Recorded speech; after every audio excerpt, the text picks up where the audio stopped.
Welcome to Wildfolk, episode 66. We have a biscuit, hypothetically. He'll be joining us when he can. I'm frantically gathering notes. But when we left off last time, you guys had traveled to the Rustroot Choke, where the castle of Pharynexavax is located. Pharynexavac is located. I always forget whether it's a K or an X, and I've messed it up so many times. The reason you're here is because he has been pulled away from his castle to go visit a little project of his in the Vesper Garden. And Baby Boy has done a little bit of booby trapping to make sure that that visit does not go smoothly. You guys have hopefully really badly. Hopefully really badly. Time will tell. We will find out how that goes. What you do know from just your time here and a little bit of reconnaissance is that apparently something happened recently that caused him to call a lot of his guard off, which means his castle is very lightly stabbed. Tex has done a little bit of reconnaissance, and actually on that note, Tex, I'm just going to drag you over to the map and give you a quick tour, but he's been able to determine that it is indeed very lightly guarded right now. It's a good time for chicanery. Tex did find while he was in there, though, that just as you guys had learned from some letters that have been passed back and forth between the two, Argus is here. Argus wants to have a visit with Good King. He's not a king. Good Count Pharynexavac. And is waiting for him to return. And when he learned that you guys were here, is suspicious, is worried, is like, hey, don't mess with my plans. Tex was able to escape from all of that and regroup with the rest of the party, who was waiting at a little, just like a little bistro right across the street where they had a vantage point of the castle.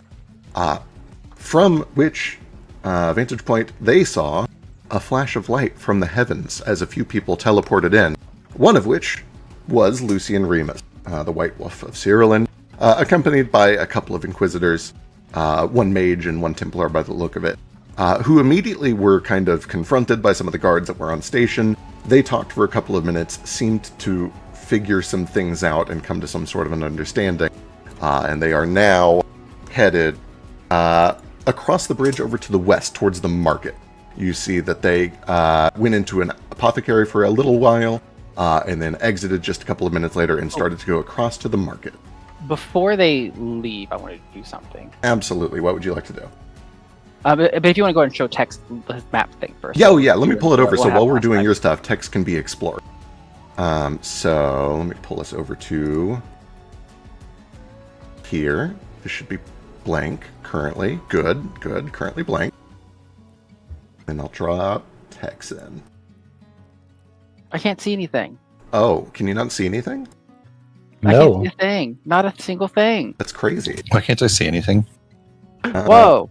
Are you guys able to see Tex's token? I'm actually not sure if that's true. Yeah, we can see Tex's token. Excellent. That makes things easier.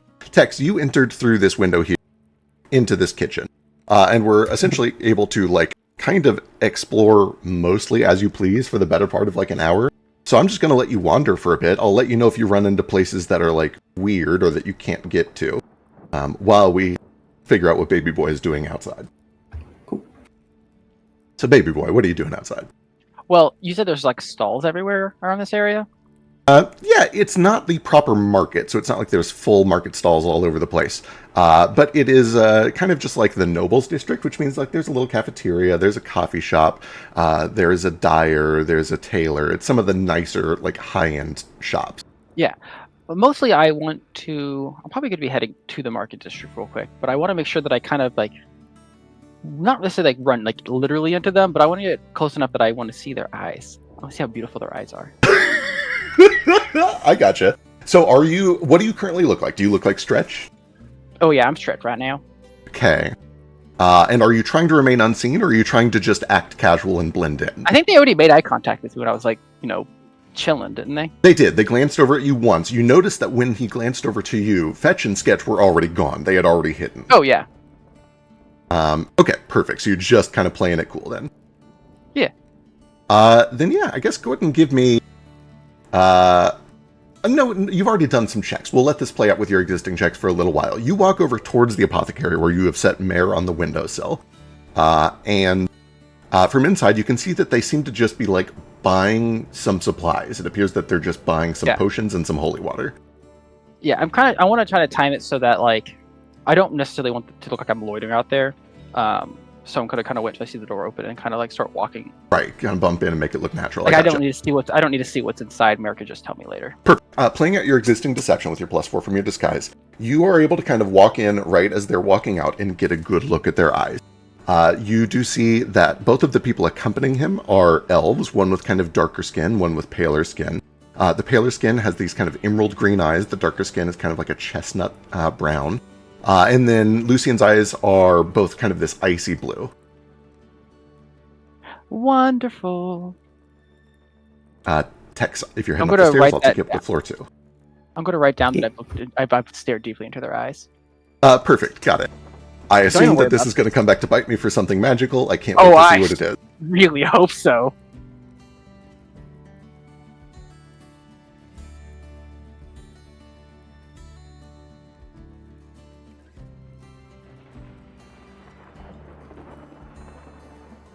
Oh, now I can't see anything. What should I name them just so that I have reference to it? Sterlin 3. Hang on a second, let me drop in a new text token and see if that fixes it. You would name them Lucian. You would call it a Cyrillil Suncaller and a Cyrillil Templar. I don't think you had their specific names, but if you want to just make a note that they accompanied him to Rustroot Choke. Come again? What's that? I'll write it out. Rustroot Choke? Rustroot Choke. While Tex is exploring, Jane had asked if we are near significant sources of spiritual or magical energy. The answer is yes, you guys are. Let me pull up the map and find out what ley lines you are on. Player, knowledge and notes, maps. Ley lines of the Wildlands show. You guys are... you're kind of like straddling divination and abjuration. I guess you're a little deeper into divination. You're pretty firmly in divination territory here. Okay. And then for spiritual energy, let me go look through those options and see if any of them are particularly fitting. Psionic, Hellenic, Titanic, and Solar, right? I believe that's right. I want elemental siphoning too while you're there. Just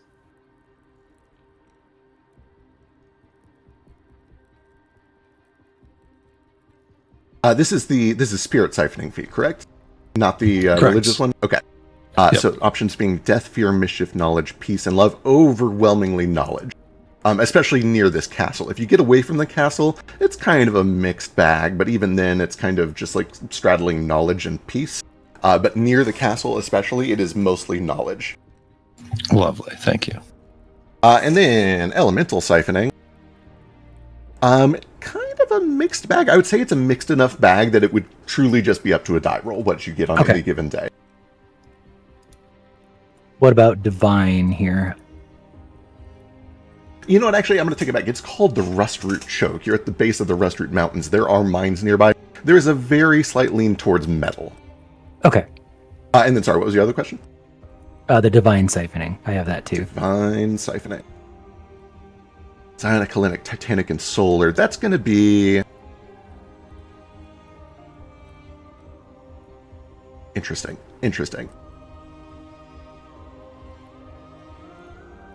It's going to be Zionic.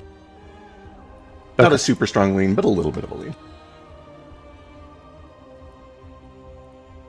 And then heading up to the third floor, this is where the incident went down with the painting and everything.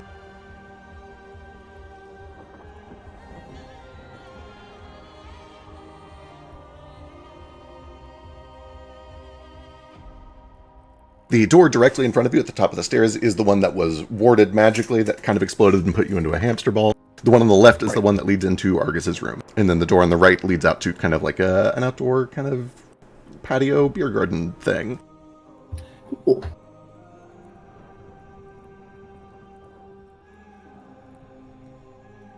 Let's see, is there anything else that we need to do on catch-up? I think we're kind of good. Baby Boy did a little downtime stuff that we went over. Yeah. Also, while I'm out in the shop, I just need to quickly buy a few things. Sure, what you got? I need to buy 10 lanterns with oil. They can be really shittily made too. Like That's fine. glass. And then like a stick that I could like hang them all on and carry them around with. Yeah, easy enough. You're in a mining town. They have plenty of lanterns, tons of oil, all for reasonable prices. It is negligible to you as an adventurer. I love that you said that to me just now. Thank you.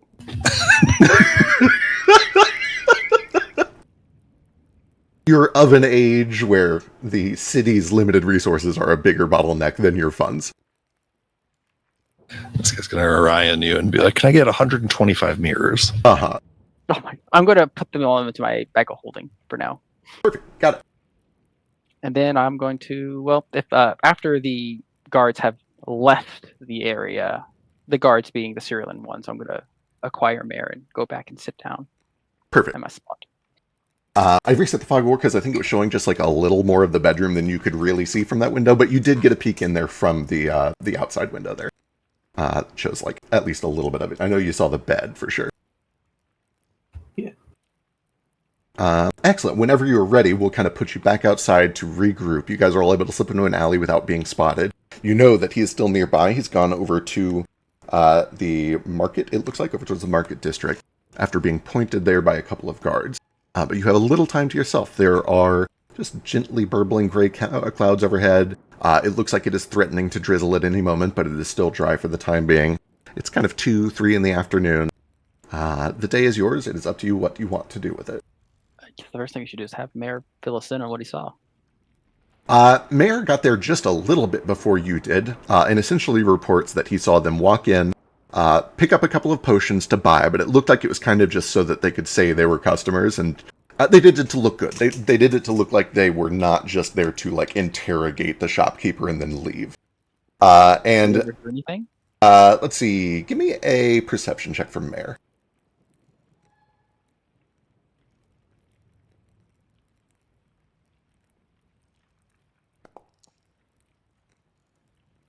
He's able to catch a little bit. It's very clear that they are asking if the shopkeeper has seen anyone, and the shopkeeper says, no, I haven't seen anybody like that. It's easy enough for you to infer what they're probably asking about. But they buy, they act polite. They're like, hey, have you seen such and such? And the shopkeeper says, no, sorry, I haven't seen them, and sends them on their way. Well, what am I inferring? You said it's easy for me to infer. The inference is that they're probably...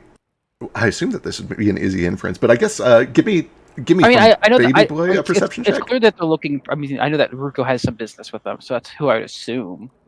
Yeah, that seems reasonable. Go and give me a perception check, an insight check from Baby Boy.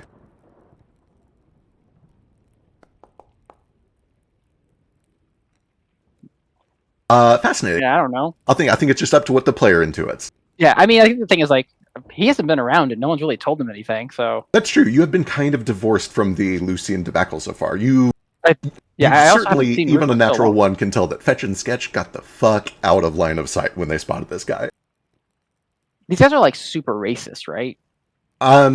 You would Or, like, know Prejudice against people who aren't their religion. it's certainly an ethno-state. They like elves.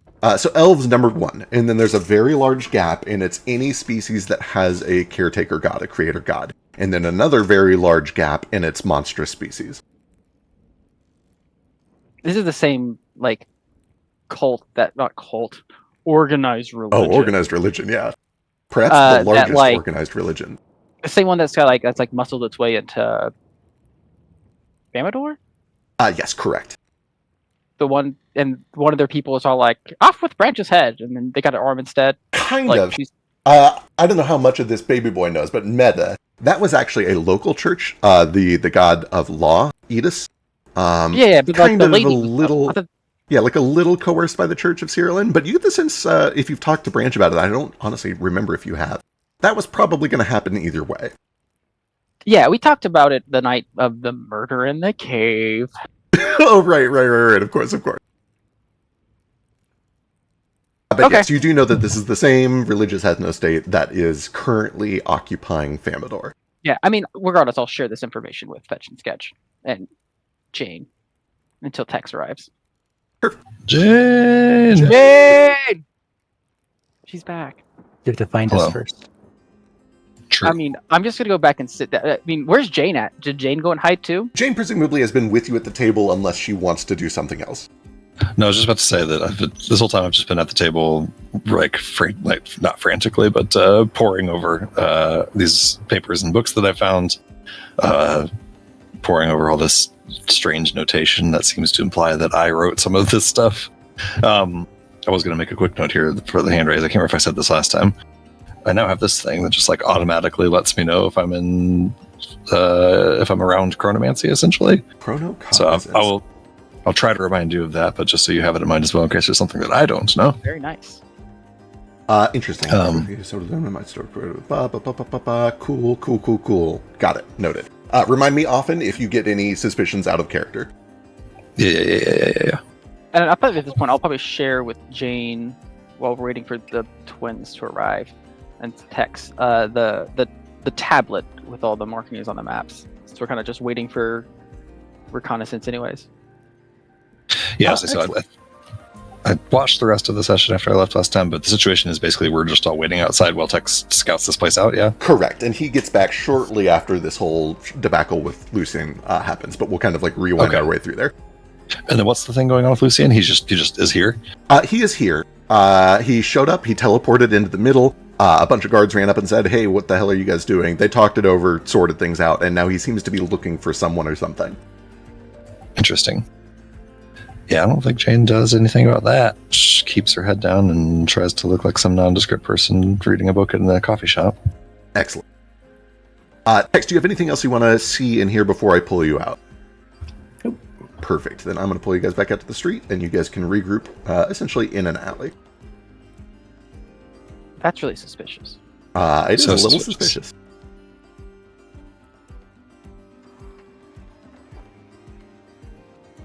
This crowd has gone over to the market. The way that they like beamed in here, do I recognize what they did to do that? Was that like a ritual? Was that like a spell? You can give me Arcana or Religion. Ooh, can I do that too? Sure. Can I not sell you? I'm assuming I cannot sell you on occultism. It wouldn't be occultism. You could like you'd be at a serious disadvantage to be able to recognize like, oh yeah, it's magic, but it doesn't seem to be. Well, it's either magic. It's a negative one for religion, a +1 for Arcana, or a +10 for. If Baby Boy would approach it through the lens of occultism, then give me occultism. 12, actually. Is it, the mask, the occultism mask you gave me, did it automatically bump my occultism by 2? I think it has, and you might like toggle it on and off to make sure that that's true, but I think it should. All right, I'll try it out.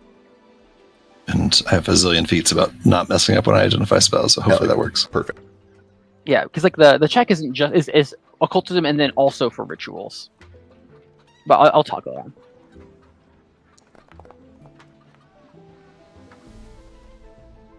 on. Is this a recall knowledge check? Sure, yeah. Is this a failure? If it is, I can use my cognitive crossover.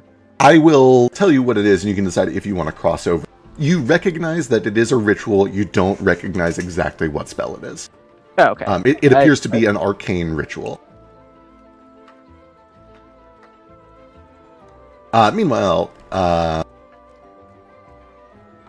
let's see, Jane and where is Sketch's role? Jane and Sketch, you guys are both able to tell that this is a ritual spell. It's an arcane ritual that used religion as its secondary. It's essentially just a prettied up version of the teleport spell, kind of like a teleportation circle, that happens to be powered by divine spellcasting, specifically through the Church of Aeva. It's a teleport that sends people in a sunbeam. Lovely. Cool.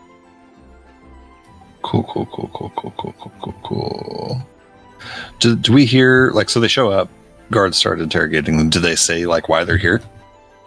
In very hushed tones at a great distance, yes. If you want to try to listen in, you can, or if you have any special things to, like, listen in. I'm trying to think, this is probably like a good 60, 70 feet. Lovely. I'm trying to decide if it's worth doing this, but why not? As Jane sees that happening, do I even know who this is? I know this. I feel like I've been in some conversations about this guy. I don't know if you've ever seen him firsthand. You might know him just on the basis of him being, like, politically important. Go and give me a society check.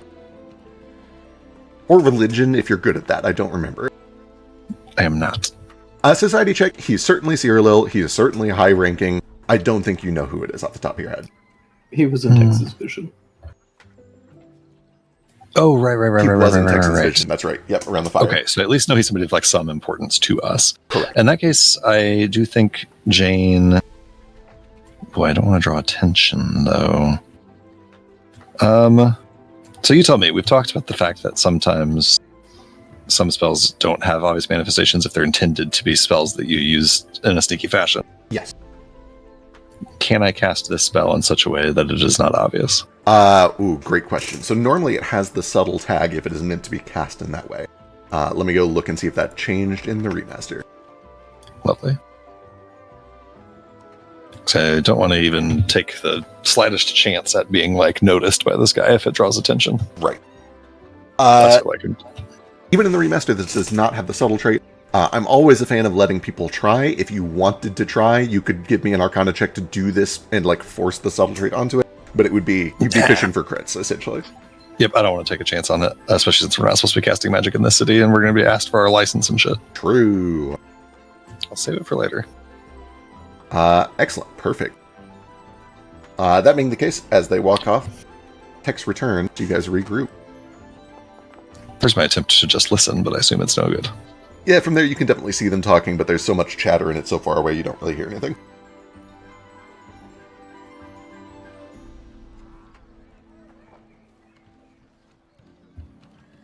Well, the place isn't very well guarded, so it's probably a good opportunity for us to go in. What's the layout look like? Sorry, what's the layout look like? 3 floors and a basement. I didn't go into the basement. There's a library on the 2nd floor, a couple bed chambers. Then the top floor is where his bedroom is, and it's where I assume he keeps all of his most important possessions. I assume your book wasn't in the library. No, I assume it's probably a little safer than that. But, so I assume it's in his bedroom. The bedroom had a magical trap we'll have to disarm to get in there, and it's also pretty heavily locked. I can help get us through the magical lock. Lucian's here, by the way. What? Yeah, he kind of just teleported in. Yeah, he was in a alchemist shop looking for someone. I thought I'd tell you Yeah, because black. friends tell each other when people from their past show up.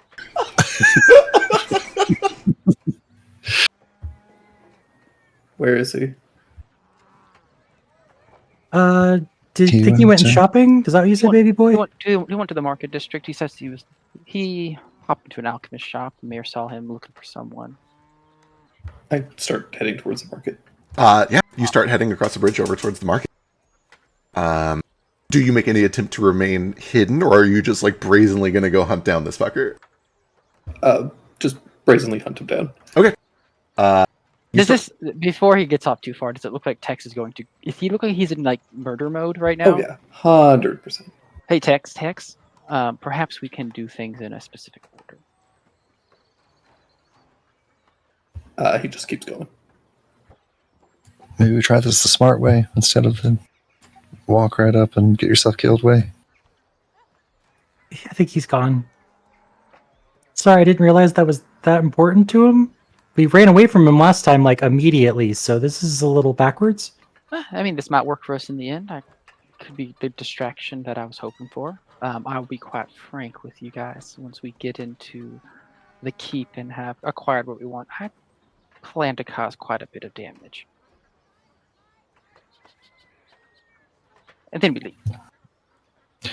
That's all well and good as long as I get what I need from in there first. Yep. I will. Are we alone? I want to like say my plan. You guys are currently huddled in an alley. You see that Tex is walking off towards the bridge to cross over to the west side of town. You seem like you're in a private place. You have a little time to talk, unless you need to go chase No. Tex if you plan on chasing Tex. I don't know what that's really going to do. He seems pretty determined. If he wants to go get himself killed, so be it. It is pretty stupid of him, but we're just gonna let him go. Do you have a way to stop him? I mean, other than holding him down, not really. He's Believe me, I get it. But I don't think there's any sense in trying to stop him, and I'm not willing to put my neck out on the line for him. He wouldn't do it for me. That's fair. It's totally fair. All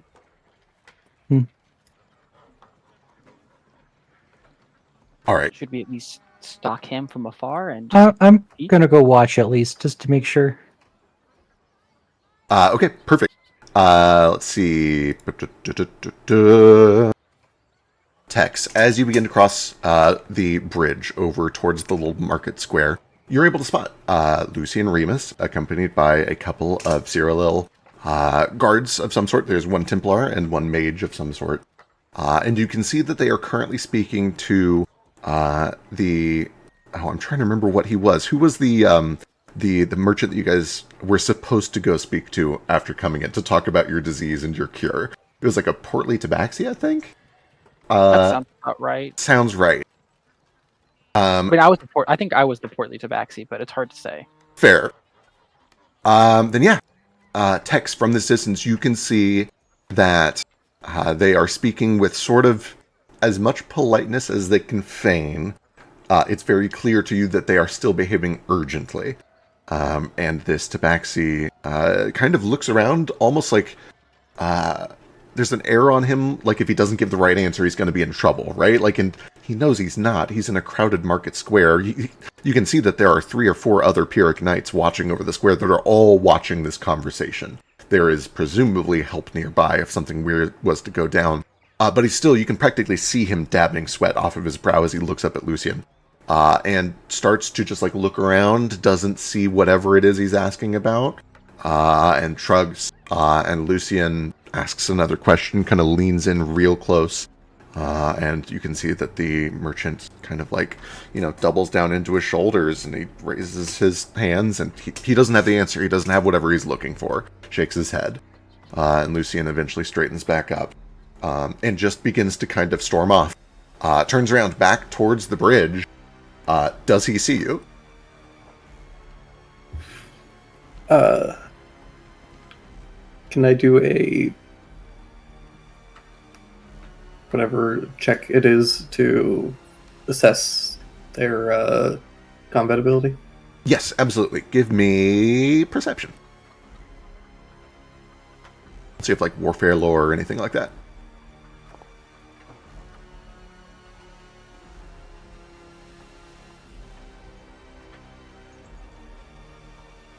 So, new system. A 16 is a failure, which meta, you would understand means he is at least like level 14-ish. Right. What about the other two? The other two, let's see, 16 is probably high enough for these.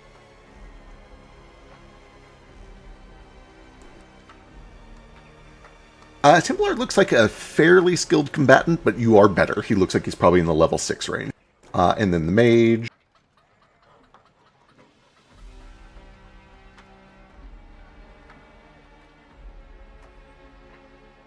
Mage appears to be a little bit more in control. He is very alert. He's watching at all times. He has a weapon that appears to be like magically imbued, but he also is carrying a bunch of divine symbols on his side. He appears to be like a gish of some sort.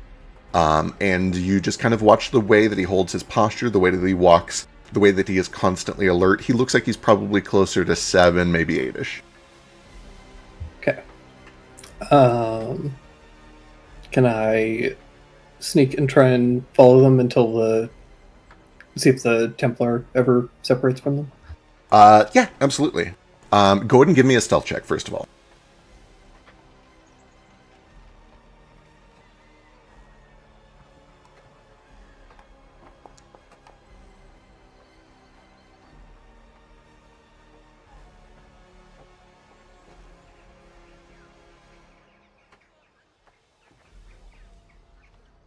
You kind of get a good read on them, and then you duck around a corner as they turn. And Lucian turns and begins to walk towards the bridge, the two following right by his side. The impression you get as they cross over, they are not speaking to each other, but they're remaining close. They don't split up like right in front of you or anything. They stick together. They walk past the bridge. And then, as he gets to the other side of the bridge, downwind of you, you see that Lucian stops.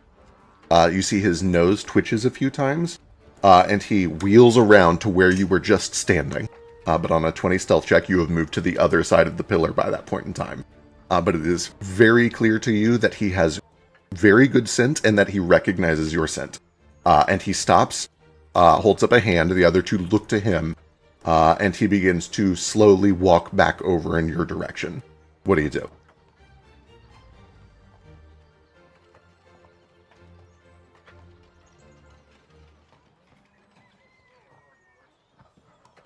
They're on the bridge. Correct. They have just gotten over to the east side of the bridge. You were presumably hiding behind like one of the pillars on the east side of the bridge. Okay, so they're on the same side of the bridge as me. Correct, yeah. They just got past you, and it was as soon as like they got downwind of you that he stopped, and he began to like turn and look at you.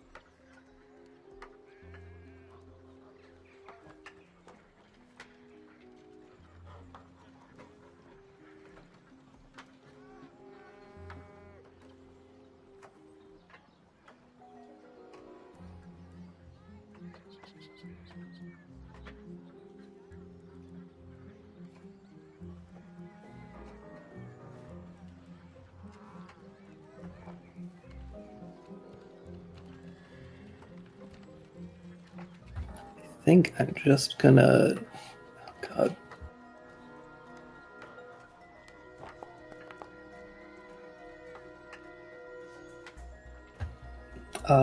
Is there anything, any small spaces that I could squeeze myself? And... Give me a pretty easy luck check.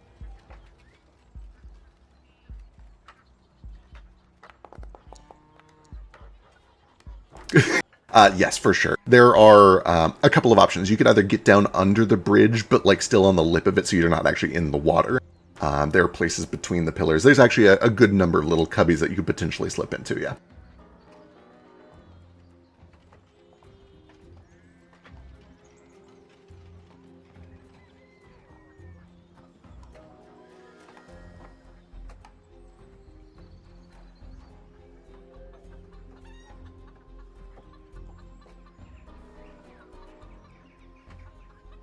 In that case, yeah, I'm gonna start to kind of squirm my way in there. All right. You hunker down in this little nook, and you hear the flapping of leather, the light rattle of gold, as he begins to stalk over in your direction. You can practically feel his shadow as he leans over the railing.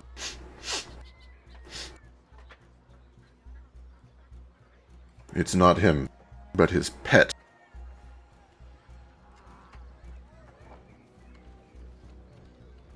Here he stands back up. He can't have gone far. Go buy a carriage. Meet me up front. And you do see... I'm going to flip a coin. One for the Templar, two for the mage. The mage begins to kind of, speed jog out towards the front gate, towards the stables. The Templar remains behind with him. And do you I think everybody in this party speaks Cyril, right? Do you speak Cyril? No. Oh, you I don't either. Oh my god, is that just the other party? Yeah. Does anyone in this party speak Cyril? No.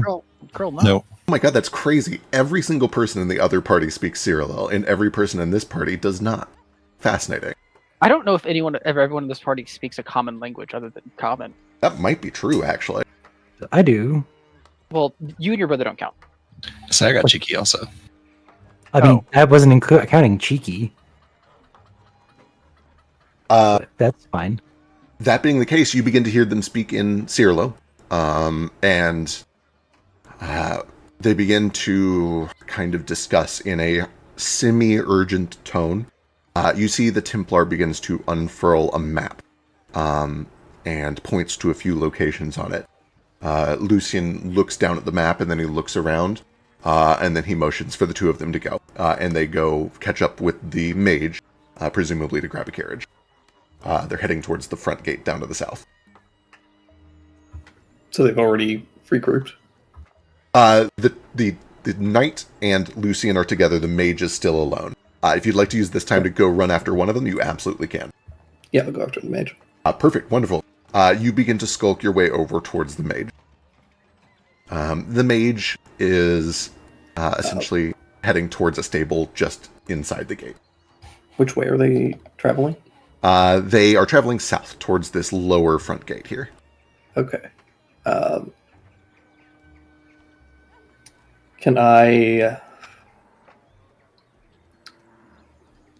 quickly duck into the river? Absolutely.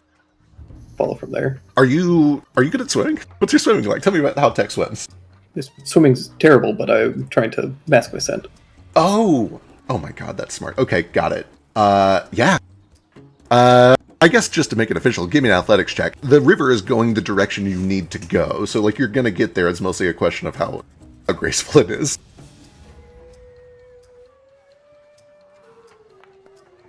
Yeah, that's not bad. You hop into the river. It's cold as ice, but it does mask your scent, and you let it kind of carry you a little bit faster until you see like a little beam that is essentially coming right off of the back of the stable where they keep all of the animals.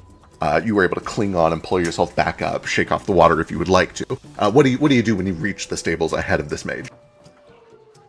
Or when you catch up to the mage, if that's what you're going for. Yeah, I'm going to try and catch up to them. And I want to take out a little pouch.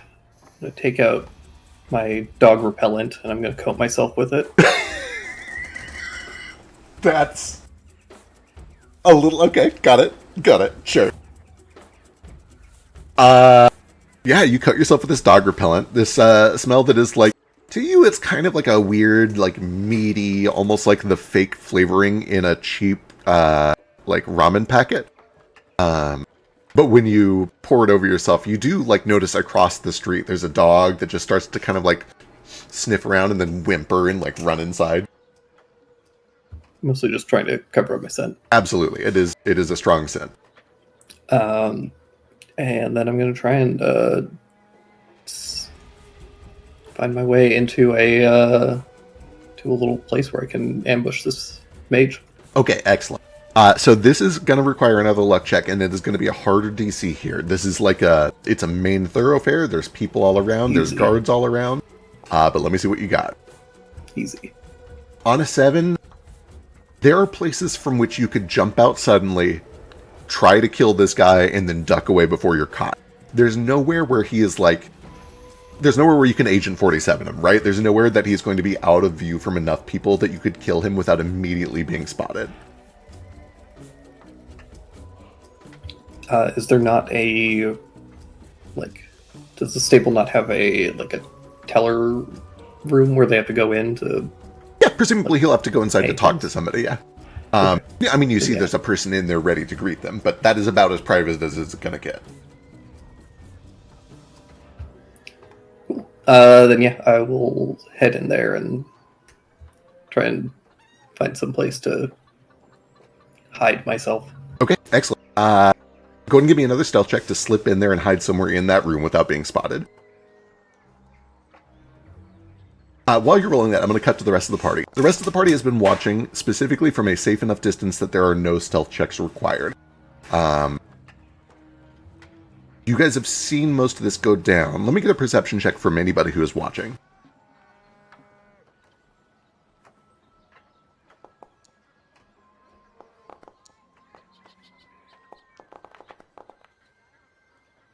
Sketch and Jane are able to see most of the events of what is happening. Baby Boy, you kind of like lost track of Tex at some point around the bridge. You thought maybe he got caught. Same for Mare. But Sketch and Jane are able to kind of like, oh, no, he went into the river. See over there?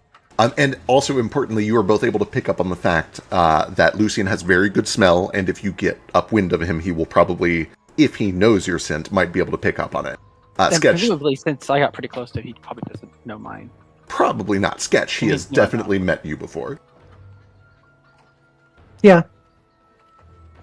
What do you do when you see all this going on? Or do you just continue to watch from a very safe distance? What is he doing? Maybe trying to get information from one of them, it looks like. That's my guess. Or just kill them for fun. Truth, I think probably those things are equally likely, given that it's Tex. Yeah, it's hard to say. We should have some faith in him. Well, every time I do, he's good for like 5 minutes, and then he does something dumb. That could be said about most of us.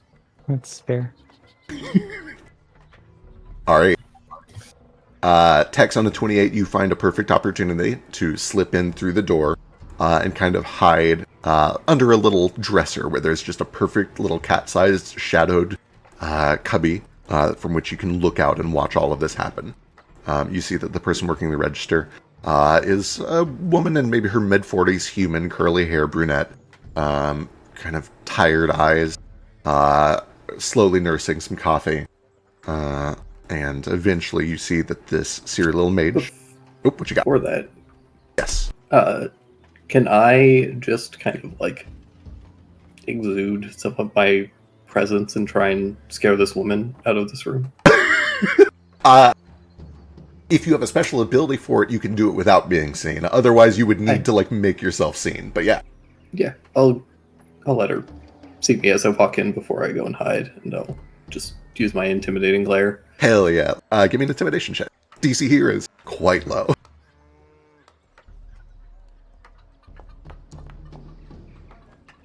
Let me go double check. That is low enough. I should actually check the DC. Oh no, who am I kidding? Okay. I'm rolling piss. Get them all out of the way. What does it look like when you come in here, and what does she experience over the next, like, 10 seconds that spooks her off? I think Tex just, like, door slowly creaks open, and Tex just strides in, but then as he is, his shadow is just kind of, like, looming much larger than it should be. All the lights start to kind of flicker and go dark. And he just gives her this, like, horrible, bloodthirsty look. You see that the hairs on the back of her neck begin to rise. There's, like, a disarming moment where at first she's like, oh, a stray cat, and almost looks kind of annoyed. But then the piercing green of your eyes and the split of your tail, the shadow coming up behind you much larger than it ever should be. And the conspicuous way that all three of her candles go out one after the other, despite not a drop of wind entering, is enough to make her kind of, like, step back and reach for the door handle, and then Get out. Oh god, yeah, that'll do it. She runs back through the door, slams it behind her. You have the room to yourself for a moment. You see that the mage is approaching. Yeah, I'll just hide and wait for a moment. Excellent. A few seconds pass. You hear the crunch of gravel and cobblestone. And then... Where did I put the mage?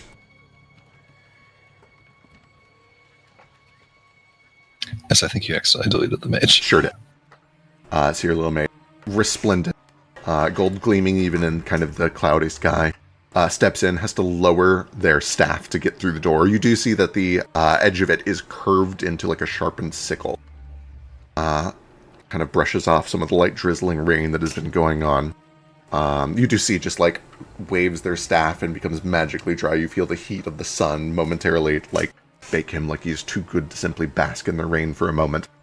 Kicks the wetness off of his shoes, goes over to the desk, and stands there with perfect posture. Just looking as if expecting someone to show up, and nobody does. Hello? No response. Slink out from under the dresser like a snake, just slide across the floor. Hell yeah. 28, you're able to get real close. Yeah. And then I'm going to jump onto their back, tails wrap around their neck tightly, and say, scream and I kill you. Move and I kill you. Do anything I don't like and I kill you. You understand, nod your head. Give me an intimidation check.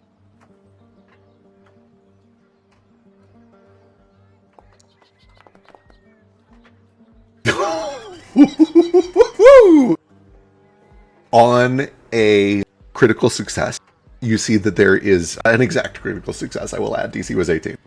There is a brief moment where you see that his instinct is to reach for one of the holy symbols on his chest, and you wrap the tails around his neck. You dig a claw in on top of his wrist, essentially pinning it there, and you tell him that.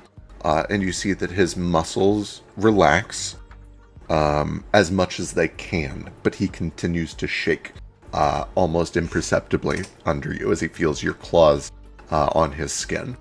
He nods.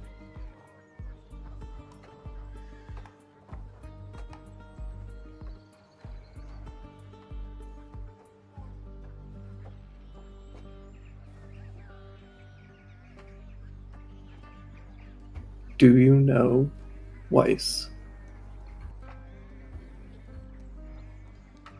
He we'll do one of these real quick.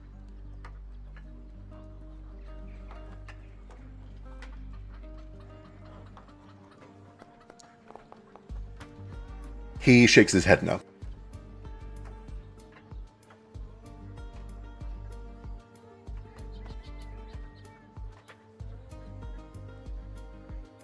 What has Cyrillin done to Somnum? Speak slowly, carefully. With a certain degree of quietness and reverence that makes it perfectly clear he understands how much danger he is in. He simply whispers the word, tamed. Sorry, what? Tamed. How? I wasn't part of these rituals, but I believe it involves totems. Totems and chains. I've seen some of the supplies. Where are the supplies?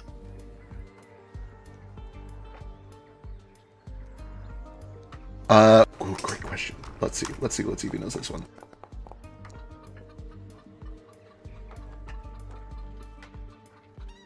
At the lake where they tamed him, and there are more in the Church of Balis, in the Holy Chrysichus.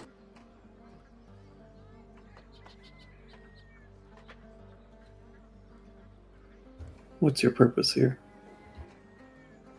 You do notice that his eyes are glancing to the door. It becomes very clear to you that he is compliant, but he also understands that time is on his side. He knows that his friends are not far behind him. He says, we are looking for someone. We're looking for a tabaxi with a moonstone who may have links to a rebel.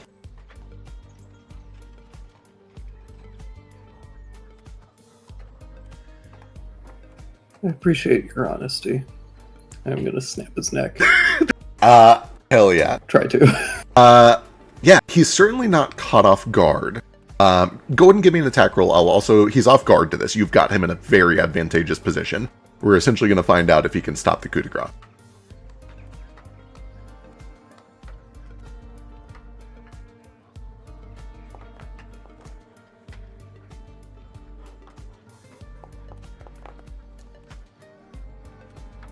Oh. Oh boy.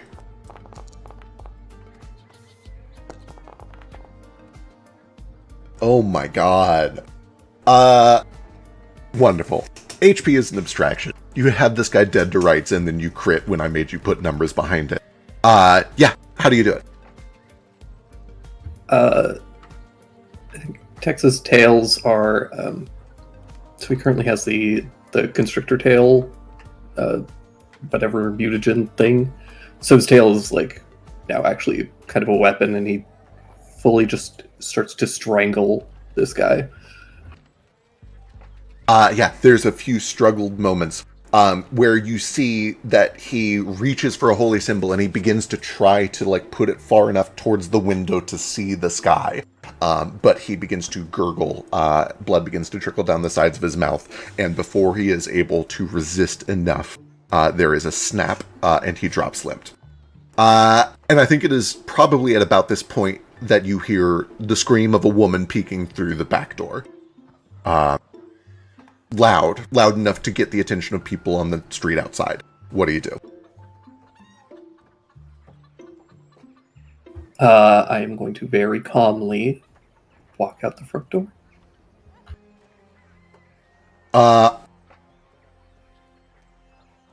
When you walk out the front door, you see that there are dozens of people looking, including a couple of knights. They look to you. The knights raise weapons and begin to rush your direction. What do you do? They don't seem to care that you're a cat. I'll try glaring at them. Give me an intimidation check, sure.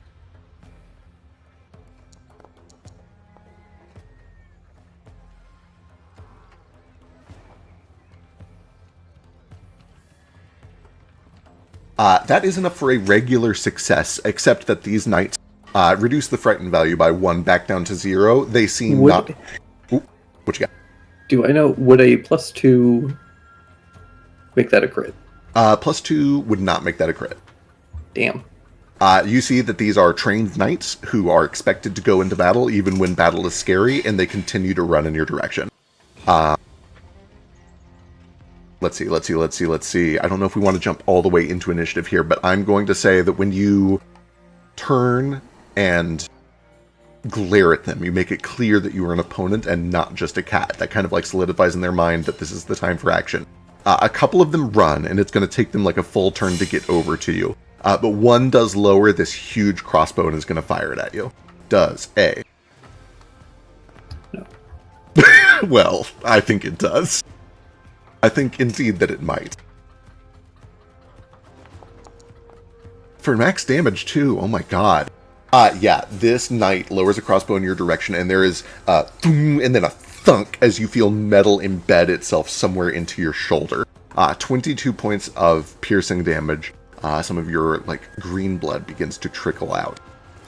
You see that you are about to be overwhelmed by these guards. Civilians are fleeing, and in the distance to the north, you do see that Lucian and the Templar have spotted this commotion and are beginning to run in your direction. What do you do?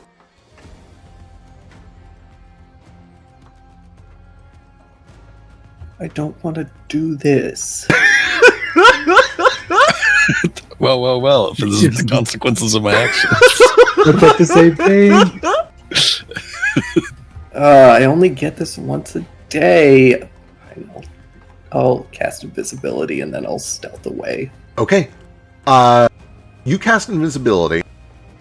Go ahead and give me a stealth check. You become unobserved immediately, and then I think you need to stealth to become like fully undetected or something like that. I'll look it up in a second. That is plenty more than enough. You go invisible, and you lose all of the guards and all of the civilians immediately.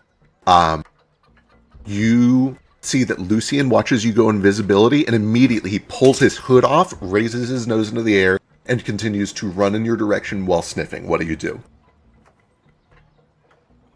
I'll just quietly and carefully slink away.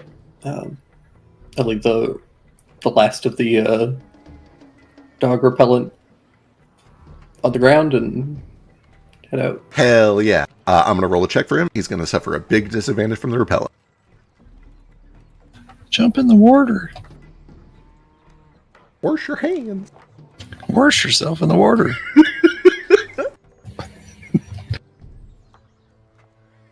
Lose him in the river. Everyone knows dogs can't swim. Real facts. True, everybody knows that.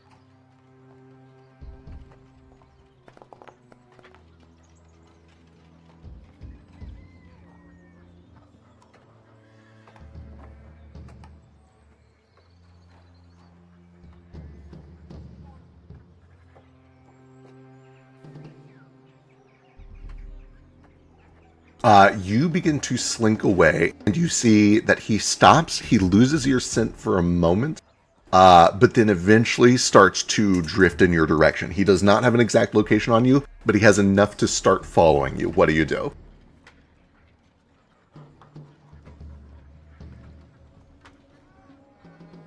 Pain in the ass.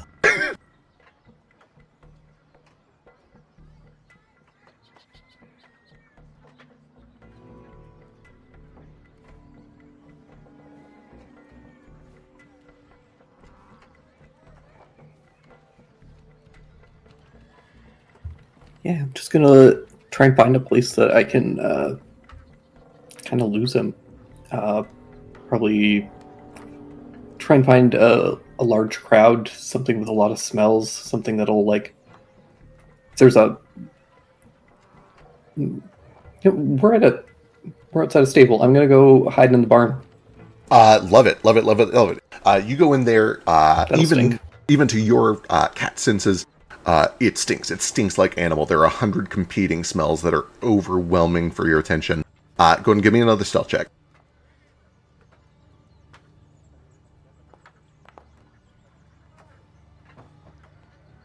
When you get in there, do a compete real quick.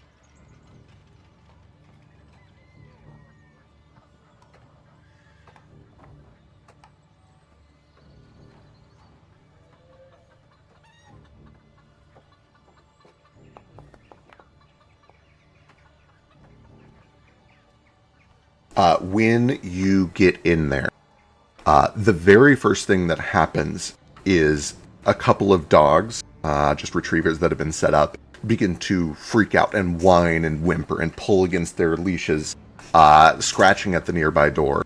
And then the shadow of Lucian steps into the barn and he begins to smell around. He looks to the dogs with an understanding that something is not right. And he begins to walk up and down the rows of this barn. You hear the shing of metal as he draws one golden blade and then the other. And he stops every now and then, sniffs, and then continues on. And as he begins to get to the end of the barn where you have found a spot beneath a bale, you hear a voice that says, Relinash, do you have the potion? And he growls, turns, and follows the other guy out towards the front of the stable. You have an opening. What do you do?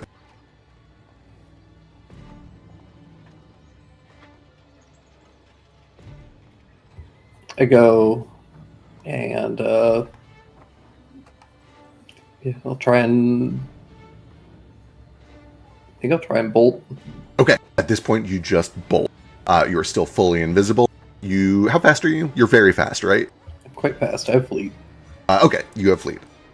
You take the opportunity and just begin to bolt. Invisible up the side of the canal. Where are you bolting to? What's your end game here? What's your destination? Just away. Understood. Away deeper into the city or away through the front gate into the wilderness?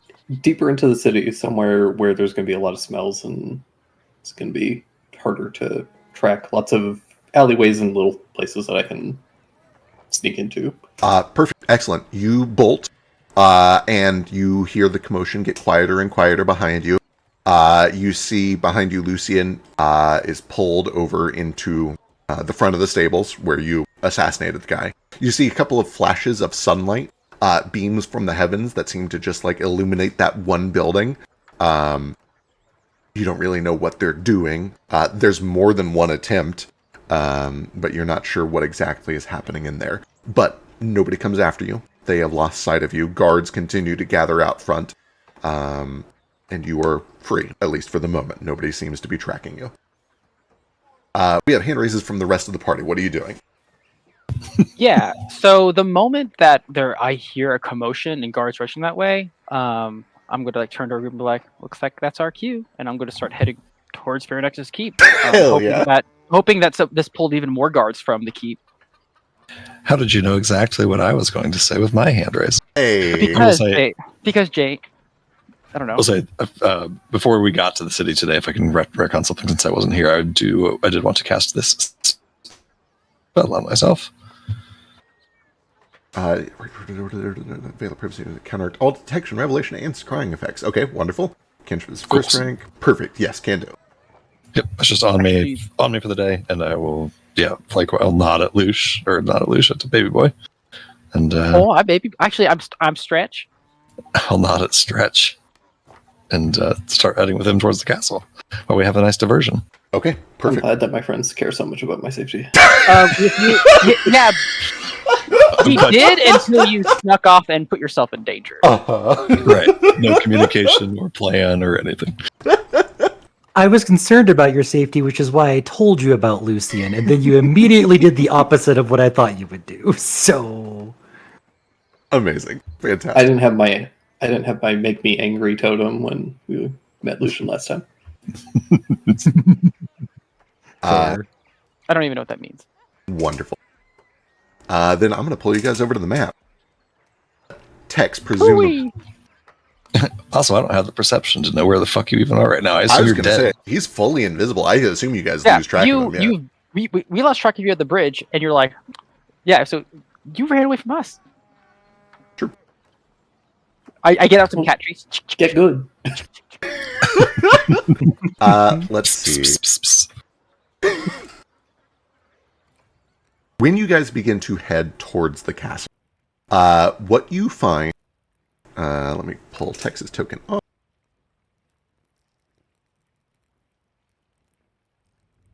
Is that there is certainly a reaction. The reaction is that one of these knights kind of calls their head in to one of the people that's working in the castle. And a few moments later, you see... let me go pull them all out. Just a second. Let me count. Uno. 20 guards. 20,000 guards. Hup. They can't even fit in the castle. It's like a clown castle. You see... Oh my god, there's only two more. Two more of these knights come out. One stays by the front door. One goes to the front gate, which is a little bit off of this map. Let me pull you down. I can't see anything. Can't see shit. Probably get you guys. Let's see. We got a Jane. Jane! Jane! A Baby Boy. A Fetch, Oh if no. he shows up. My disguise! And a I Scat. got this. Oh shit. You got to pull from the old sheet still. Right.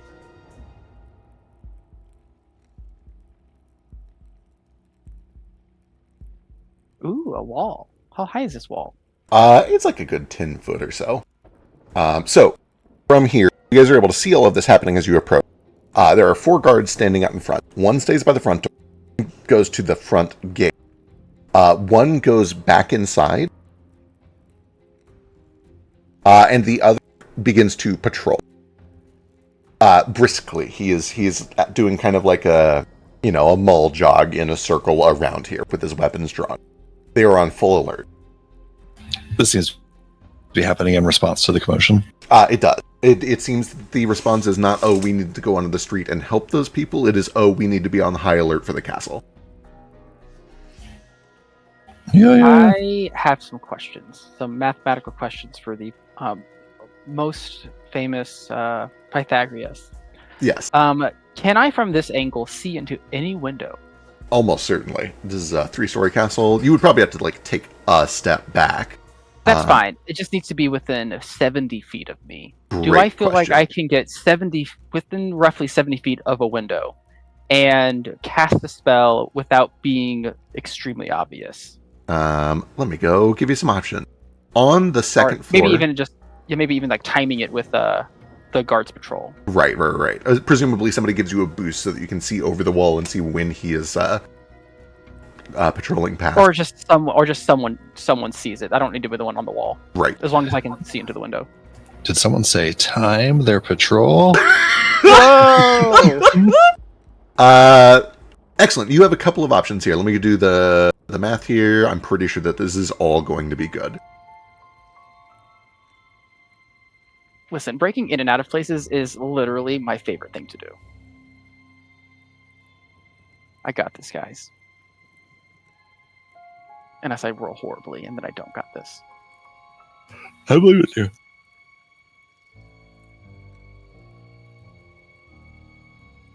Oh yeah, easy. Okay. As you were looking over there, you can see that there are 2 windows on the second floor and 2 windows on the third floor, all of which are in range. I'm going to draw it from your perspective.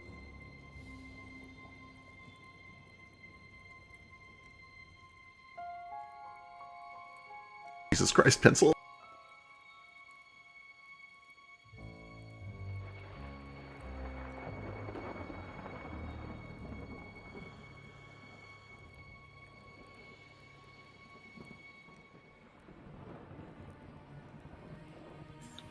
There you go. That's kind of what you see. All 4 of those windows are in range for you.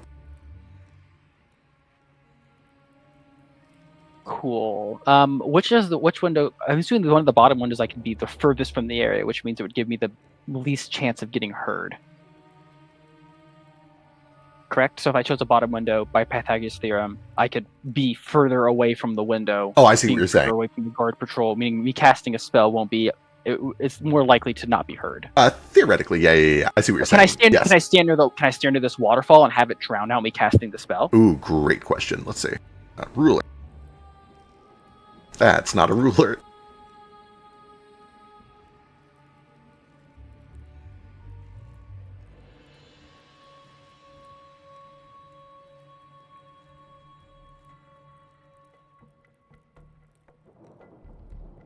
That would put you at 61 feet. Is that within your range? I can do 70 feet. Perfect. Then yeah, you could be over by the waterfall. It would almost entirely drown out the noise of you casting spells. All right. So here's what I'm gonna do. Big boy's like, all right, we're not gonna have much time, so come through quickly. And he's like, Mayor, and then all my little anomalies start popping up, and he just starts they just start sucking into one of them, and then he just reaches his hands into it and just pulls open space. And I'm going to cast Tesseract Tunnel, and I'm going to open a tunnel. I'm going to open a tunnel from where we're standing all the way to that room, and it will remain for a minute. Okay, I need to check something real quick. Give me just a moment. Ooh, yes. I don't know if this is how this works. Create a portal in the stride containing another. If I amp it, I teleport.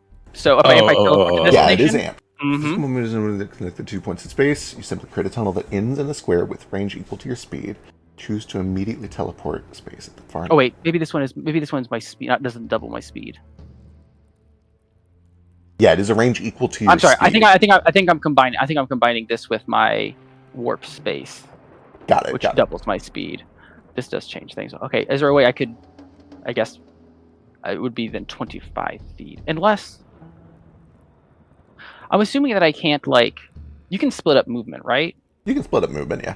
So if I cast warp step and that gives me 10 feet, doubles my movement speed, could I then cast Tesseract Tunnel on top of that?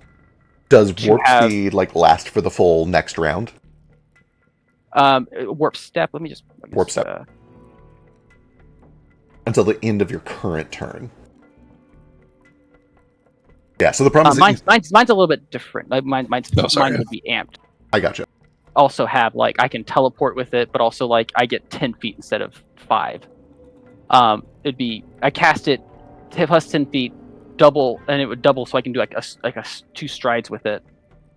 The problem is that these both take 2 actions. I don't think you can do both of these in the same turn. I can amp secondary gravity, and I can make it take 1 action. Is that one of the things you can? Points when letting you cast the spell as a single. Oh yeah, perfect. So last question: are you able to amp 2 spells in the same turn? I have not seen anything that says I can't. Okay. Then wrong, but you just can't put multiple amps on the same. Same spell, right? Okay, got it. Excellent. Then yeah, if you're spending amps on both of these, then you can absolutely do this. You can make this plan work. You will use 1 amp to double your speed, and then the other amp to use that extended speed to do a longer teleport. I love that. Now let me jump back to the thing that I was investigating. Which is whether or not he has security for this. No. This is something that you could not in all of your years predict. Give me a moment. Is this? Are we gonna show up at Argus's room? That's going to be so funny. Which window do you pick? That is important. Upper left, upper right, bottom left, bottom right. It would be one of the bottom windows, so because I think I'd have to be that far away to choose it. And then whichever one lets me be near the waterfall. Like I don't know if one is out of the range. Got it. So probably bottom left is the closest to the waterfall. Yes. Okay. Amazing. Fascinating. I'm going to post an ability with no context. Actually, you know what? Hang on. Let me decide if I should reveal this info or I should just hold on to it. You know what? I'm going to hold on to it. Why says the game is paused? Because something is happening and it might determine it. Like it might be based on where you move before I put you in there. Got it. Okay, excellent. Perfect. We'll hold on to that. That'll be a little secret for later. I'm going to pull you over to level 2, where you guys pop in through a window.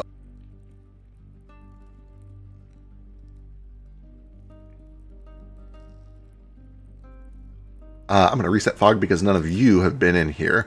He did give you like a rough layout, I believe. I don't know if he really did. He gave us like a brief message before. He was like, "I got to go murder." That is true. It was almost immediate. I told you the second floor had library and then the handful of bedrooms. True. Gotcha. So Are we in the also library? tell you it was 3 stories and then Yeah. there was a basement. Excellent. Say library sounds great. Yeah. My book might be there. You guys step through this portal that Baby Boy tears open through time and space, and when you emerge on the other side, you find yourselves here in a library on the second floor of this castle. You see a window behind you that looks out, and you see the waterfall. I'm gonna Anything? start searching for books. Sure. I guess Mayor and I both have academia lore right now, so I guess we'll Okay, kind excellent. of do a Also- quick perusal, see if anything sticks out. I'll throw a quick detect magic as we start to make sure there's nothing magical in this room. Perfect. This is upcast to all the way to 4th. You also pinpoint the source highest level magic. Excellent. You don't learn the exact location. Cool. Excellent. Yeah, let me get Academia Lord. Let me get perception checks. As you look around, I will keep in mind your detect magic. Ooh, that's not good.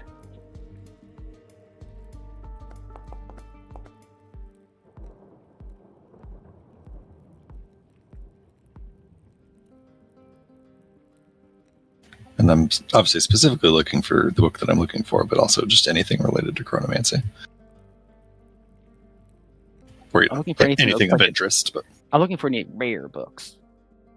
As you begin to search this library, the initial impression that all of you get is that it is kind of typical of a noble's library, which is to say it's a collection of novels, mostly fiction, history, politics.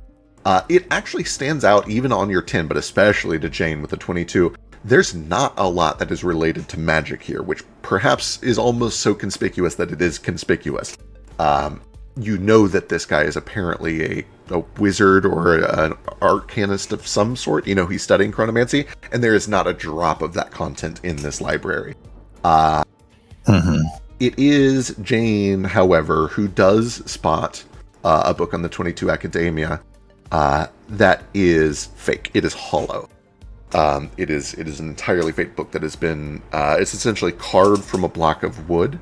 And on the front of it, it has a dial, almost like a pocket watch. It has the 2 hands of a clock on the front of this. Interesting. Is it like stuck into the bookshelf as if it were like a pulley for like a fake bookshelf, or does it kind of take it with me? It can be pulled off, but with your detect magic, you do detect that there is abjuration on it. Understood. So I feel like I could disarm it with my arcane security. Let me start by just, I'll say, let me just see what it is before we go too crazy here. And I'll use my 8 zillion magic identification things to try to identify what the magic is. For sure. Jane is the one who spots it first, so like kind of just before everybody else gathers around, Yeah. Jane takes a moment and identifies it. Go ahead and give me Arcana, I believe, is what you use to identify stuff. Brilliant, wonderful. You were able Very to nice. very quickly determine that this is essentially a key. It is a remote opener. It will open something if the clock is moved into the correct locations. If you just move the 2 hands around to the right spot and then press inward. Okay. It's a key. It opens something. We just gotta figure out what time it needs to be set to. Maybe find a clock somewhere in this mansion that's not moving. A dead clock. I look around. Is there anything in this room that indicates what time this should be set to? Is there a clock in this room? You look around, you do see that there is a little clock hanging over the door to the east. It appears to be moving. Actually, what is your knowing exactly the time thing? It is a cantrip that I have to cast, but I will cast it. Sure. Is the clock off? With your time sense cantrip, the expression "a broken clock is right twice a day" does not quite apply here because this clock is only a little bit slow. But this clock is slow, and with your time sense cantrip, you were able to determine that this broken clock is correct once a day at 10:10 a.m. Okay, interesting. Ooh. I will, seeing that, watching the second hands of the clock move, I will set the clock on this book to 10:10 a.m. and press it in. You hear stone slide open. Where? To your north. Let me open it up. Oh, lovely. Oh. Wow. So I was about to go find something cooler to do, but I think you found the cool thing. So. Adore. It's still gonna go. It's precisely 10:10 a.m. You thought it was 10 a.m. somewhere or something. You guys have done all of this pretty quickly. It did take maybe 5 or 10 minutes of searching to find all of these things. I'm going to jump over to Tex real quick. Tex, you escape. Nobody chases you. You can tell that the city is on alert. Guards are patrolling, but nobody is able to get a strong enough beat on you to find you. More importantly, you do spot eventually that a carriage is drawn out, that Lucian and the Templar and the still unconscious, bleeding, presumably dead mage are tucked into, and then they begin to fly south out through the gate. Not literally fly. Flee, you fools, kind of fly. What do you do? When I see them kind of leaving from wherever my vantage point is, I'm going to go slump into an alley and grit my teeth. Tail is going to wrap around the bolt that is still plunged into me and Yep. rip it out. Yeah, there's a gout of blood as it begins to kind of trickle out from the wound.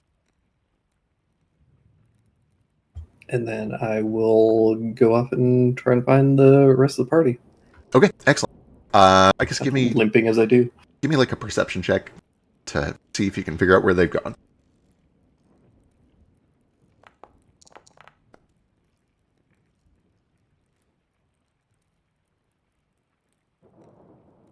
We left like a trail of cat treats.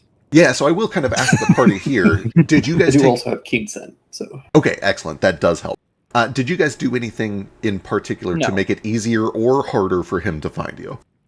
Were you No. just kind of we behaving were just normally? hustling, yeah. Okay. Yeah, I on kind of figured he knew where we were going. Right. On a 21, I think it is reasonable that Hex kind of intuits, oh, they're going to go to the castle. What a good opportunity I've given them. And you do spot that there are like I'm some such wet... a good teammate. You spot that there are some, They're really lucky to have me. some conspicuous wet footprints along the creek over to the waterfall that then like disappear suddenly. And when you look over on a 21, you do see that in the bottom left window from that vantage point, you see that there is a familiar face of Stretch that is poking around in what appears to be a library there.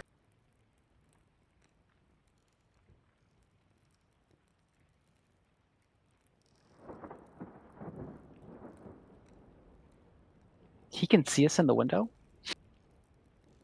Were all of you trying to avoid the window as you like studied the library? I mean, probably since there's a guard Yeah. outside. No, I definitely looked out the window when I was bored. Oh goodness. Then yeah, at one mean, I was- point you do spot somebody. Baby boy presumably is like, hey, what are you doing? And like pulls him aside, but you spot it just briefly. Tags, you see your friends in the library.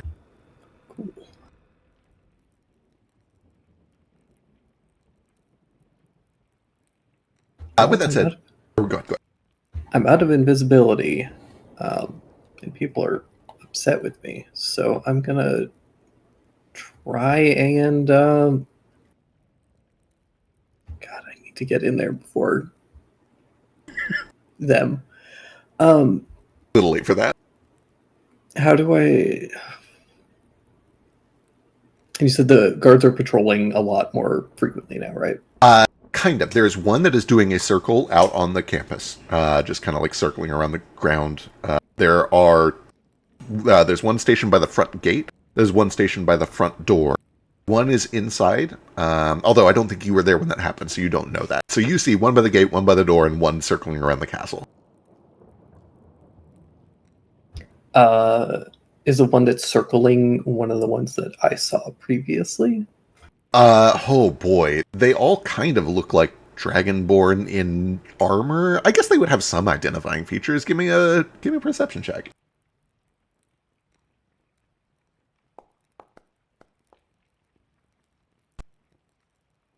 Yeah, you do spot that they have like family heraldry, and one of them has like an orange and white tabard that you recognize from the event. Yeah, he was the one who chased you up the stairs. Up the stairs? Yeah, the one that like did the standoff with the painting. Right.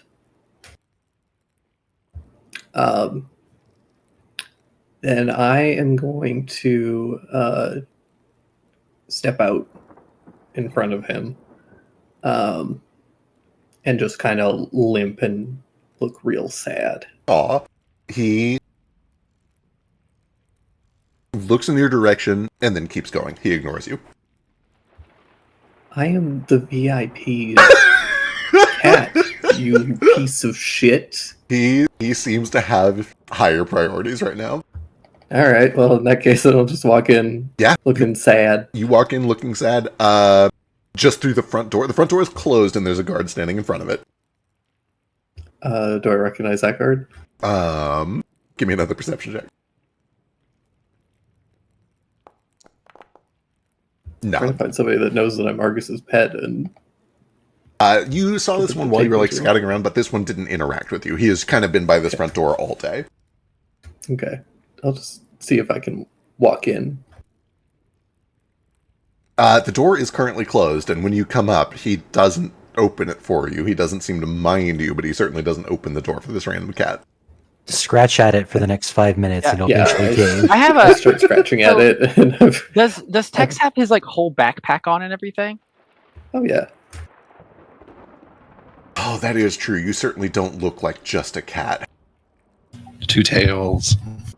A green bleeding wound. True. Presumably you're Not the teacher, covered in teacher. weapons. Yeah, I think as you approach, at first he is like keeping his eyes glued on the gate, but then when he sees that you are clearly not just a normal cat, he kneels down and like goes to scruff you. Not necessarily in like a hostile sort of way, but clearly this is something sort of way. Right. I'll let him grab me. Okay, excellent. He scruffs you, and he is going to call out to the one who's standing by the guard, by the gate, say something in Pyrrhic. I don't know if you speak Pyrrhic. And then he begins to walk with you around the east side, outside of the castle, towards the back. As that is all going on, we're going to jump back up to the rest of the party. Did we find it? Any magic in this room? So much magic in this room. As you enter Lovely. this secret chamber, you find that there is one bookshelf that contains a lot of books, and you are able to clock immediately both of your academia check. This is where the magic books are kept. This is his real study, presumably. You see that there are shelves that contain rows and rows of bottles of potions of all sorts of different colors. Those all ring up as magical. Because you are upcasting Detect Magic to 4th. The strongest source of magic is actually not from any of the potions, although they do ring up as magical, but from the bookshelf, where you see that all of the books combined seem to be under some sort of an effect of very strong magic. I would like to identify it. Excellent. You begin to... That's like, you have quick identifications, like an action or a minute? Yeah. I think it's maybe an action. Let's check. It's a 3-action activity. Excellent. So basically, one turn, you're able to quickly identify this. Go and give me an Arcana check. While Jane is doing that, what are the rest of you guys doing? I don't know. I guess looking around for anything. She seems to get the magic items taken care of. Like, what else do I see in here other than potions and books? Do I see like notes? Do I see his? Absolutely. Do I see? I'm assuming his coffin's not in here. You don't see a coffin here now. Potions, book, you see that there's a desk that does have research notes. They are written in straight up Ramasec, not even Pyrrhic. It is like the proper draconic language of arcane magic. I can read it. Yeah, I was gonna say, I don't Yeah, know if you read it. I'm gonna wait until Jane identifies what's magic. I don't want to start touching stuff and set off traps if I am. Perfect. But then after she identifies them, I'm more than willing to help disarm them. Excellent. You do see that on the desk there are a couple of shards of chronotririte, this like pale yellowish crystal. Ooh. Let's see, what else? I was just about to ask if anything with chronocognizance. I'm guessing that's one thing that does. Yeah, the chronotririte absolutely does. Nothing else rings up as chronomancy here. So this thing up in the top right is essentially just like a workbench that has a bunch of tools for, carving glyphs and runes into things, a bunch of powdered diamonds, valuable supplies, but nothing that is like an active, ongoing magical thing. It's just the supplies to do magic. Any necromantic stuff? Oh boy, you can, unless you have like a spell or a feature, that would just be an arcana check to identify necromantic stuff. No, it's just, can I tell you on occultism? Boy, have you committed to any of your necromancy stuff currently?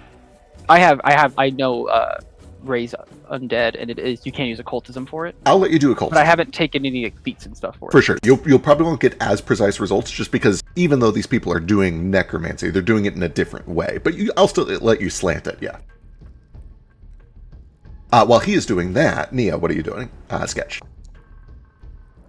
How do you identify potions in this setting? Great question. I'm sure that you could just use alchemy lore. You could probably use arcana if they were made through arcane methods, but let me go read. I don't think we've done this yet. Oh, Taste Okay. them. I was gonna say taste them. I can craft like 4 different kinds of potions. Yeah, I know in 5e you literally just like dip a finger and can learn for free what a potion does. With no training at all, which is crazy. Identify crafting skill to identify alchemy and alchemical.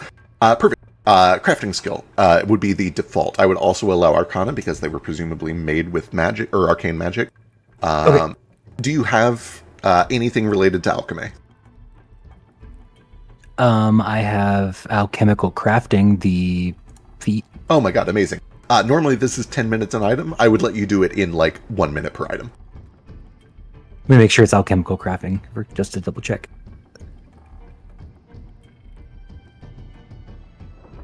Yeah, Scholar's Inheritance, alchemical crafting. Yep, okay.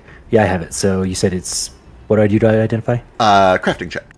Or Crafting, Arcana cool. if that's better for you, but I think crafting is better for you. No, crafting's better.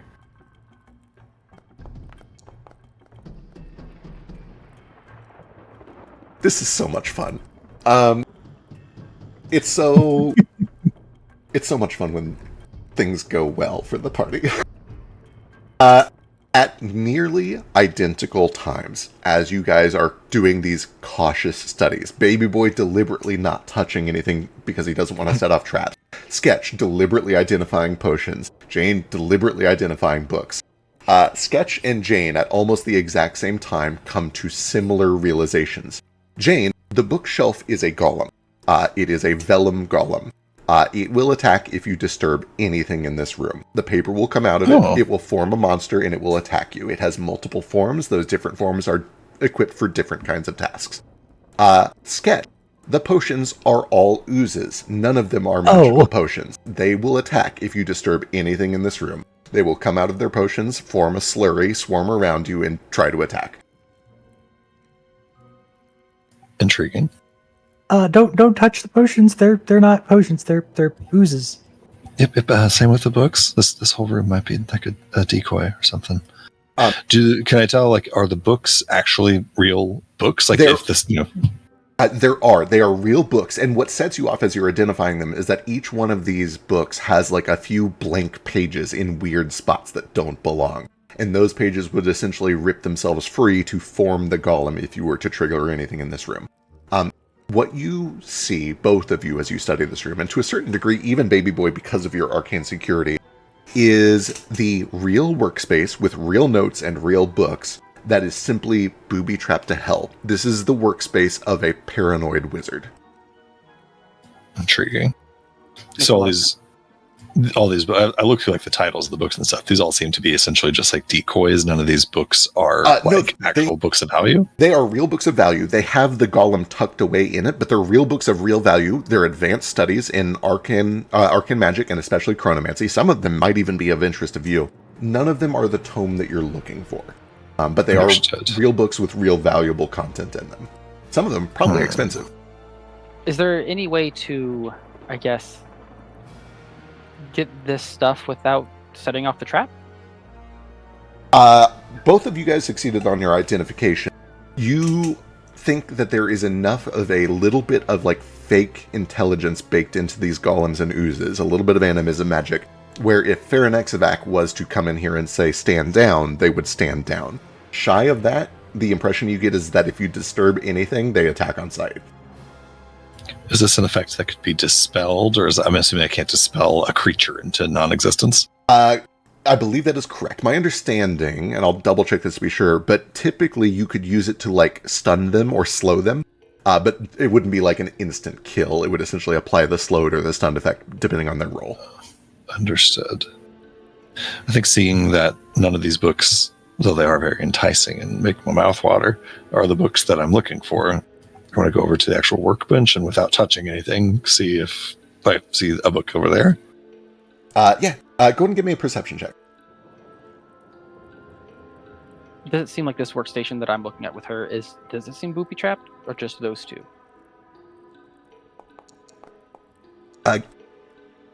Give me a perception check. Can I give you arcane security? Yes, if you're only looking for magical traps. Are there just potions on the shelf, or are there other things mixed in here that are also good? You begin to kind of like pour through to see if there are any real potions mixed in here.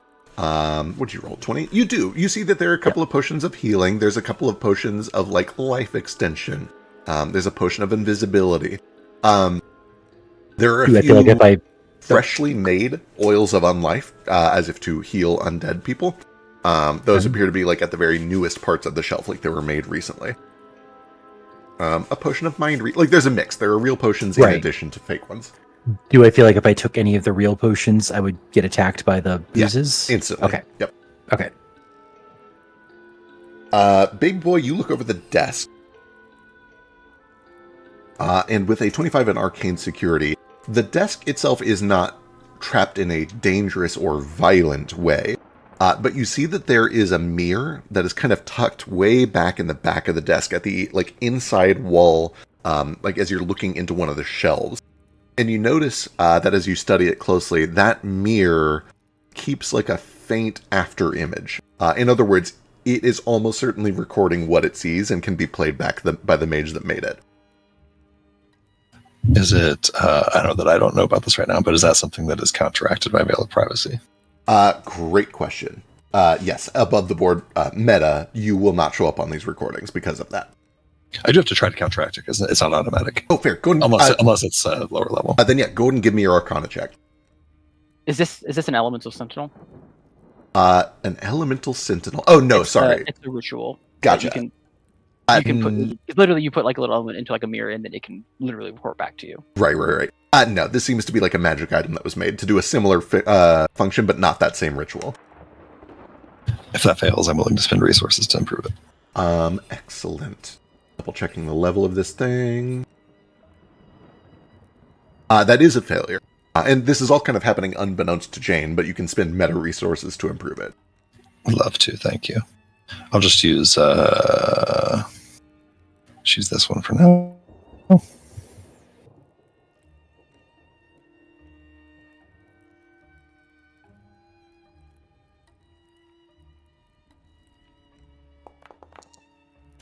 Oh my god.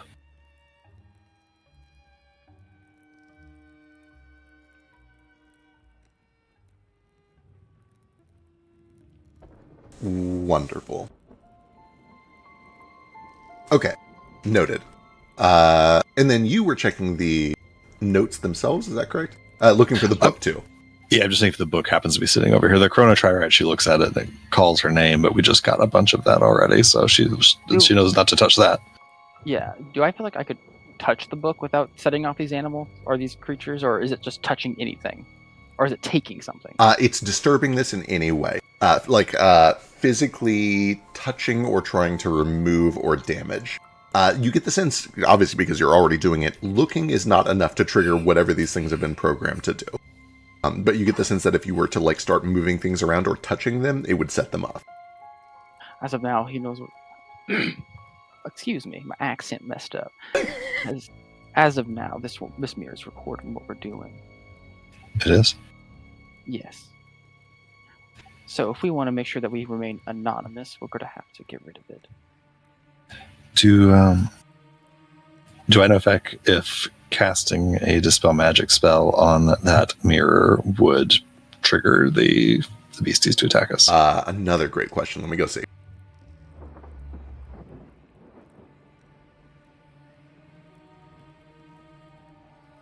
And is this like two separate beasts? Is it like two beasts, or is it multiple beasts? Seems to be the potions and then the papers are two separate forms of security in here, and then the mirror that's recording.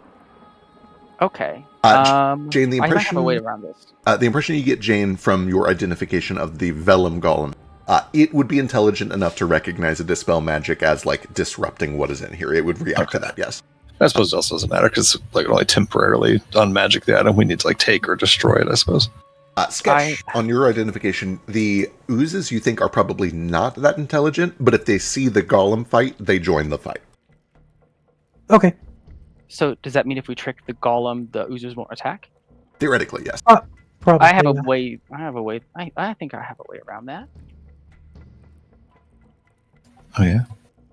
Yeah. I have a question, in fact, actually, really quick before we go into that.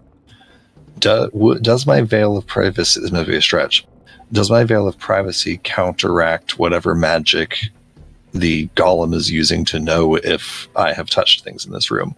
Or can it just see? You know what I mean? It just has its own senses. It's not using a divination spell or an abjuration spell. It is a creature that has sight. Okay, understood. Yep. Sorry, carry on, Lush. I can, implant a memory of him walking in here and telling them to stand down. Sounds like a good idea to me. If you It don't, fails, of course. if you don't think that'll set it off, I mean, if it fails, it's unaware that I'm doing it. Maybe we should. Do I think that would set off the trap? Fact, based on what I know about it with my identification, if it succeed or failed, would that set it off? Right. If it senses that something is casting a spell on it, it's just going to attack. So it depends on whether he can get that modify memory off instantly in the snap of a finger. I mean, it's just I can instantly do 6 seconds. So if I just literally just cast the spell and as components, just have him think. Yeah. He is instantly. Yeah. Theoretically, in that case, it would just come down to initiative. If you win initiative, he would startle when he sees you starting to cast the spell, but you would get the spell off before he can react. What is tricky here, the oozes. How do I put this? The oozes are a separate creature. They are unintelligent. They aren't smart enough to recognize magic as a threat. But if you neutralize the golem, that is not enough for the golem to turn around and say, okay, oozes, don't attack now. So in other words, the oozes would still be watching for you to take things and move things around. Yeah, I could just cast it on both of them. True, you can theoretically cast it on both of them, yes. And Maybe. do I feel like, I guess based on the information here, these things are watching for stuff in the room. If I were to cast the spell while standing outside of the room, would they even be aware of what I'm doing? Would they even think to look out there? The golem for sure is smart enough to do that. The ooze probably not. Quick question. Yeah. The mirror, do we know if it is live streaming this to him? Is it a scrying thing or is it just recording? On Baby Boy's arcane security check, he can tell that it's doing some sort of recording. He is not able to tell whether it is live streaming unless somebody goes in there and identifies it. Actually, peels it apart. Okay, got it. Let's see. I am going to come back to you to tell you what you see looking for the book on the desk, but real quick, we have a hand raise from Sketch. What you up to? I was going to ask to leave the room, but since we're doing something with this stuff, I won't leave yet. Okay, got it. Understood. You'll hang out in here for a little bit. Let's see, Jane, you already rolled perception way up here. Let's see. Goes like a 15. As you're looking for that, I do say to Baby Boy, I like that idea. Maybe we, in case it fails, we hold off until we've had a chance to poke around the rest of this place. I would hate to create a big commotion and get ourselves kicked out of here before we had a chance to look everywhere. All right, as long as we're careful. We don't want to get. I'd much rather put my plans to use in this room, and it will be disturbing this room for sure. I understand. Just this room doesn't have at least what I came here for, and would like to find that before we get a bunch of guards called in here or anything. Okay. All right. Jane, with your initial cursory look, you don't see a tome or anything that could be like a big important book that resembles a tome, but there are places in the desk where it could be tucked away that you can't get to without actually opening a drawer. So that is a possibility. But also, you do see there are notes in Ramasek written on here, and although you don't have the time to like sit there and thoroughly scrutinize all of them, even just a cursory glance immediately kind of gives you the impression that these are his most recent chronomancy notes, that he has been studying the tome, he refers to it in these notes, and that he has started to figure out several important pieces. He has been having breakthroughs recently. The nature of these breakthroughs is essentially as follows, and let me pull up my notes to make sure I get this correct.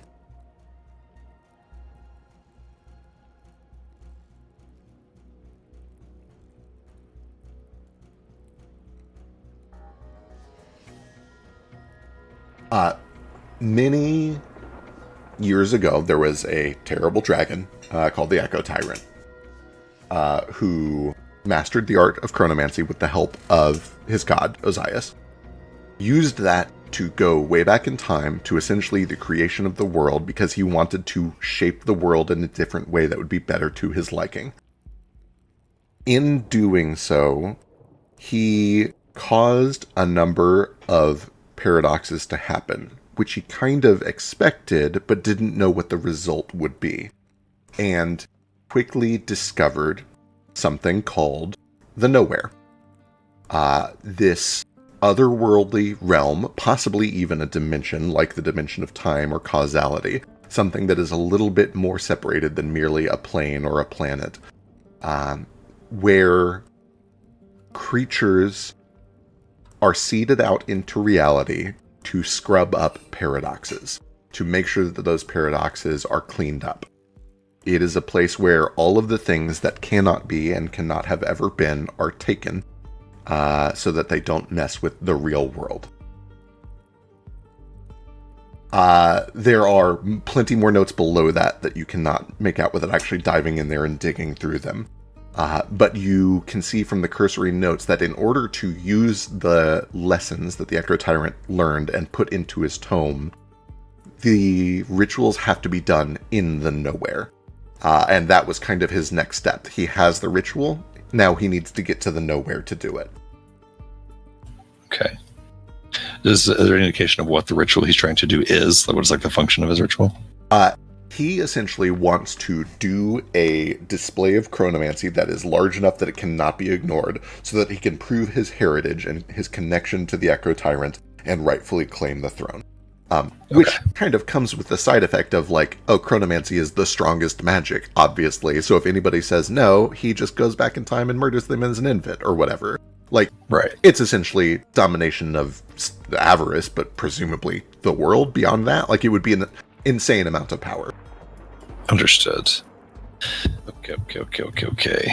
And you said they're like, obviously I don't see the book. There are like drawers on this desk that could potentially hold a book. Theoretically, yeah.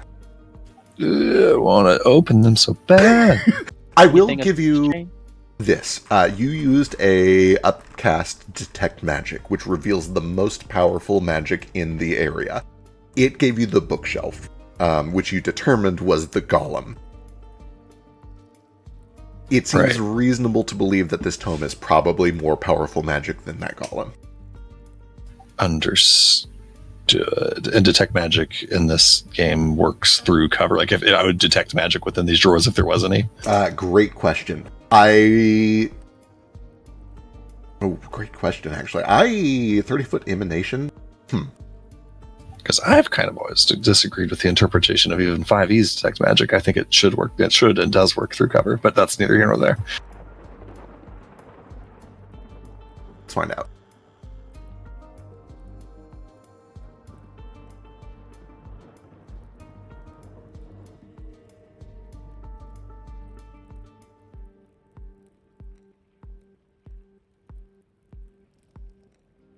This music slaps. It does slap.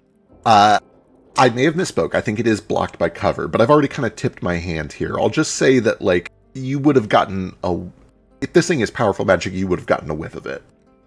In this Understood. Room. I understand. And I think you've kind of also tipped your hand here. Maybe I already knew this and I've just forgotten. I do know that this book is magical. It's not literally just a book. It certainly seems to be magical, yes. Okay. Sorry, and I think Lucy said something. Yeah, it's like, I see anything interesting? I obviously see you reading this. Yeah. It's his notes about chronomancy, about his plans, his ritual he's trying to do to become the king of, well, to prove he's powerful enough to be the king of Pi and probably eventually everywhere. But it's all based on the book. It's all derived from this tome, and that tome's not here. If it was here, I would sense it. It's not in this room.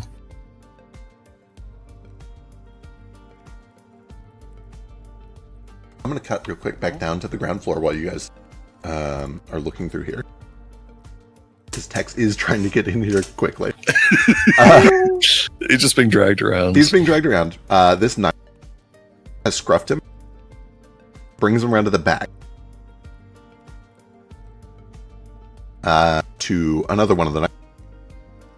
They speak in a language that I don't believe you understand. This knight opens the door, leans in, and talks to one of the servants in the house, it looks like. I don't think the map is pulled over there. Oh, shit. Over here. Well, let me grab a tab. It's also, like, shadowy. We can't see anything. There we go. They speak more in a language that you don't understand. And eventually, where this conversation ends up is that you are tossed into here, to this room, with this commoner, in what appears to be an armory of some sort. This door closes, this door is already closed. The commoner looks down to you and just kind of watches you for a little while, and then it seems that they are going back to essentially pulling things off of the racks and getting them ready. Like they're in a state of alert, and he wants to make sure that there are like weapons ready for these people to grab.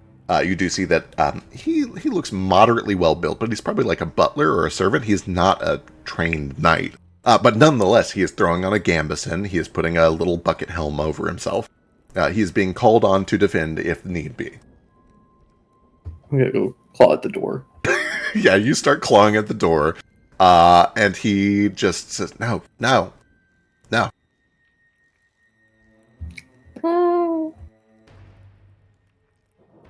He kind of like goes over to the door, and he does the thing where he like kind of scoots you aside with his foot, opens the door, starts to step through. Oh, I sprint. Give me acrobatics.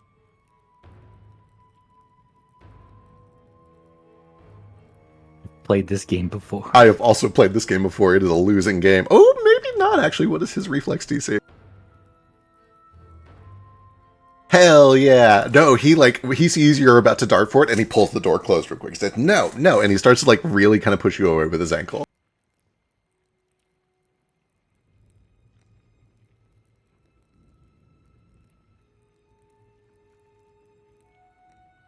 He squats down real low. And says, listen, I don't know whose pet you are. If you belong to the fox, I will go talk to him and be back, okay? You're a weird cat. Stay in this room, okay? Stay. He stands up. I sit politely. Starts to open the door. Flips through. Closes it. And is gone. Okay, go and open the door. How long do you wait? seconds.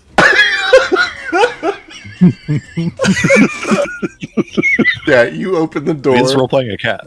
Right, of course.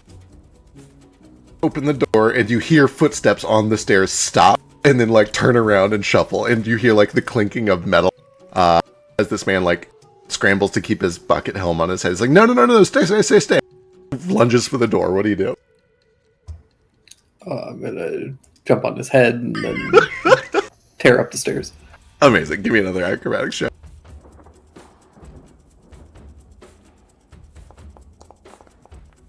Oh, yeah, you're gone. This man clearly does not understand how cats work, and certainly not intelligent cat. He begins to chase after you, but you're moving at cat speeds. You get up there before he does. Let me pull you over to that.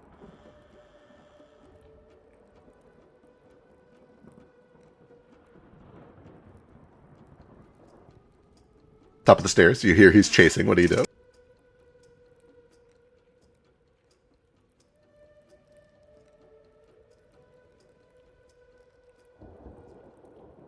Do we hear people running up the stairs? Not from all the way back here, not from this far away. You probably will if it gets Okay. closer. I guess if anybody's like specifically on lookout, they could give me an active perception check. No, Fetch no, isn't okay. doing anything else. That's a fair point. Fetch could be on lookout. Run it. Yeah, I'm just gonna try and find a place to hide. Excellent. Give me a stealth check. So I wonder what happened to Biscuit. I don't Maybe know. did. He maybe did. He was like responding earlier and everything. I think he died. Fetch does actually hear that there's like a little bit of a commotion coming. He's like, guys, the other side of the door, I think there's a ruckus. I feel like we gotta stop making that joke.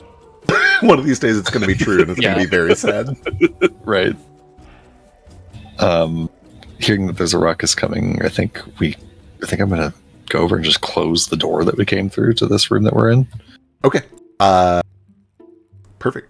You close the secret door. Tex, with a 23, you're able to kind of like find a spot to hide before this guy gets up here.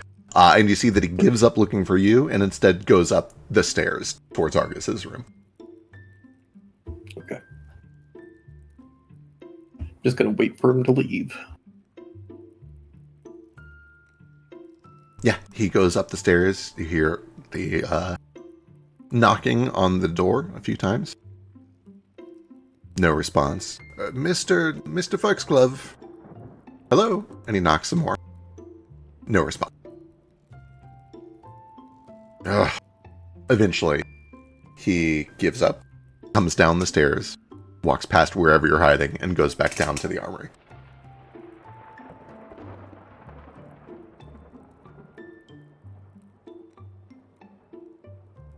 Alrighty, I am going to sneak back out and see if I can find where everybody's gotten off to.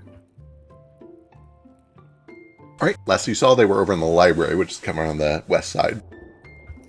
I'll head over there and see if I can slip in without being noticed. Excellent. Give me a stealth check and a perception check.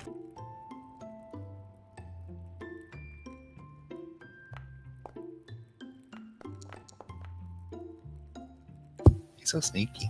So sneaky. Really, one of the only things Tex is qualified to do.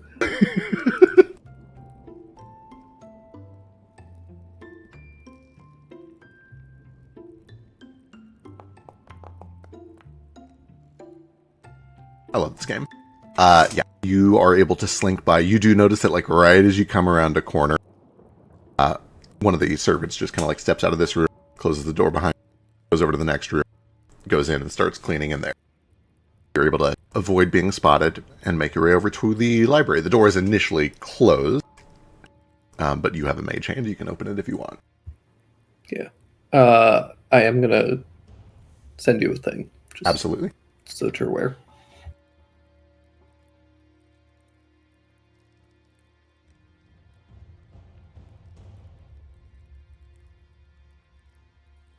So are we gonna trick the golem, or are you just gonna stand there and keep reading? Because if you're reading, I'm gonna go do something else.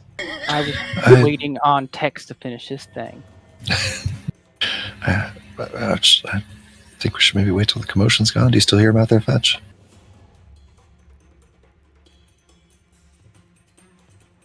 I can hear everything. But no, I think tricking the golem is maybe a good idea. But maybe after we find my book, if y'all don't mind. Yeah. Also, this probably should be said. If for some reason we have to skedoodle, we should probably have a meetup place, and that meetup place should probably be somewhat near where the carriage is. After we get out of here, I can cast some magic, which will allow us to get out of here. But if push comes to shove, I still have something I want to do here, and I have a way to get out myself. It will be quite distractive. Understood. Yeah, I think just meet back up at the carriage. Yeah, if all we else don't have fails. if we don't have a chance to come back to this room, I will come back to this room.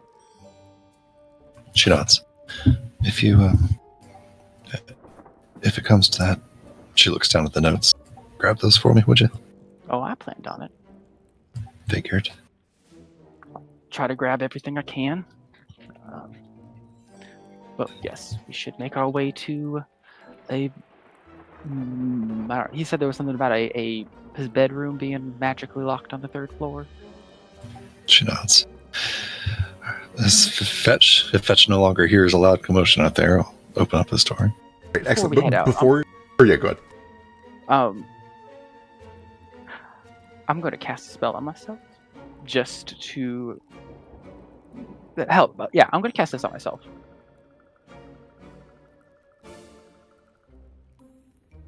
Keep vision. Oh yeah. Wonderful, excellent. Okay. Lasts for an hour.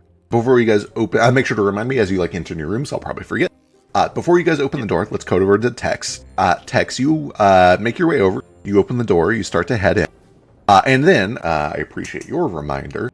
You see nothing, but with your own keen scent, you smell perfume that is familiar to you. It is kind of like a mix between lilac and clover. And as you look around to find the smell of this faint perfume,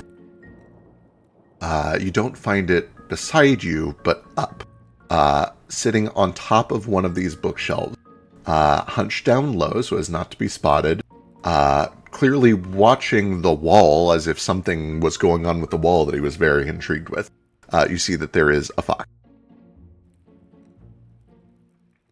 who then... actually, what was your stealth roll? Hang on. Your stealth check was 28. Let's find out if he even recognizes that you're here. He can't be cute. Not allowed. He's so I have special and cute. He's just a little fox. Just a little guy. This little fox does not seem to recognize you coming into the room. He doesn't hear the door click. He doesn't hear your cat-like footsteps.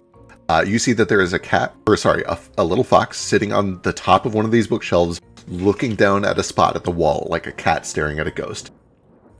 And the fox, for some reason, smells like perfume. I have a question. Yes. How long did we spend in the library before we went into that room? About 5-10 minutes. Because invisibility only lasts for 10 minutes. Correct. I'm assuming he came in after. What do you do, Ted? Or we all just rolled pretty low perception when we searched that room. So I'm gonna hop up behind him and just say, "What you doing?" Oh, Jesus. Oh, my God. Hi. Who? Oh. Right. It's you. I'm an avid reader, right? Really? No. I don't see any text on that wall. Yeah, no. Your friends are in there, and I'm trying to figure out what they're doing. There's something in there? Yes, there's something in there. A room of some sort, a hidden door. They just closed it, which is perplexing, because that makes it hard for me to tell what they're doing, and if they're messing with my business. And what's your business? Well, that I don't think I can just tell you. But you already know that I'm here to have a conversation with Fairnexivek when he returns. If they are absconding with valuables, that will be pinned on me. Well, that would be a shame.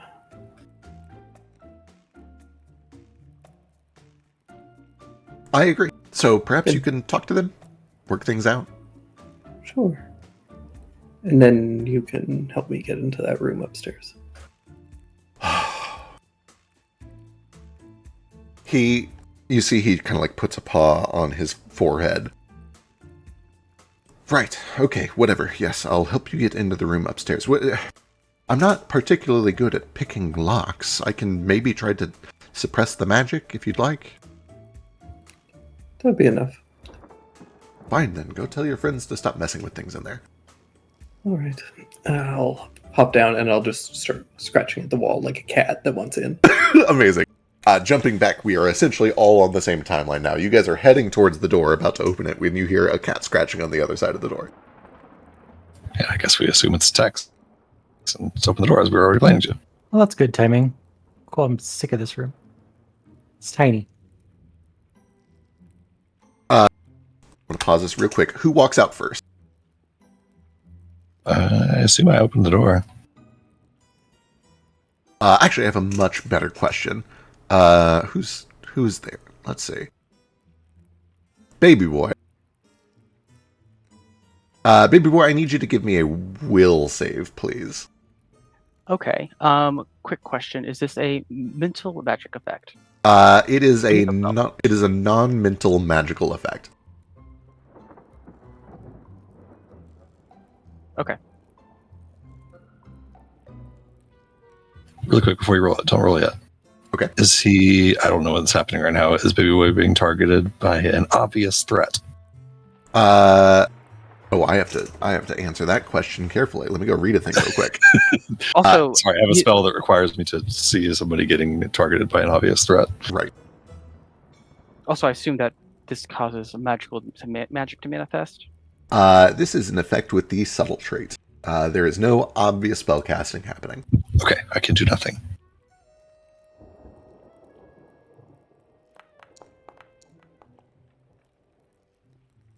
Oh, son of a bitch.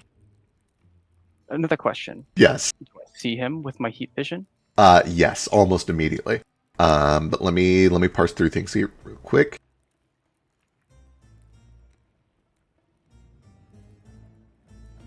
Okay, perfect. This all works out beautifully. You open the door, and Baby Boy, you are the first to lock eyes, not only with Tex, who is scratching at the door, but with a fox, Argus, obviously, who is sitting on top of one of these bookshelves, staring into the door as it opens. What's more, as you all start to kind of like pile out, you see the fox just very faintly tilt his head to the side, and you feel you feel your ankle give out, like you're just about to trip over your own 2 feet. And you start to like lose your balance, and you feel like you would have to stop yourself by catching yourself on the bookshelf. But you resist. You recognize that this is something that is being implanted into your mind. It is a, I phrase that as if it was a mental effect. It's not, it's a fortune effect. You learn that this fox tried to manipulate your luck so that you would slip and fall into the bookshelf and failed. What do you do? Well, I'm just gonna saunter over here. As soon as we're all out of the room, I close the door behind me and turn the dial on my book to a different time and lock it. Got it. I'll be like, well, Argus, that wasn't very kind of you. What can I say? I had to try. What are you doing in there? Get through the door before you shut me in. I'm surprised I beat you here. Or you beat me here. Well, what can I say? I'm sneaky. Oh, that is the truth. Do you guys take anything? Oh, wouldn't you like to know? Yeah, I would, actually. I have very important business here I'd like you guys to not mess with. Oh, is that so? I thought you said you wanted me to take care of Fairnexivek and his people for you. We have an urgent hand raise from Jane. What's up? As soon as this conversation begins, I begin casting a spell. Actually, Can I do something also before Jane does that? That sounds like an answer best, or a question best answered by initiative. It would just be me mentally telling her something. I'll leave that Sure, up to go ahead. Jane, then, yeah. Yeah, sure, go ahead. I'll be like, open the door. I want this to be recorded. Can I respond telepathically? No. Or, whoa, right. No, you can't. No. That it would just be if you open the door. Boy, You don't have to do it. I don't always do this. Give me a persuasion check, baby boy.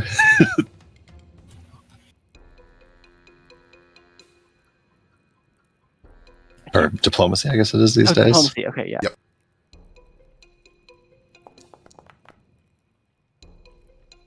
Cool. She looks really hesitant, but she steps over to the door and just like cracks it open enough for like sound to travel through, but not enough for Vargas to see in there. Yeah. And as she's doing that, she like begins casting a spell that takes a minute to cast, obvious manifestations. And if it matters, I don't know if like I'll just tell you if what I'm casting. Sure. I don't suspect that Argus knows what I'm casting, but I'm targeting him, so I don't know if he automatically knows that he's being targeted by a thing. I don't know how this game works. We'll see. He sees you starting to cast an arcane spell. He is not an arcanist, but recognizes that you are looking at him and starting to cast some sort of a spell. And he does like look to you and to everybody. He's like, "Oh, what's she doing? What's this? Huh? Yeah. Huh?" So Can I try to play it up as this has something to do with me opening the door. I try to make it look like I'm like casting some sort of ward on this door. I like it. Give me a deception check.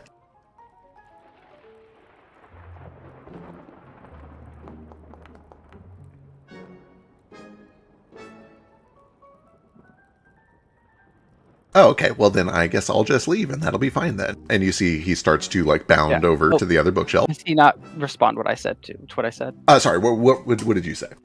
I said, I thought you wanted me to take care of Aramaxivax for you. Well, things change. I've got all sorts of schemes, all sorts of irons in the fire. I think I've got things under control as long as you guys didn't steal anything. Jumps over to the next one. Can I do something with this scene, please? Absolutely. Yeah. I just want to Okay. I didn't even get to talk to him because you talked to him immediately after walking through the door. Oh, I just saw your hand raised, Nia. Yes. What That's does Sketch okay. do? Well, I wasn't expecting us to be casual with him. I was just going to attack his ass. Oh, if you want to just attack his ass, we can absolutely do that. I would like to tackle him off the bookshelf. Hell yeah, I'll let's jump go. up there. Let's fucking do it. Yeah, let's roll initiative. Let's get this time sensitive. Hell yeah. So I forgot what to clear our own hand raises. For planning purposes, is he visible? He is visible, yeah. Perfect. How do I roll initiative again? How does this? Right click yourself and hit the swords. Oh, I'm going to destabilize my time stream. It's okay. Oh, is that PWL Elder? Did he actually roll that? Oh, he did. He nat 20'd that shit. Let's go.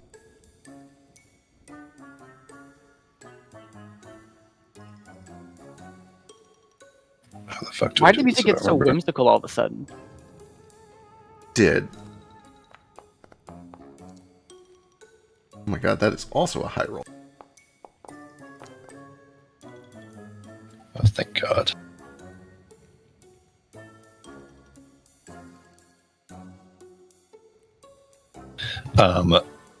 How long has it been since I began casting my spell? How long did like baby boy talk to him? So we're gonna wind things back a little bit. You guys like started to have all these conversations, and as soon as Sketch gets out there, like a round into your casting, Sketch just goes for a tackle. Okay, cool. And this is so appropriate. The two of them are up first on initiative. And just so I know, for this hasn't come out yet, this game, I assume this is like 5e, where if I want to cast a minute-long spell, I need to now spend the next like 9 rounds of combat using all 3 actions. Essentially, I think technically as soon as you enter combat, it like breaks it, but that feels gamey to me and I don't like it. So theoretically, if you spend all of this combat continuing to just cast a spell, you're fine. Okay, cool. Okay. So you hear Argus in his tiny little fox form starting to have this conversation, and then Sketch, you come around the corner and you see him up there, and you just go to tackle. He seems to instinctively recognize that you are about to pounce, and he beats you by 1 on initiative, unless you have anything you can do to modify that. I don't think I do. And I've rolled a 19, so I'd have to get a nat 20 to match. Fair. So He rolled a nat 20. good for him. I don't think I have anything to help you.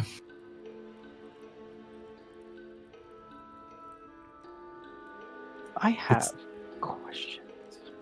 Okay. Ooh, wait, I do maybe have something here. Uh-oh. So I don't know. This is kind of like out of order. Can I use a react? Oh, this would probably break my spellcasting. So I guess this does now matter. Can I use all 3 actions to cast a spell on my turn and still use reactions to cast spells? Or is that gonna break my casting? You feel me? I feel you. I'll tell you what. If you do it, you'll need to give me a DC 15 Arcana, or it will reset your casting. Okay. And that DC might go up if you do it more than once. Understood. I will take that chance. When I see Sketch go to tackle Argus, I begin to cast a spell on Argus, like one hand focused on one spell, one on the other, and I want to make him think that it was not Sketch who attacked him; it was Tex. Essentially, trying to prevent him from running in Tex's direction. I gotcha. Okay, love it. He needs to make a will save. I believe so, yes. And let me read a thing real quick. Basically, I conjure, so the top spinning my hand, I conjure like an alternative timeline where Tex is the first one to spring into action here beside Sketch, and implant it into his mind. Jane. I love this game. This is something Baby Boy already knows about, but probably hasn't. I warned everyone about this. I warned them he had mentally traps himself. Oh, that is true. Yeah. So Jane, you would know this that I told you that he does have a mental minefield on him. If you cast a spell with a mental trait, it can hurt you. Really? Yes, I explained all the things I knew about him in the carriage. I will say it is possible that Jane, the character, remembers something that Zeke, the player, does not. If you want, Jane can give me just like an intelligence check. It was literally hours ago. I'm going to call it a DC 8. Let's leave it to dice. But also, if you do that, it means that I can cast mental spells on him to set it off. Yeah, at the last second, you're going to do this, and you remember... So, for the record, you can still do this if you want. You just know that he has a mental minefield according to Baby Boy. So, now, is this just any mental spell? Any spell with a mental trait. Anything that would... you know specifically... Actually, I don't know if you know this spell specifically, but above the board, the purpose is to go off when somebody tries to manipulate your thoughts, which the spell certainly is doing. Okay, in that case, that ship has already sank. I already started casting Mind Probe on him, which is also mental. So I'm just going to say that, whatever point Baby was talking about that, Jane was ultra absorbed in reading a book about how she, reading all those notes and leveling up mechanically, etc. Okay. I don't think she knows about that. I love it. I do really like to think this occurred as like an anime flashback where you're casting a spell, and then you just hear Baby Boy, Jane. Okay, Also, thank you so much for casting the spell. Hell yeah. Yeah, fuck it. We gotta break through this stupid animus mind. We are so deep into playing a blue deck. Let's start undoing the stack, shall we? So, first, Animus Mind goes off. Jane, I need a will save. With great pleasure. Now, I've just used my reaction, so I cannot use any other reactions on this. Correct. So I must simply just make this saving throw, which is not what I really want to do right now. And this is it just going off. This isn't him casting. Correct. This is precast. 19 just saves, so you take half of this damage. As soon as you begin to shift this blame, you reach into Argus's mind and you begin to just subtly alter what is going on around him. You feel an immediate electrical kickback into your mind. You take 10 points of mental damage. Ow. It doesn't disrupt your spell going off, so now your spell still goes off and he must make a mental save against your Beautiful. shift blame.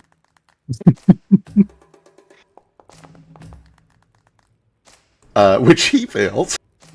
So Beautiful. he, let's see, thinks that Tex is the one who is coming for him. Can I give him my inspiration? You want to go? Yeah, this directly affects you. If you don't want to be blamed for this, then absolutely you can give him your inspiration, and I will reroll it.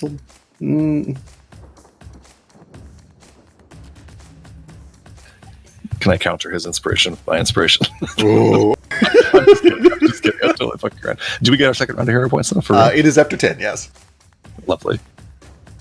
And also, while Texas considering whether he's doing that or not, I think, let me see here. Yes, I can recognize a spell as a free action without any action. So I do want to try to recognize what that magic thing was that just hit me. Perfect. Let me see if it what is. the line was. Let me see if it is occult or not, or if it is arcane or not. It is only an occult spell. Do you have occultism? I do. I'm a master of occultism. Oh, amazing. Give me an occultism check. I'm as good at occultism as I am at arcana. Actually, it's one less.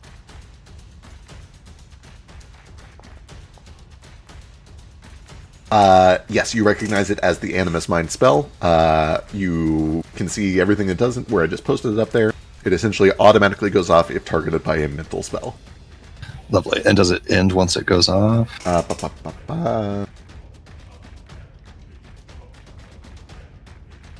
believe so. I think it's just like a one and done. I assume so. It's certainly worded like it does. Dismiss the first move. Yeah, the first creature. Yep. Okay, cool. Cool. So I know it's gone now. Lovely. Okay. Tex, are you using inspiration? No. Okay. Argus thinks that you are coming to tackle him. So, Argus uses his turn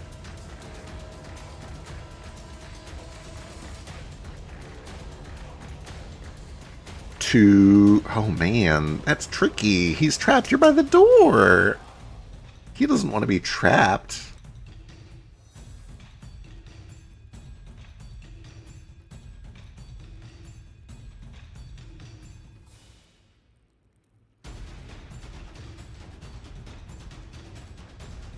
I believe he's going to use one action to shift out of this form and back into his humanoid form. Seems wise. He's really vulnerable in that state. He's very vulnerable right now. Still kind of balancing up on the bookshelf. No, I have questions. How is he able to cast magic in his And talk. changed form? Talking is a thing that I can do, but like, What a delightful question. Update participant 31. Have you thought about just getting good, Lou? Sure. I've like literally tried so hard to get good. This is a question you can actually ask, and I'll have you roll some things for it after combat. Let's see. Second two actions. I think he wants to be out of here. I think he wants to not be in this room right now.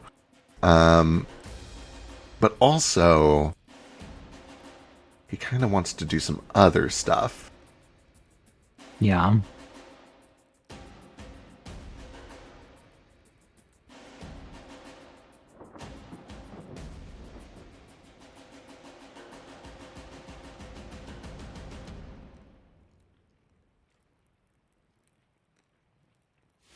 Yeah, this was his knee jerk last time. I think it's going to be his knee jerk this time too.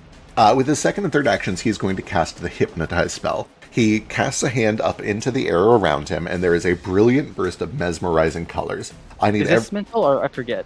This is Arcane, Illusion, Manipulate, Subtle, and Visual. No mental. Gotcha. I need everybody in the room to give me a will save. Why is it not letting me cast the spell? There it goes. Hero point on that. Same.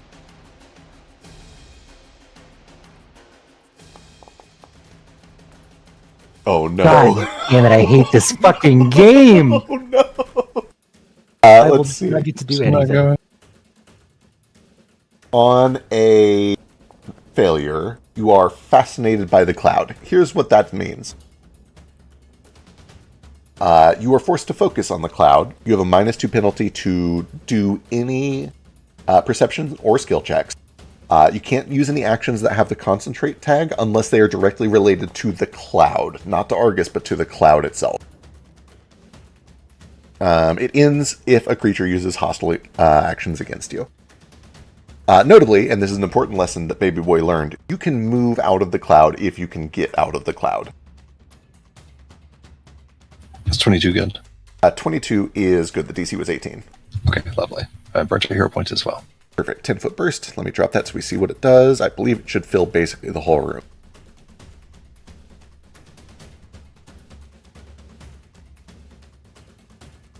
Amazing. That is all 3 of his actions. He is balancing on the bookshelf up there. He doesn't immediately know which of you this worked on, which ones it doesn't, but keep track if you are fascinated or not. Sketch, you are fascinated.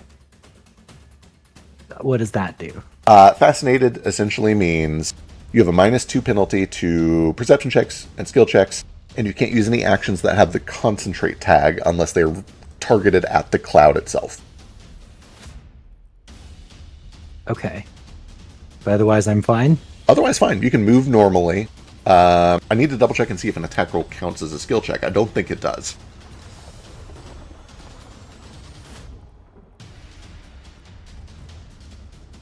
Correct. Yeah, you can potentially move and attack normally. Okay, cool. As long as your attack doesn't have the concentrate tag. It doesn't have the concentrate tag. I don't think any of mine should. For now, I'll use an action to climb the bookcase. Excellent. Do you have a climb suit? No, I don't. So do I need to roll for that? I see there's a... Do. That is an athletics check. Oh boy, this is going to go well. I believe in you. 12. Double checking the DC for a bookcase. I'm sure it's probably pretty easy.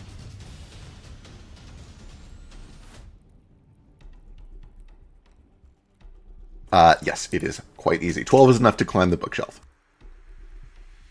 Cool.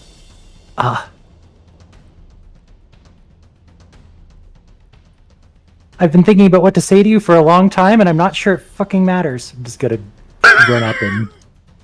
Oh, I miss you too. Wait. No. God.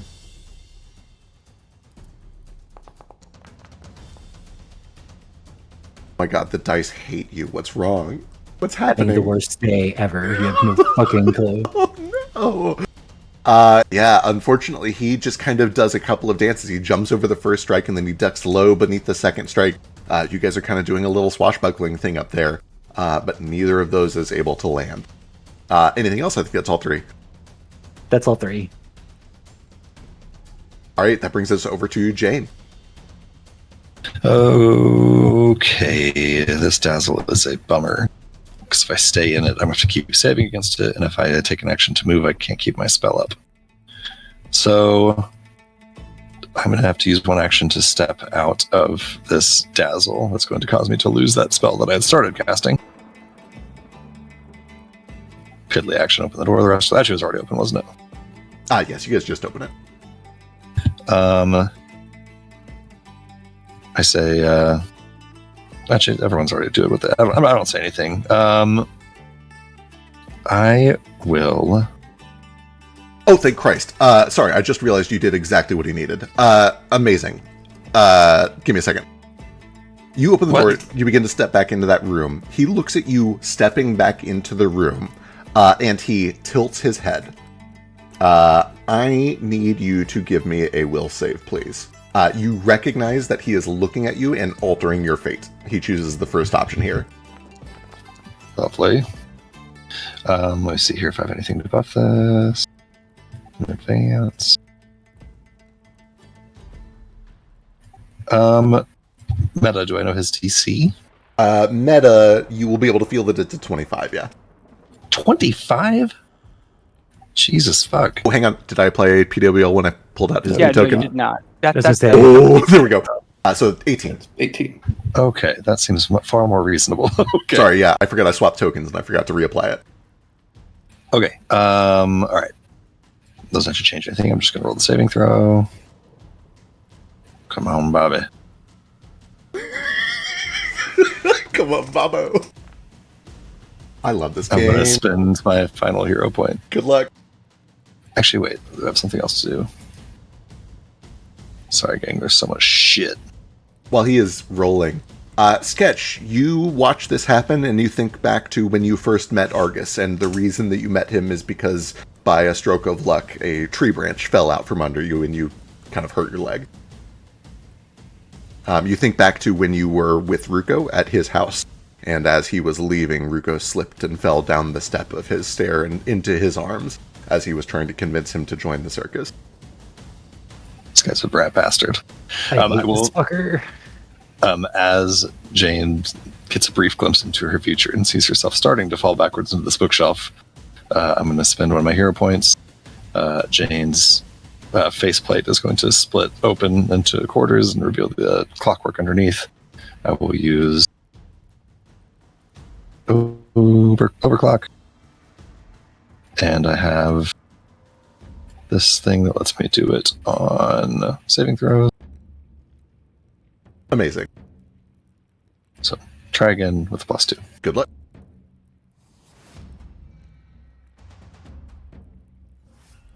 Please fail, please fail, please fail. I don't often root for the bad guy in these fights, but I am rooting for him right now. Oh, no! Son of a bitch. You feel yourself start to slip, and just like Baby Boy a few seconds ago, you know where your hand would go if you had to catch yourself. You know that it would go straight into that bookshelf. But you are able to activate these gyroscopic defensive subroutines and stabilize yourself before you fall into the bookshelf. Hell yeah. Stabilize myself after taking that one little action to step away, look back up at him, the top still spinning in my hand. And then I will use... I will begin using Quickened Casting. Oh wait, no, there's only 2 action spell anyway. I'm not going to use Quickened Casting. I'm just going to cast the spell without using Quickened Casting because it's only 2 actions. Okay. I'm going to cast Slow on my boy Argus. Oh, I really wish you wouldn't. That's a fort save.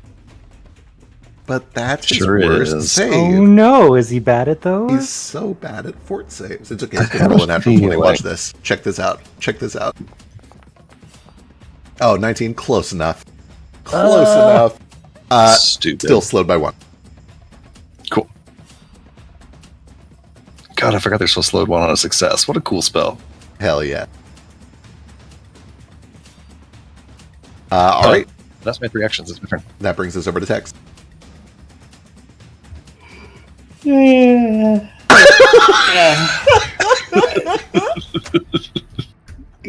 Take a big stretch and just lay down.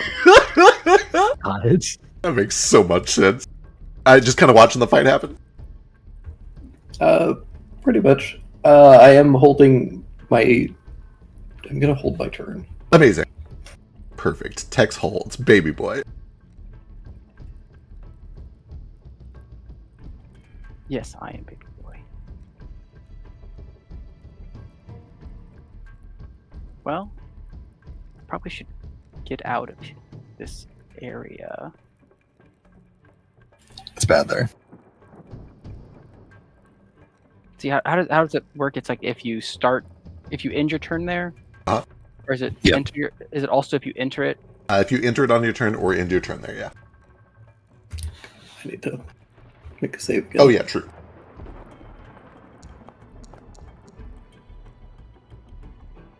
Ooh, critically fail. So that means... no reactions while you were fascinated. I don't know how this really translates into holding your turn, other than, like, I guess maybe if you hold your turn, you're going to pop in 1 turn late for when you want to, maybe? I feel like that's a reasonable thing. Seems like bullshit, but okay. Okay. I'm going to cast a spell magic at 3rd spell. Wonderful. Excellent. That is a counteract check against Let's see. He did this as a level 2. You're casting this level 3, so you just need to not critically fail. His It's a DC is 18. Or is it? What am I rolling for this? Is it just 18. DC 18. no, what am I rolling for this? DC 18 occultism, and you need to not critically fail. I don't think I literally can. I can roll a 12. Amazing. Or 13. Yep, you were able to shut this down, and that ends. Nobody is hypnotized. Oh, come on, Argus. We can talk about this. And I'm gonna like kind of scoot over here and be like, so what do you? I'm gonna kind of like lean against this bookshelf. So what are you here to talk to for next about? Meanwhile, Sketch is like up there trying to stab him. Okay. You use the third action. Oh, well, you used an action to move. Yeah, I don't think I can do anything else with my action, anyways. I guess actually I'll walk over and I'm going to. Well, it was here. Is the door over here open? That is up to you guys. I assume that it is closed. Tex is the last person who came in, so it depends if Tex. Yeah, it's up to closed when he Tex. was on his way in. Did Tex close the library door when he came in? Probably. Just because he knew the servant was out there. Cool. Then I'm going to walk over here and I'm going to close the curtains. Damn So we it. can't- Hell yeah. we can't No! And I will then, yeah. Oh, fuck. Okay, alright. It's Argus's turn. He is slowed. He only gets 2 actions this turn. Fuck me. Okay, we need more chaos. We need so much more chaos, or this is not gonna go well for us. How can I do chaos? I can see the shelf.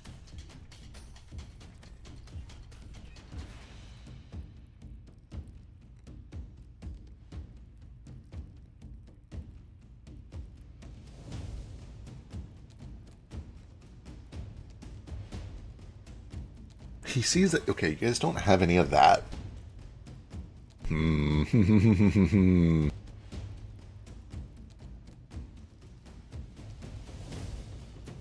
Oh, I know what we can do.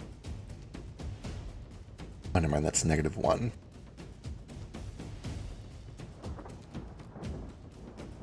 Stinky.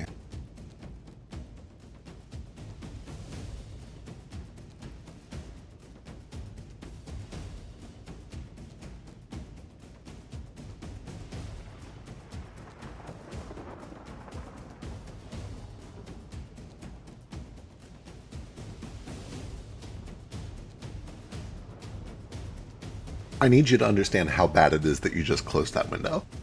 Oh, I know. He, Here's the thing.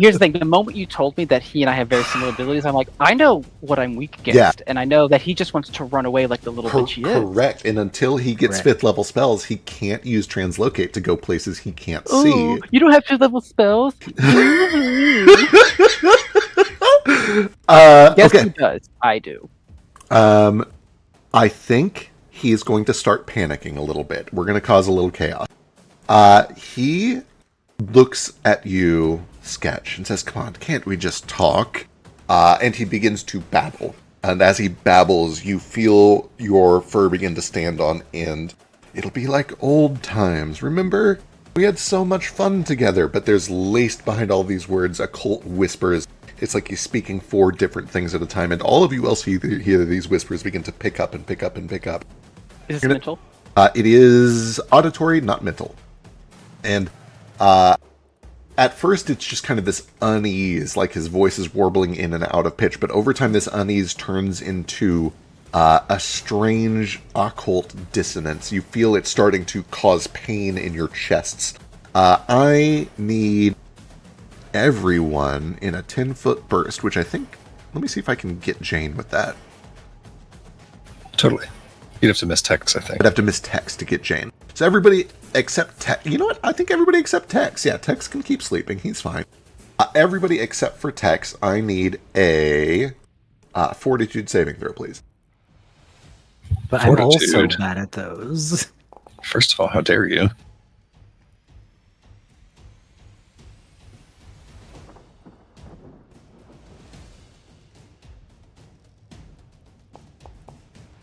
No!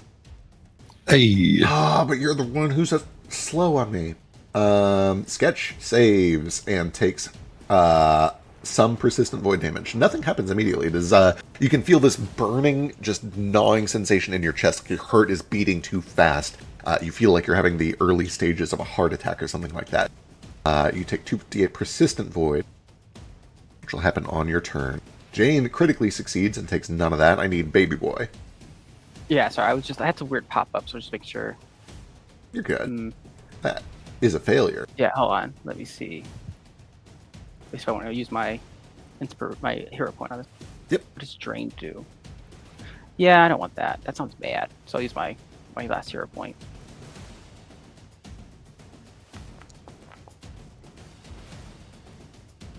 Suck a dick. Amazing. That turns it into a success. You take just the 2d8. Unfortunately, because he's slowed... How much was the 2d8? Nothing initially. It's persistent damage. It'll tick on your turns. That's his whole turn because he's slowed. That brings us back to Sketch. The slow, I think, is a 1-round duration. Correct, if it's gone now. Well, it's gone on my turn. On your turn, it's gone, yeah. Okay, Sketch, you're up. Okay, cool. Sketch feels himself giving in to these sweet words that he's fallen for before, mixed in with these whispers. Then he pushes that out and channels into a primal rage, much like that Switch was in his visions of her. I'm going to cast a spell. I'm going to cast Elemental Form and go with Fire. Yes, burn everything down. He's not really thinking about the fact he's standing on a bunch of flammable books. Sorry, Jane. That's right. I don't do those stupid books. We don't care about these books. We're use ones. That's fair. These are dumb books. These are dumb books. We don't care about these books. Just don't Oh my burn the God. curtain, because then you can teleport away. This is like a full-on polymorph. You, like, become a Yeah. fire elemental. Holy shit, okay. And you're going... Okay, Oh, so it you're, is just full. you're fired. Okay. Okay, so you turn into, essentially, a fire elemental shaped like Sketch. Yeah. I assume the main goes fiery the whole 9 yards. Yep. Hell yeah. Excellent. What do you do? Old times. Was any of that even real? It doesn't seem like it was to me. And then I'll just, reach out with one of these fiery tendrils and slap him across the face. Hell yeah. I don't know what I roll for this. Let's see. It's going to be your spell attack roll.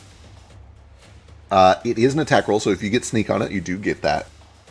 And on a hit, it does 1d8 fire plus some persistent fire. If that's not enough, I will hero point it. That is a miss by 1 unless slow reduces his AC. I don't think it does in this system. It doesn't, no. Okay, cool. Then yeah, that is a miss by the 1. hero point. All right. I'll use the other one. It's fine.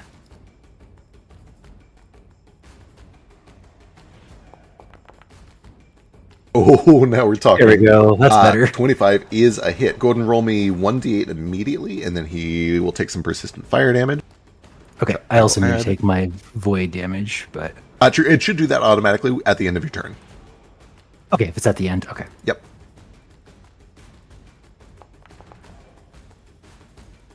7. 7, and then 1d4 fire.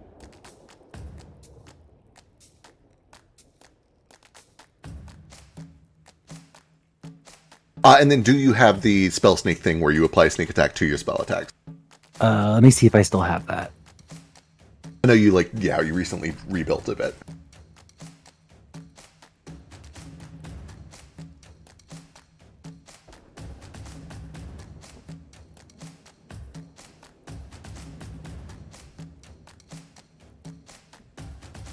I think I still do. I have an empty 10th level slot right now, and I don't know what was supposed to go in there. Perfect. So Then we'll go just ahead and- pretend it was that for now. yeah, I'm into it. And I think that was a D6. Checking. Should be on your old sheet.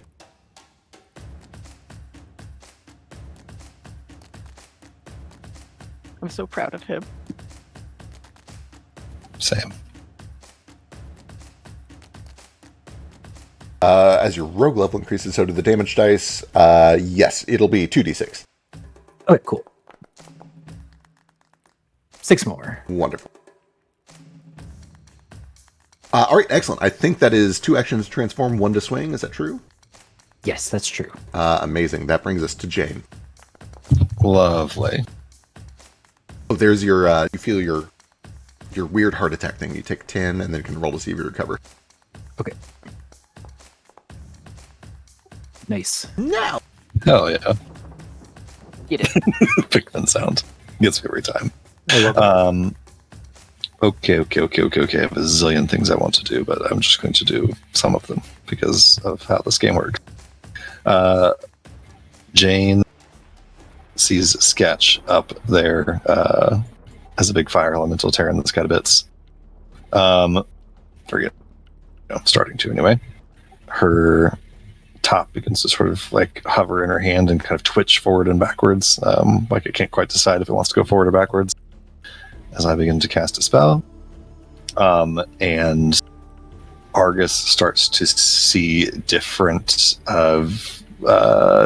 like reflections of himself, different sort of like hazy visions of himself being murdered horribly in various ways in this room, and some of them Tex murders him, and some Baby Boy does, and most of them Sketch does. For the duration of the spell, he is frightened 1 and can't reduce his frightened value. Don't like that. And reflections leak from mirrors and attack him, dealing some damage on a will save. So that happens right now. Will save right now. Here we go. We'll save right now. 19 just succeeds for half damage. Cool. Let's see, where's the damage?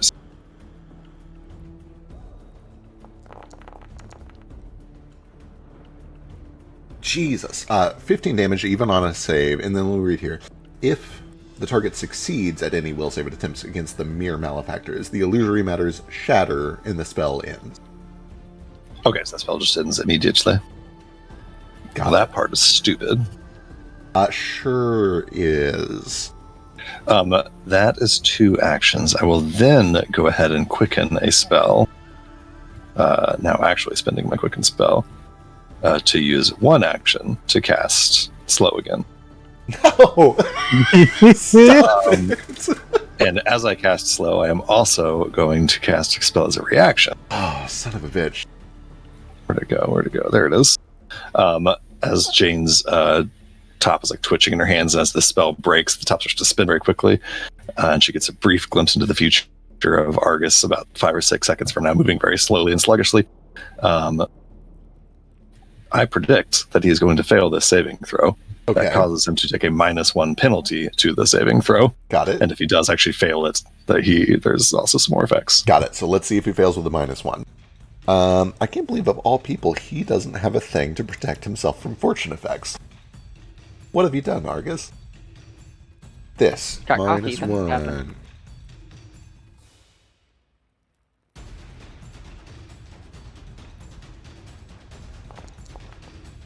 That's okay. He's going to roll nat 19s all day, every day. Okay, so I incorrectly predicted the result. So he is still slowed on a regular success. And because I predicted incorrectly, he has a -1 status penalty to all saving throws for 10 minutes. Oh my That's god. beautiful. What? He gets fucked even on a wrong guess? Correct. Damn. Okay. If I get it right, I get a bonus. If I get it wrong, he gets a penalty. I see. Amazing. Excellent. Okay.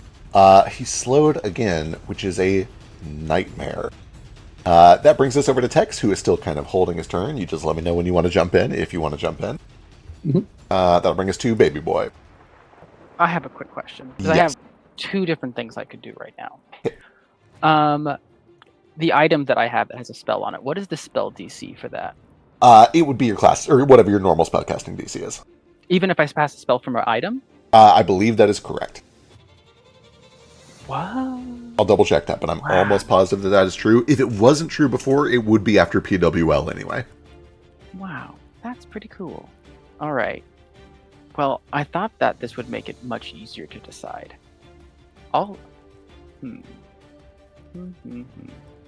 know what? I think I'm going to go with my gut.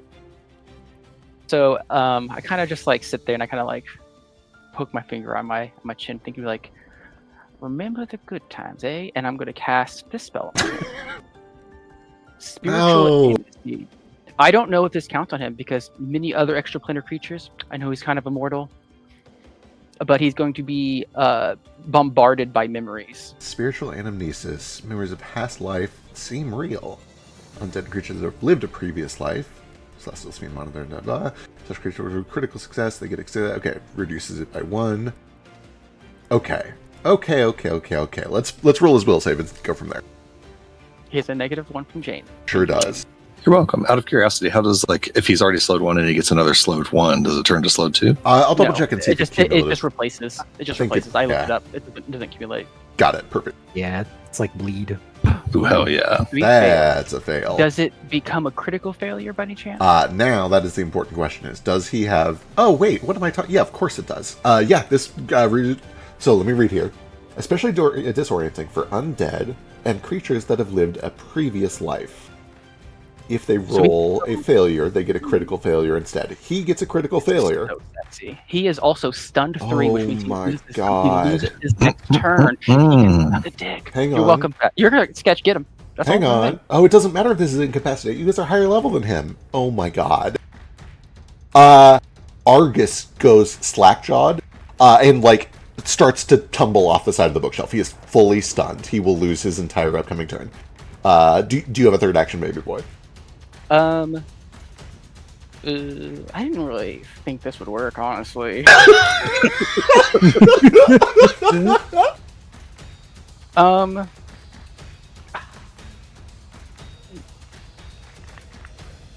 I guess I'll go. Sketch being a fire elemental? Is it actually catching things on fire? I don't think it is involuntarily catching things on fire that he doesn't want to be caught on fire. But it's probably like, you can see like little bits of like sweat beads forming on the top of the wood here. Some of the like varnish is starting to blister a bit. Like it's hot. There's probably going to be a smoke stain on the ceiling. I'll walk over here and be like, Sketch, are you opposed to us capturing him so that we can get more information rather than just killing him? I second that. I can pry into his mind for information, even if he won't give it willingly, if we can hold him still for a minute. Argus loses his whole turn. Sketch, it is your turn. What do? You hear them talking, but Fine. I lose. I take damage before his turn happens, and then I make a check. Oh yeah, so take that damage and then roll that recovery check. You Jesus Christ, guys, yeah, you both immediately recover from his biggest spell. Haha. I'm gonna go for 1 hit and see if it feels as good now that he's, paralyzed on the floor. Hell yeah. He's not paralyzed, unfortunately. I was gonna Stunned say on the floor. he's stunned. He's off guard for sure. So let me toggle off guard. Okay. There you go. Well, I missed one, so I have to do another one. Do you have any bonuses from him being off, or did it already build it in? Sorry. Oh my built in. god, Sketch! Oh my god, Sketch. Sketch. What's going Oh It's my not, lord. it's not adding your, him being. I guess it's probably not that low. I mean, he's just rolling nat 2s and 3s back to back for 6 rolls in a row. It's crazy. He's just really upset. That makes so much sense. Sure, just do whatever. Just fuck. We need to make sure he is blinded and gagged. So importantly, he was stunned 3 for that turn. The stun 3 Yeah. goes away. He is looking around again. But I don't know if you read the rest of that spell. He is now slowed 1 for 1 minute. Oh, That just means he loses one action, though. true. So that He is stunned 3 by me, and he is slowed 1. right, also and that by will me persist for 1 minute. even past Jane's slow. Got it. So for 1 minute, he is slowed 1. And for the record, he also, when he does finally come to, he starts babbling. Do any of you in this room speak Illith? Jane does, right? Yes, I do. Yep, I do. And I do. Baby Boy, of course, does too. Yeah, it specifically says he possibly provides information about what he saw. Ooh. Jane, shield your ears. Shield your antenna. The Unwilling. babbling is incoherent, but you essentially hear. Can I argue that I am mad with knowledge, so like I might be able to understand the babbling a little bit better? It's like my whole character. I mean, maybe. Let me decide what the babbling sounds like first, and then we'll determine whether Baby Boy gets anything extra from it. I believe the babbling in Illith is essentially panicked murmuring and the starts of guttural screams that don't come out loud because he doesn't have full control of his vocal range. But then there's like a soft... It's like two voices speaking to each other, and the calmer voice says, "We'll be safe. We have the twins. We have the anchors. We'll be safe. We have the twins. We have the anchors." Over and over and over and over again. Jane, it's your turn. Oh boy. It sure is. I am going to... Boy, oh boy, oh boy, oh boy, oh boy. I'm going to begin casting a spell on Argus. The top starts to spin. It just keeps spinning forward. Clockwise, I should say. Need a will save from him. He does have a -1 because of Sure does. prophecy.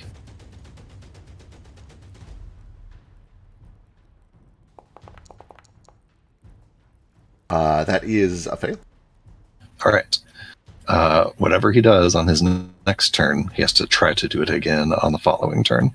Got it. And he is aware of that. I believe so. Yeah, I didn't say he's not. Perfect. I guess it doesn't really say that he is aware of it. Yeah, no, I'll leave that to your discretion. Normally, I think the default ruling is that a spell is only obvious if it is obvious, like a fireball. I don't think this has any obvious effects, so just whatever he does next turn, he will have to repeat the following turn. Yeah, he'll essentially, in Chronomancy flavor, feel himself like shunted backwards a few seconds in time and believe that he's like still doing the thing he did before. Lovely. The reason I like that spell with the slow is that he just only takes 2 actions next turn, even if he's not slowed. Yeah. And then I will go ahead and cast this spell on myself.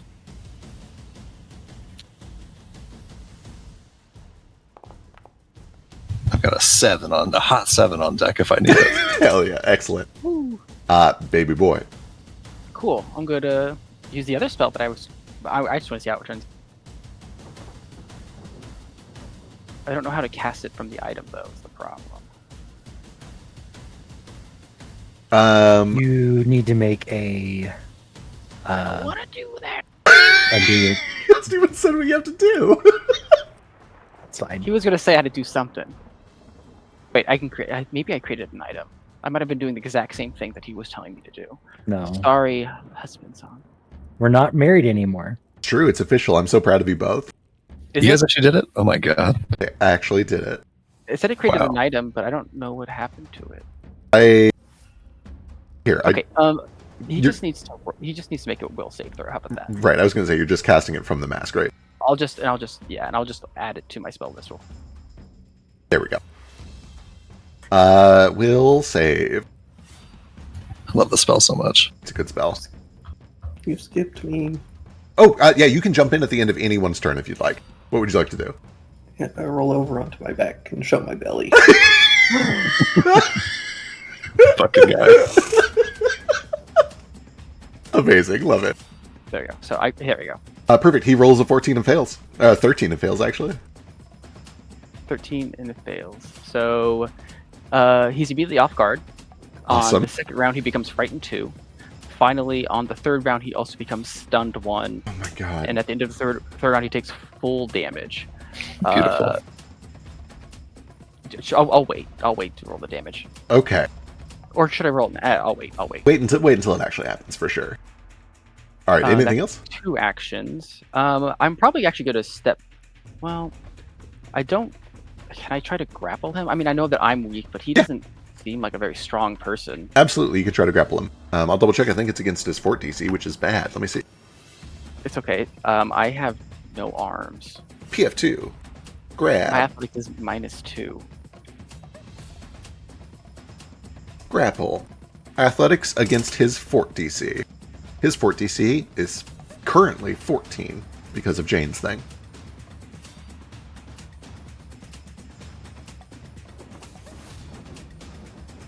interesting. That's an interesting thing that you just said to me right now. Good luck. I don't really want to, but I'll do it because I have nothing. Actually, you know what? Instead, I'm gonna just step over here. I'm just gonna body block the window in case he tries to make it. No. Okay, got it. Boo. Okay, that brings it to his turn. He is frightened. He is slowed. He has an sense of the impending mortality approaching. He sees Surrender. Sketch standing over him, blazing with fire. He doesn't really know that Sketch just whiffed a bunch of attacks because he was stunned for all of it. The last time that he swung, it hurt real bad. He's still on fire from that, actually. I think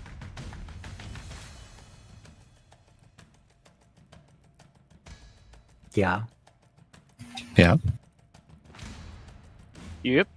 I think he uses his entire turn to throw his hands into the air. I yield! I yield! I yield! I can tell you everything I know about him. I can tell you what he's doing here. I can tell you why I came here.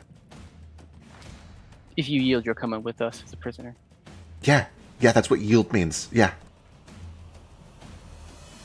Do I believe him? Give me a perception check. I'm very bad at this.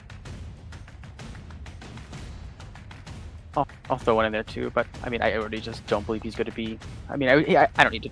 I don't believe. Totally honest. Yeah. Obviously, I you're know, not but I don't beholden even need to to- these roles. You can do whatever you'd like. Yeah, I know. Yeah.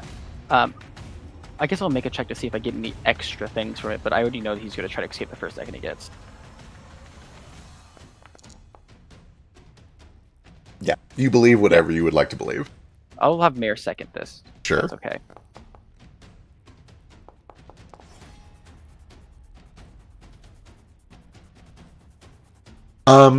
That's so appropriate. What a good game. Sketch and only Sketch with your 20. There is a tone in his voice that you have only ever really heard him use once or twice before when he was in actual pain. When a performance was... When something went wrong, when he landed wrong, when he really needed you to drop the act, when he needed to, get something looked at before he kept going with it. He's using a serious voice. You think that he is slowly running the calculations in his own head, understands where this fight goes if he keeps fighting, knows that he is beat, and you can see, just because of all the years that you've spent with him, you can see the gears turning in his head. You know that he is a snake, you know that he is a weasel, you know that he will be looking for an out. But he also knows that right now, his out is cooperation. He knows he is beat, and he would rather have his body intact. He's telling the truth for now. He knows we can kick his ass, so he's gonna play along until he can escape. Blindfold yourself. Done. He reaches down, pulls out the little neckerchief, or whatever the thing in his jacket pocket is, and ties it around his eyes. You were super prepared for that. What can I say? I don't go anywhere without it. Start talking. Where's the tome? The tome is in his room. All of his notes are on the desk. I'm going to turn the combat music off. It is giving me the wrong mindset to answer these questions. Hang on. Is there a way to turn all this off in here without him? You could dispel it, potentially. Otherwise, you could pretend to be him. If it believes you, it would disable. The truth of the matter, and I'm realizing now that we may be able to work together on this, is that I came here to figure out what he knew, determine if it is too much, and destroy it if it is. Knew about what? What he knew about Nowhere, what he knew about chronomancy and the involvement of Ozias and the involvement of the Echo Tyrant, and what he knew about me and the Whispering Fade. I know he runs the gardens, or at least he had control over the old growth, or is gaining control over the old growth. He's stepping dangerously close into matters that are too big for his britches, and I came here to make sure that he did not have anything he shouldn't have. I don't know if that was going to be me killing him, or robbing him, or simply finding out that he didn't know anything valuable and then walking away. I am on a reconnaissance mission. Why? You said the tome is in his room. The tome is in his room. The problem is that there are some things in his room. As in dangerous things, reasons I can't just walk up there and grab it. I More think so. golems. More golems, yeah. The dude's a freak. He's a paranoid freak. He's got some, there's some constructs of some sort. They are glowing crystal thingies. I didn't want to mess with them. The door itself, I was able to just blink past. Why did you write to him about nowhere and giving him access to, well, that and me? Unless Well, I'm presumptuous about that. sometimes in my line of work, the best way to treat an enemy is like a friend. And you do see that there is a very guilty look over to Sketch. He's blindfolded. He can't look over to. Oh, yeah, I guess he can't. You're right. What do you know about my master? I suppose I have to answer, or you will beat me to death. What I know about your answer, or about your master, is that he has information about the gardens and how to destabilize them. He knows about the way the Echo Fae has been formed and reformed over the course of thousands of years, and ways that we could end that cycle. He advised us not to do it, but his job is not to be His job is to be an advisor, to provide information upon request. Why did you say working with you was my best way to help him? Because I have an inkling of where he is. And what's that? Give me a moment. I'm trying to decide how much information I need to keep so that you don't kill me. Or I- yes. I can get it all out of your mind the hard way if you need us to, or you can just tell us. Mages, wizards. Okay. All right. Don't tell me you're scared of a couple cats.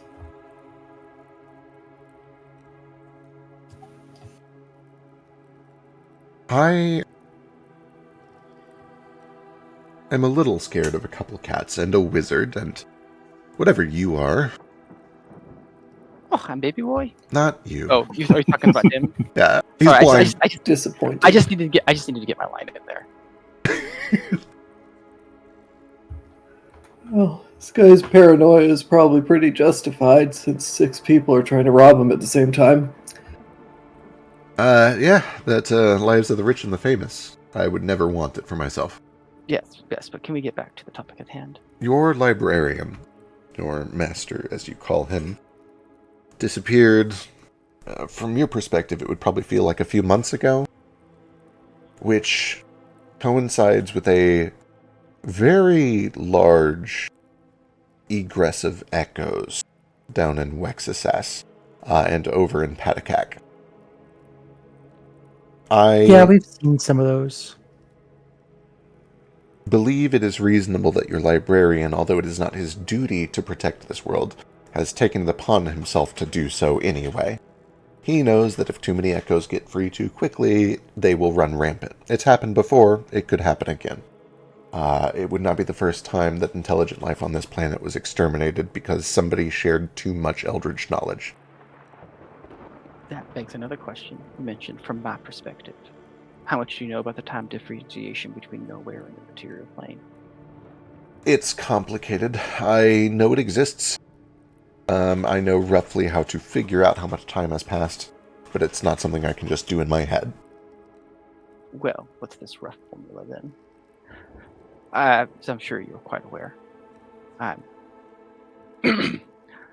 quite unaware of how long I've been there.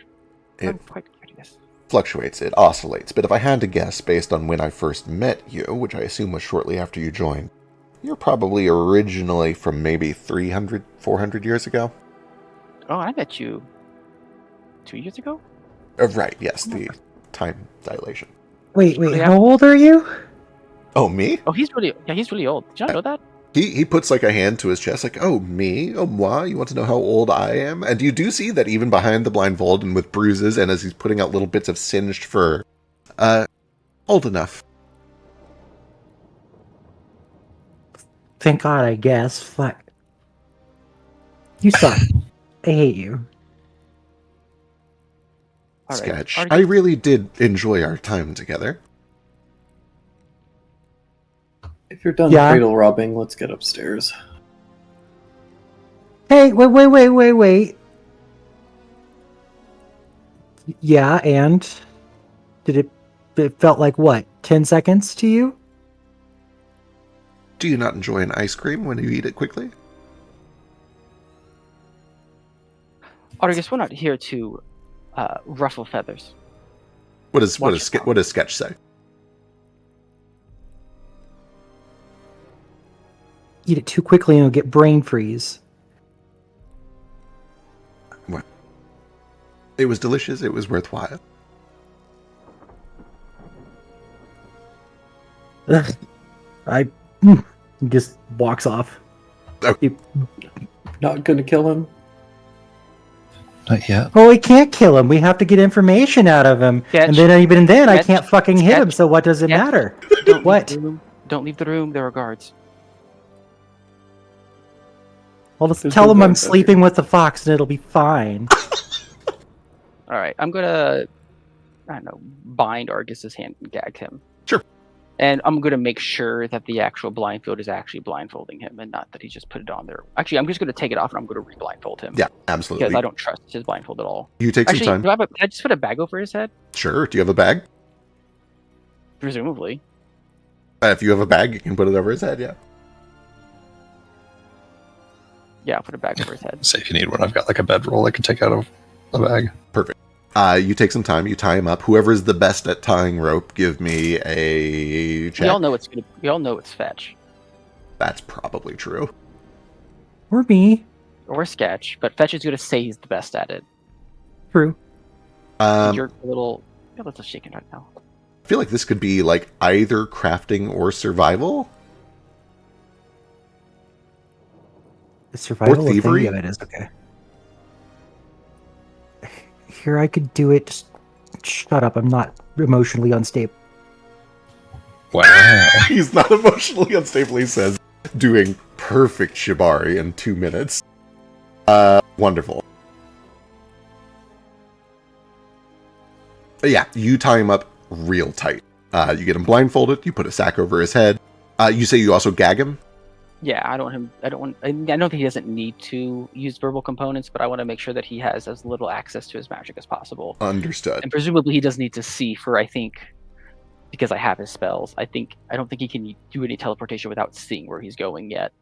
I think he needs 6th level spells for that. Seems reasonable. Before leaving this room, I do reclose the door to the little office and return the like book dials to like lock it. Got it. Understood. Yeah, you hear a heavy click as some metal slides back Oh. into place and closes this wall up. I almost forgot. Oh right, He there's a doesn't bending Oh, doom. yeah, right. Yeah, so probably the first 12 seconds of that conversation are a lot of screaming and yelling. And then a sudden, like, wince as he just, like, doubles over in pain. I'll mark that off in case he gets back into a fight anytime soon.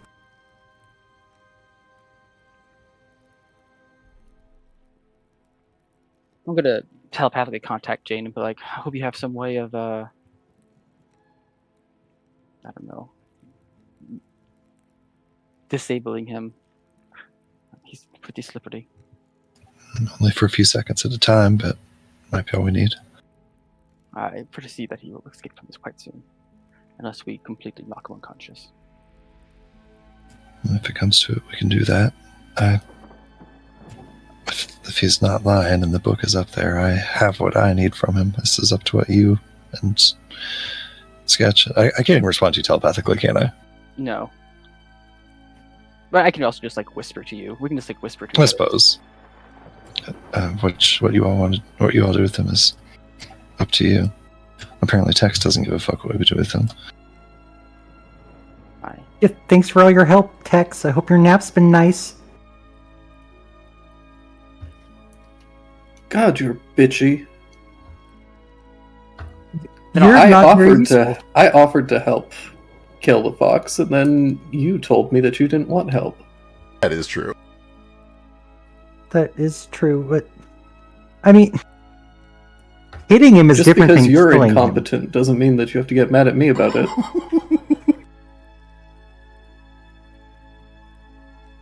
Sketch doesn't say anything. Where are you guys headed? And how do you proceed there? Yeah. I Headed to the bedroom. To Argus's bedroom or to the dragon's bedroom?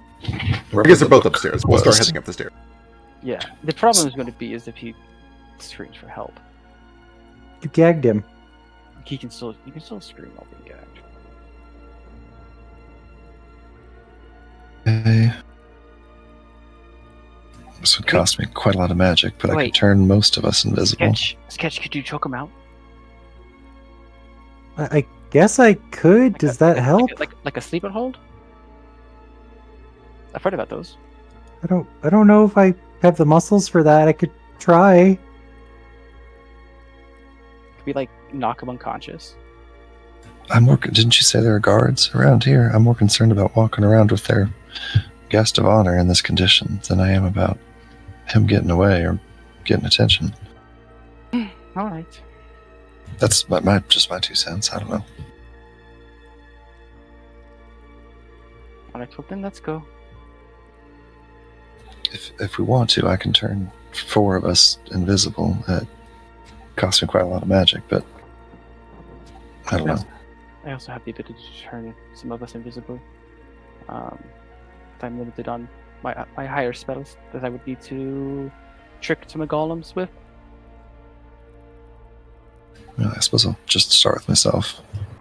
And I'll go ahead and cast invisibility on myself to begin with. Got it. Okay. Because I'm not sneaky. Understood.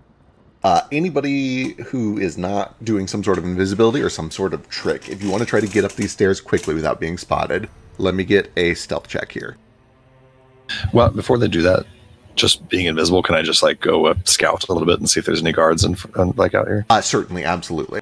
And she can use her timing to know when the guards are going to walk past. I'm so good at typing. True. Jane, you do a little bit of scouting out here, and you actually find, especially being invisible, you listen carefully, you begin to like peek through doors. The impression you get is that the only people that are really even a risk for catching you there is one servant who is cleaning a bedroom over here down this hallway. And you hear a couple people talking in this room to your west, but they're just kind of having a conversation. You wait and watch carefully. There are no guards that come by. You get the sense that they are all pulled down to the first floor.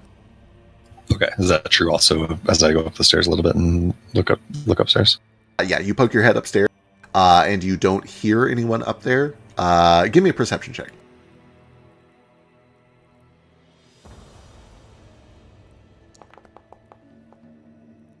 You don't hear or see anyone up there. It appears to be deserted. Okay, I'll go back to the door to the library and say, just whisper, Coast is clear. Let's move quick before it's not. Oh, hurry up. Is Sketch going to be does Sketch want to have hands on Argus, or what is he doing? Yeah, I can do it. If he talks, I'll stab him. Your boy does shoot you like a wry smile. All right, you guys begin to cautiously scuttle upstairs. So Hey, we have Fetch. Hello. Hey. Howdy. We'll get you caught up on the full details at some point, but the short version is that you snuck in, Amazing job. found a secret library that you didn't want to disturb because it is booby-trapped to hell. When you were making your way out of there, Argus was there, and he tried to do some stuff, and Sketch wasn't having any of it, so there was a brief altercation.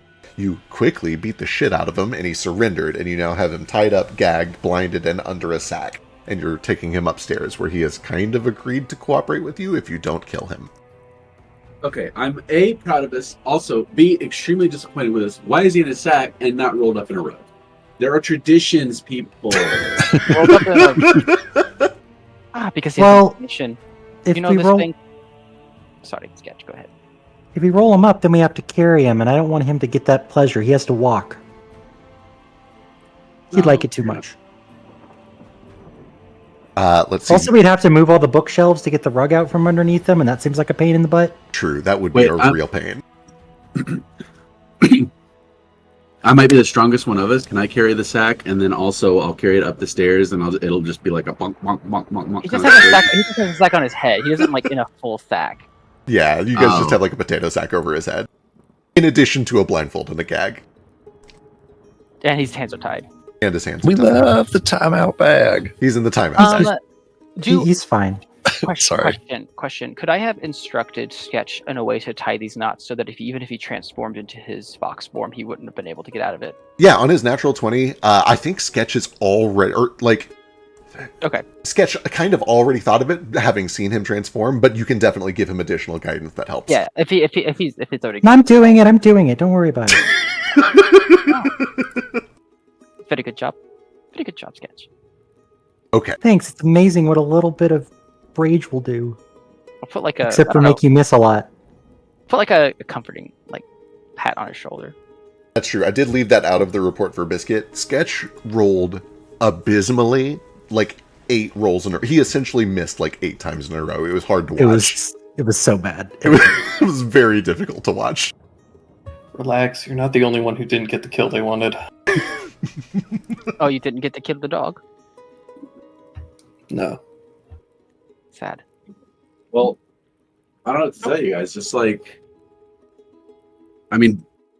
learn from my example, okay? I roll awesome, and everything I want always happens. So, try that. God, we said this earlier. What was it we had you do? You're just like, oh, I'm the best at this. I'm going to roll perfect. And then you did. It was... So true. You just gotta believe, I'm telling you. All right. Well, Tex, if it helps, I got a really good look at his eyes. I'll be able to do something with that. They're not that great. No, not Articus's. I looked at those two. I can do this. I thought that out it. All right. You guys have Argus so thoroughly tied up and gagged and everything. You start to carry or to escort him up the stairs. At the top of the stairs, you do see that there's this big, heavy, beautiful master bedroom door. Jane, with your Detect magic. Yeah, you immediately detect that there is pretty powerful abjuration magic on that door. And identify it. You take a second to identify it. Give me an Arcana check. Can I help since I triggered this thing? Absolutely. I'll let you help. Okay. Part of it is Jane studying the magic, and part of it is Tex just telling you what happened to him. What do I help with? Give me... So, I guess it would just be perception, I guess, because you're just telling Jane what you saw happen to you. Perfect. That's enough to make that a 21. We can check the level on this.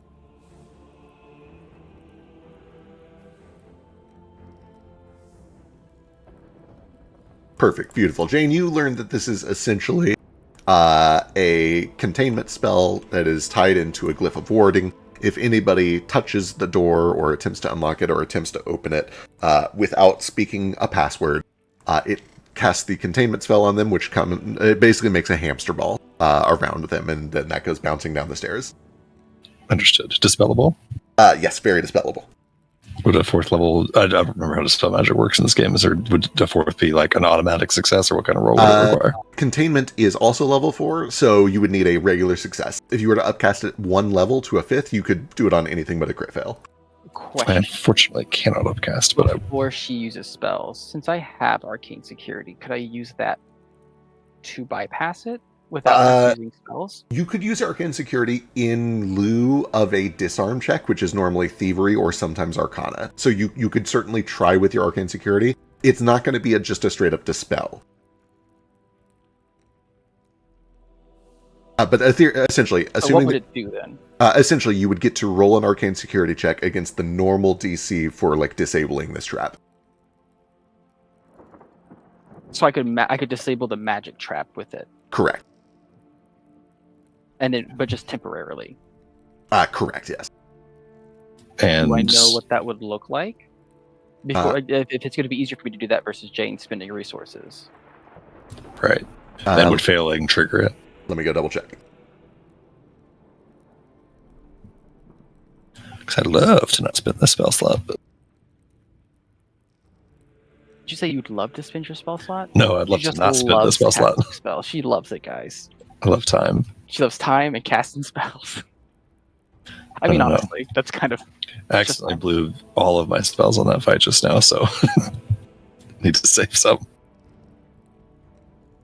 Before we go in there, while Peck's looking this up, let me go in there first. I'll scout, figure out where the traps are. I don't. Why? Because all of you are big and obvious. Sorry, what I was going to say is, why would I trust you to do that? You just What now do you didn't mean? help us at all with. You ran off earlier without telling us what you were doing or where you were going. Could have put us all in danger. You just now didn't help us at all with the fight that we were in. How do I know you're not just going in there to set a no trap for us or do something else? If I wanted you dead, I would have killed you in your sleep. The kid didn't want my help with the fox. I thought he was just going to kill him. And frankly, I didn't think you guys needed my help. All the same, I think I'll go with you. She isn't. I get that you don't trust me, but remember the last time that I warned you about this? We were immediately ambushed the second I stepped down into that room. And we made it out just fine. And if I wanted you dead, I could have locked that door behind you. I am only here to keep you and the kid safe. If you don't Give- trust me, you can watch from the door. Give me diplomacy. Or intimidation, I guess.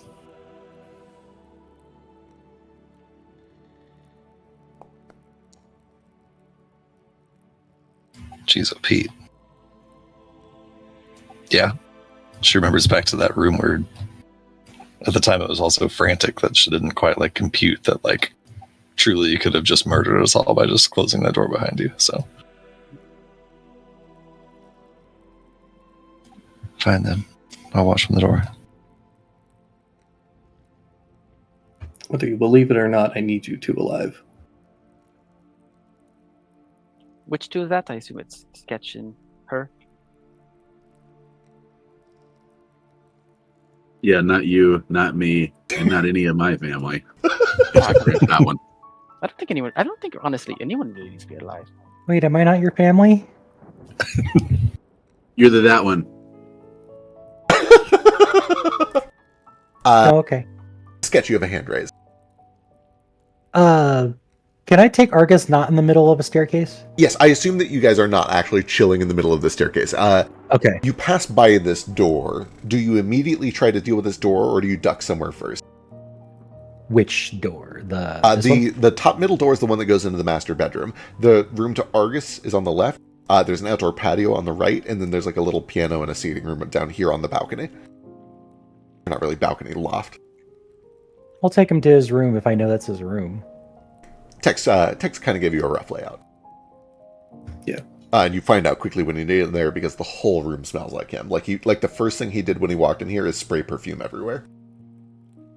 Unless Sketch stops me, I'm probably going to follow. Just kind of keeping an eye on Argus. I might want to talk to him alone in a minute, but that's fine for now. All right. I got to think about what I want to say anyway. I'll circle around on the outside. By the way, did you see that sick cartwheel? This was a pretty cool cartwheel. I can't yell that because we're being stealthy. Fetch from out Wait, here. I don't think there's a window outside. There is. So there are windows that let you see out here the whole time, and there's also the door that actually goes out onto this balcony. From the balcony out here, you do see that there are knights down below who are on high alert. I know you weren't here for the first half of the session, but essentially there was a ruckus out with Lucian, which created the diversion for you to get in here. but that ruckus also means that all of the knights were summoned down to ground level and put on full alert. They're mostly watching out. Most of them don't suspect there is already danger in the castle. But you still want to make sure you duck your head if any of them look in your direction. This is like a rickety rock wall. They're not patrolling the top of the wall, right? Correct, yeah. They're all at ground level. And you also know, because you had plenty of time to stalk, it is so lightly manned right now. It looks like there are 5, maybe 6 knights total that were not pulled away to go to the Vesper Old Growth. Great. I'm not worried about that. That just means I'm army crawling. Perfect. Got it. Excellent. So what's the story on disarming? Story on the disarm. So you can either try to disarm it the good old-fashioned way, which is with either Arcana or Thievery. Baby Boy can use his lore skill in place of Arcana, but it won't get a +5 because it is not a knowledge check. It is a skill check. But you can basically use it instead of Arcana. Alternatively, you can just use Dispel Magic. The advantage to using Dispel Magic is that if Dispel Magic fails, you lose your spell spot, and that's it. If you fail on a disarm check, it usually triggers the trap. Okay. And then based on the identification I did, do we know what we would need to roll, essentially? Yeah, it is a 4th level spell inside of a contingency. Let me go see what a contingency is, or a glyph of warding.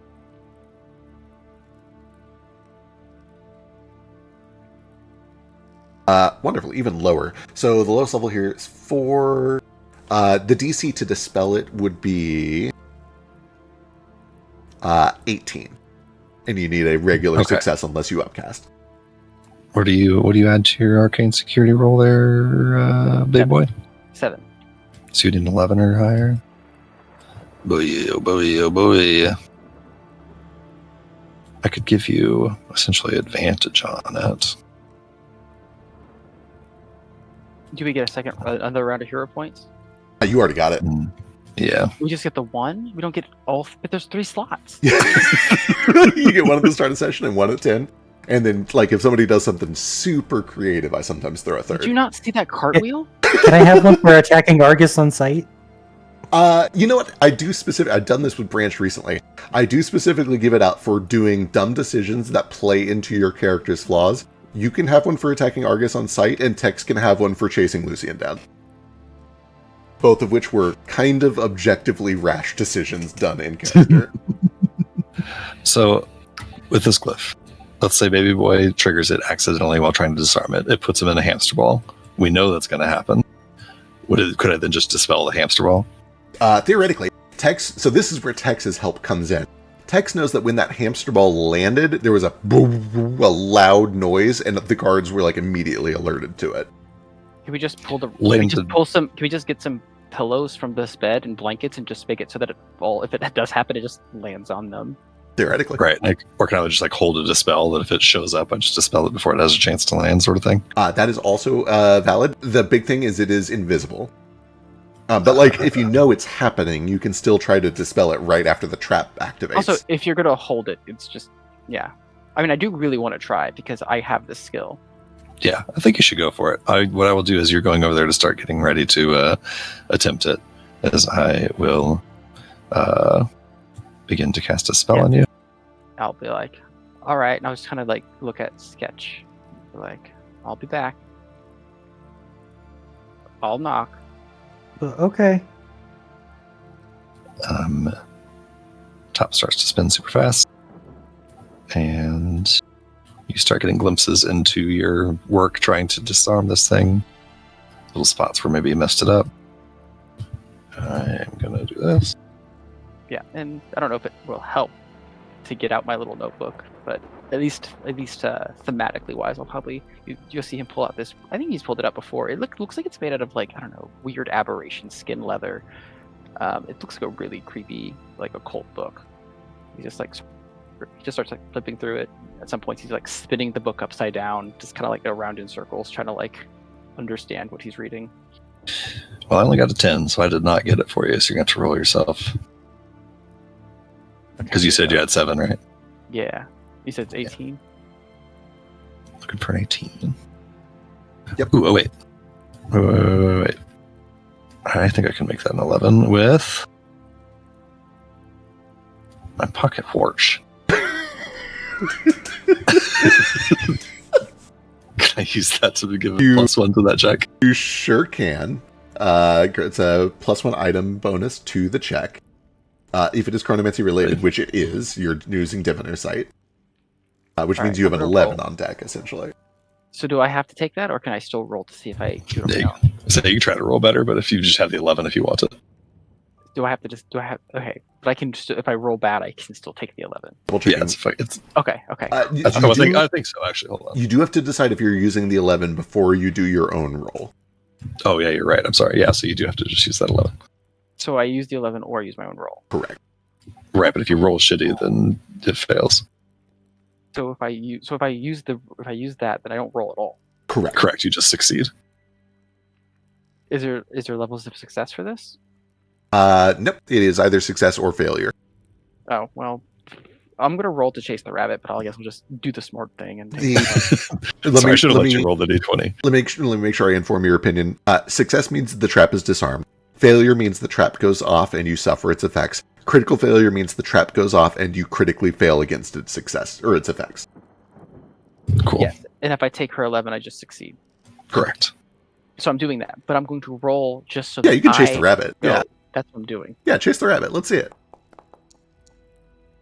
Yeah, you had the shit. You got it. Didn't even need me. Okay, Yeah. wonderful. The two of you working carefully together begin to puzzle apart the series of glyphs that is written on this door, piecing things off one bit at a time until you know that it is safe. This takes a little bit of time, and during this time, Sketch, alone in the room with Argus. Can I say one thing before you bounce away? Sure. So I assume that Jane's probably having to stand next to me while I do this. Yeah. So I'm really trying to not let you like look at my notebook, but I'm assuming that at one point you might take a glimpse of it, and like as you do, you probably start hearing like weird whispers. I don't know. It's clear that this notebook is not a good notebook to look at. Intriguing. Yeah, if it's at all evident that you're trying to keep it hidden, I don't think she would look at it. Perfect. Then, Sketch, you are alone in a room with Argus. He is still blindfolded. He's gagged. He is bound. He is under a sack, presumably tossed over the bed or in a chair somewhere. If you would like to talk to him or even just talk at him, you have a chance. And if you are still thinking about what to say, that is also okay. No, I think I'm okay. I mean, I'm okay to do it. Right. First things first, I'm going to close the blinds to his window. Good call. Then I'm going to look around the room to make sure he doesn't have anything hidden. Make a perception check. Shit. Okay.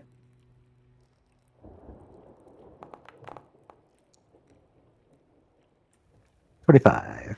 You begin to go through his belongings. At first, a lot of them are very mundane. A lot of them just appear to be like traveling stuff, clothes, perfume, soaps, the typical things. You do find that there is a pouch that is kind of down at the very bottom of all of his belongings, which contains a cowl and a golden dagger. The cowl is dark purple and black. It has a very culty vibe to it. Mm-hmm. You find makeup. And he appears to wear a little bit of light makeup, but you find a non-trivial amount of makeup. A lot of makeup. And the makeup that you find is mostly kind of like a fiery orange and a white. Little bits of like a darker black. Makeup that matches the color of his fur. You find these strange, tiny little circular pieces of glass that you realize are just about the right shape for an eye, for a contact lens, essentially. That are some yellow and some blue. You find a little paper-wrapped pouch inside of which are just a bunch of dead animals, some of which appear partially eaten. Oh. You find 3 golden rings, each about the size of like a silver dollar. They're too big to put on a finger. And they have written along the edges of them in a language that I don't believe you speak. Some sort of etchings and runes and glyphs. They are probably magical. If you had to take a guess, there's like a little bit of a hum to them. Okay. Let's see. You do find copies of the correspondence that he sent to Pharynx of X back and forth. Essentially, literally carbon copies. Essentially just a separate piece of paper that has the same handwriting underneath them. You find a little tuft of fur sitting on the chair watching the bed from I can't remember if you were here for it. You were here last session. You find a little bit of Texas fur on the cup chair, essentially. You find a half-eaten platter of sausages on a silver plate. You find dirty clothes and evidence that he has had people up here. None of which is probably as interesting as the weird shit in the bottom of his bag, but, you do find it. I'll have thrown him over the bed, probably. Then Sketch would sit up the opposite side. Just looking at him for a bit inside the sack. He'll eventually take that off. When you take the sack off, he looks at you, and there's a look of guilt, and then immediately kind of plays it into like an I'm sorry face, like, oh, didn't know it would go down like this sort of face. He's still gagged. He's also still blindfolded too, on top of that. Oh, true, yeah. I'll have taken the blindfold off so he could see it's me. You hear him muffle under the gag. He says something, but it's muffled. You'll get to talk in a minute. I want to talk first.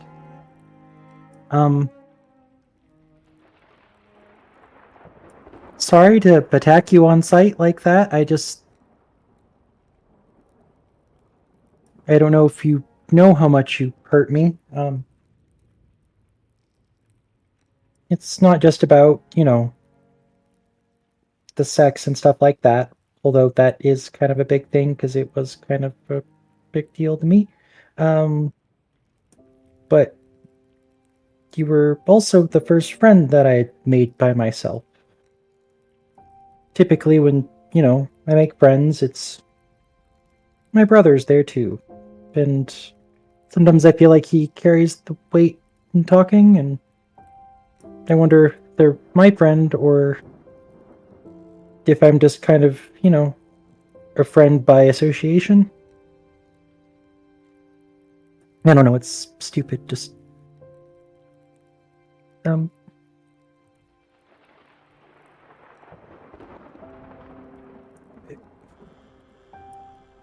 want to be mad at you, and I thought I'd just kill you, but apparently I can't bring myself to do that.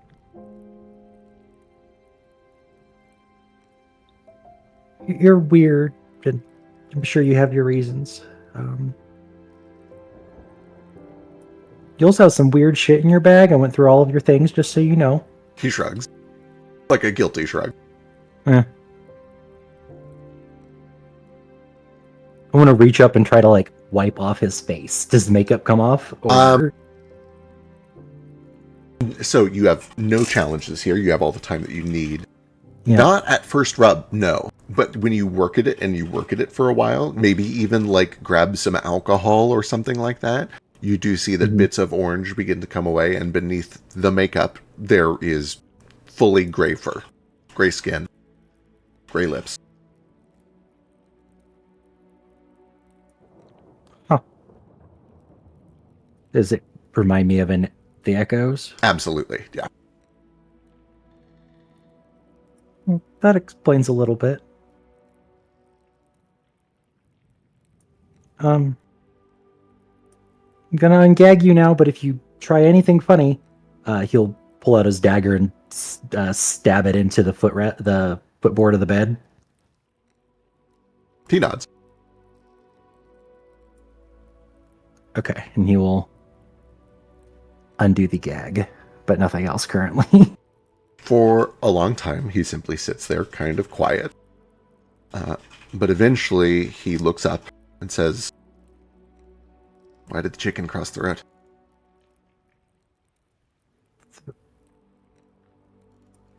Sketch will look a little flabbergasted at first, and then he'll give a little half smile. I don't know. Why did the chicken cross the road? He looks at the knife and is like, I knew you didn't have it in you. Oh my god, you're stupid. I didn't mean that kind of... you're the worst. Am I, though? Because it kind of seems like all your friends are dicks. They've got their problems, yeah. Tell me, has your life really been so much better since you've gotten out of the circus? Well, not the indentured servitude is that's nice to get out of. I have money now.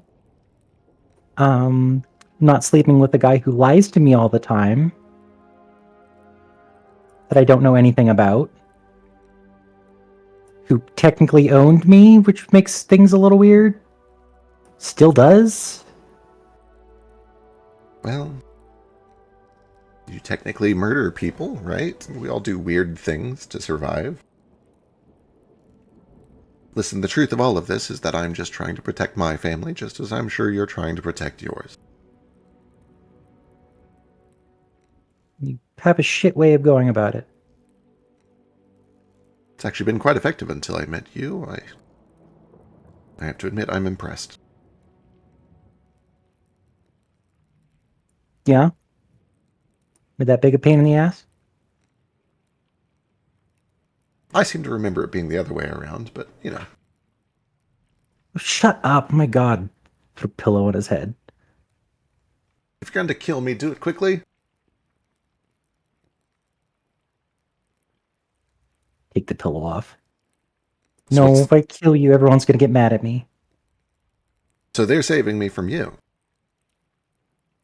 Yep, if it weren't for them, you'd be dead. I take it back. Your friends are wonderful. You should stick with them for a while. They're great. Your brother? Oh my god. So cool. Don't talk about my brother. The cat? Oh, man. Don't go anywhere without that cat. Yeah, I saw he was in here earlier. Yeah, weird critter. Well, I won't spoil his business to you.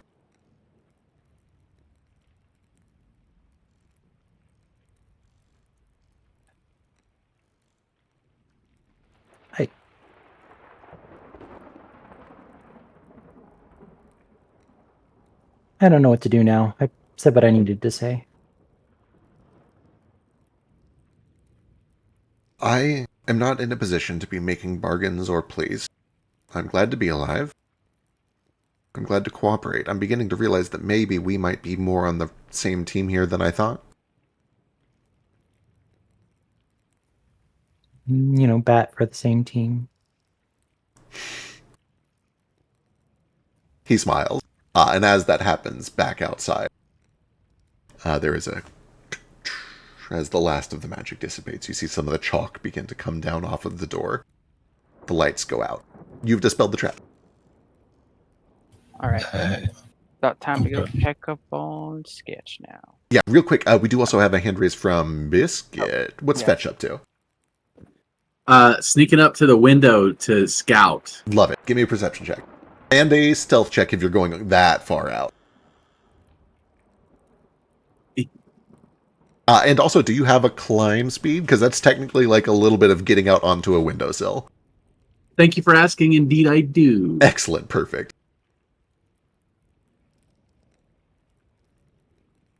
I think I do.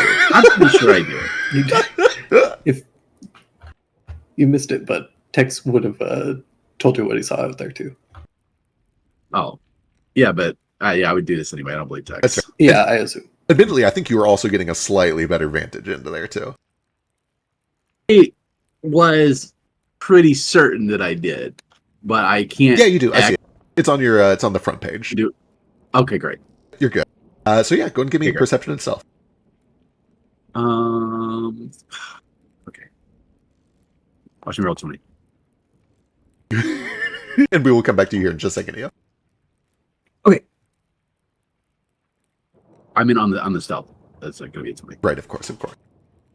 Obviously. What'd I tell you?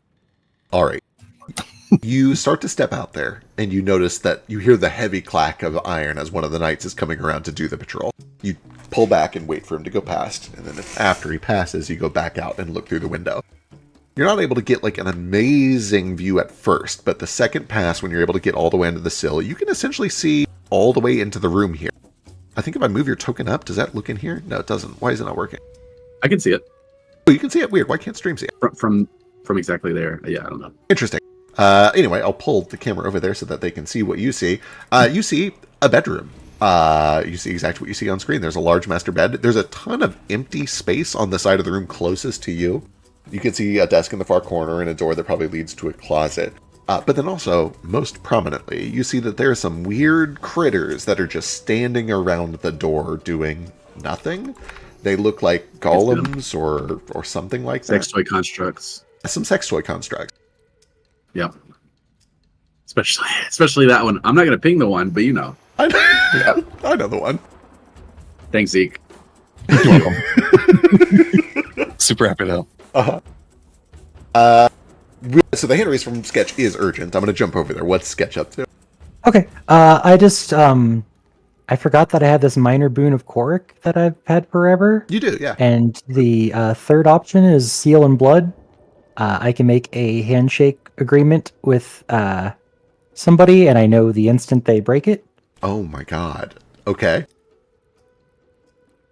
So I'd like to propose to Argus a deal where he doesn't instigate anything that fucks with us, and we don't kill him in the meantime.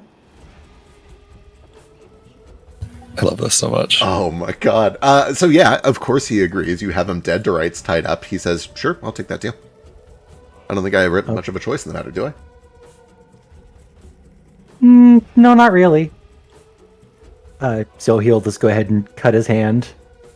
Oh, fuck, we're like doing the whole thing about it. Okay, well, okay, is this, do you gotta cut my hand? What's happening? No, my blood's the important part. Mine's better than yours. Sure. Easy. He is gonna take a moment. I don't think he is good at this. In fact, you know what? I think he approaches this from a natural spellcasting standpoint, because that's what he assumes you're doing. He tries to figure out what's going on. He doesn't know that he's barking up the wrong tree, even on a natural 19. He assumes that this is probably just like a Gesh spell or something along those lines. Yeah, he shakes your hand. Cool. I will know anytime within the next 7 years if he fucks that up. If he fucks up and to be very clear, the agreement was he does not do anything to mess with you specifically, you and your friends. How did you word it? It would be me and my allies. That way it covers friends and family. Got it. He said instigate, I think, just to... Well, I was just trying to use fun words. He just doesn't need to start anything. Okay. He doesn't start anything that would harm or hinder you or your allies. Yes. Got it. Love it. Perfect. I have a quick question. Yes. This boon of Korik, is this like one of those things that can be rule lawyered? Like, could he be like, well, technically I didn't start it, I just continued it? You get the vibe that that would be the case if I mean, this I don't know was... this. I'm asking this meta. I'm not there. For sure, for sure. In meta, the answer is if this was Fey or Fiendish in origin, that would almost certainly be the case. Given that it is divine in origin, what kind of sets divine magic apart is the fact that it is intelligently ruled by a compassionate and aware creature, which is also the reason that a lot of divine spells let you choose who is and isn't hurt by them. So it's harder to lawyer your way around something done by a god. Cool. But yeah, doors open. We jump back up to Fetch. You see through the window, you see all that. And you also see, like, as you're peeking, that there's a sudden, like, the light that was coming between the seam and the door suddenly dies, and you take that to mean that your friends just succeeded in getting rid of the trap. Great. So we'll just sneak on back. Army crawling. And report. All right. There's a bunch of weird skinless Janes on the other side. And one of them is, you'll see when you get there, but it's making me, you'll see. I think Alright. about asking some questions, but decide against it. No better. You guys, Right. 4 of them You guys. crowding around the door, active, alert. All right, then everybody back up. All right, I'm gonna go get Sketch. Yeah, if it's dangerous, make Tex go first. I forgot to mention it, but whenever I was going through Argus's things, I would have taken the ritual dagger and one of the 3 gold rings. Got it. I'll lightly rap on the door. If we are, oh, sorry. Go ahead. Be careful with the pink one. I think he might be friendly. You can come in. I'll step on in. They are Okay. both on the bed, but I assume at this point, Argus is still ungagged and unblindfolded and all that stuff. Oh, and also, I'm assuming part of his coloring is wiped away? A little bit around his eye, yeah. And unless Sketch goes out of his way to hide it, you would also see that, like, Sketch's hand is bleeding. But there doesn't seem to be an air of panic. They seem to just be talking. So do I notice that he's echoey? I kind of had it. I mean, Yeah, give me a perception check, but you probably are able to pick it up. and Meryl's second. Oh, I guess Meryl doesn't even need a second, but he's still. Yeah, you're able to see that there is like a gray splotch where the dye has been brushed away. It looks echoey. Oh, I guess that explains a lot.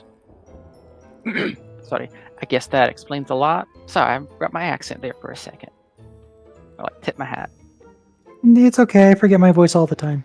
Well, maybe not with Sketch, actually. But this was just straight up baby boy using his actual voice.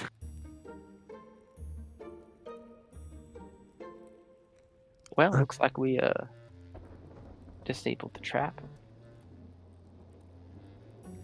Cool. Did we get inside? Did we find the book? We haven't quite opened the door yet. We were waiting for you. Just in case. Oh, okay. How did like look at Argus things go? Well, I'm still captive, but I'm not dead, so things are looking up. I was looking at you, but I was talking to Sketch. In Right, of reference course. to- Seen and not heard. Gotcha. I said what I needed to say, and he didn't escape. And I'll know the instant he betrays us if he does. Wait, what? Huh? Say what? Baby boy, that's a little chuckle. Oh, very good, very good.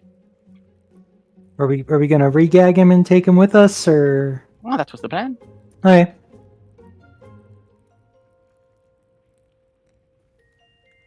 Here, I'll do it. Let's see. Yeah, you take a second. I'm going to let you carry over your old 20. You tie him I back love up, how gag it's him, like- throw him in a bag. Awkward this scene is. It's just lots of like long pauses. It's pretty awkward. All of the awkwardness of these are my two exes with also, oh, we're trying to kill each other. I don't want to kill him. I do, but I can't. Death is too merciful. Eh, All right. Well, on we go. yep. Oh, before I forget, how many people after me? You can just grunt. Oh my god. Jeez. What you see is that he starts counting in his head and keeps counting and keeps counting and keeps counting. Keeps counting. Keeps counting. Okay, I'll just start beating him on the back of the head with the back of my knife. Yeah. You really could have just done one and only gotten one of these, but you know. He's right. The door is open. What do you guys do? Say if we're doing a like free count and rushing in there, can I like precast a spell? Yeah, theoretically. Let's I'm try taking not next to turn. rush in. Time girl, you should get into the corner. if anything's coming out of there, it's going to rush right down the stairs. Good point. Are we sure we don't want to rush in? Because I can't help us all rush in if we need to. Also, Pretty I think that sure. we blindfolded and bagged and gagged him. Yeah, where do you Yeah. throw him? Do you bring him with you, or do you just leave him in the bed? I'll know if he tries. Well, I guess escaping isn't doing anything bad to us. I'll bring him. Cool. You just got him slumped against the wall, essentially. Yeah, Yep. I'll stick around him too. Yeah, Jane, stay behind me. I don't know if you can trust yourself to attack your own kind, so just relax. What's horrible is how close to the truth he is. I'm really curious to see, because, like, people have seen weird echoes. I'm just curious what this means to you. Like exactly what I said it means. It's if I took all your skin off, you would be one of these.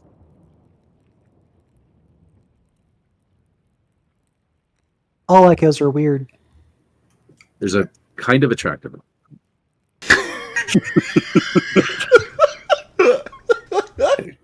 Shadow is going to creep up. Okay.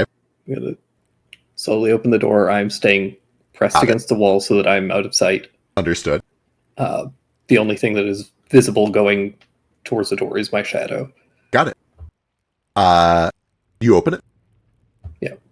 Just a crack. Just a crack. It cracks open. There's no immediate reaction.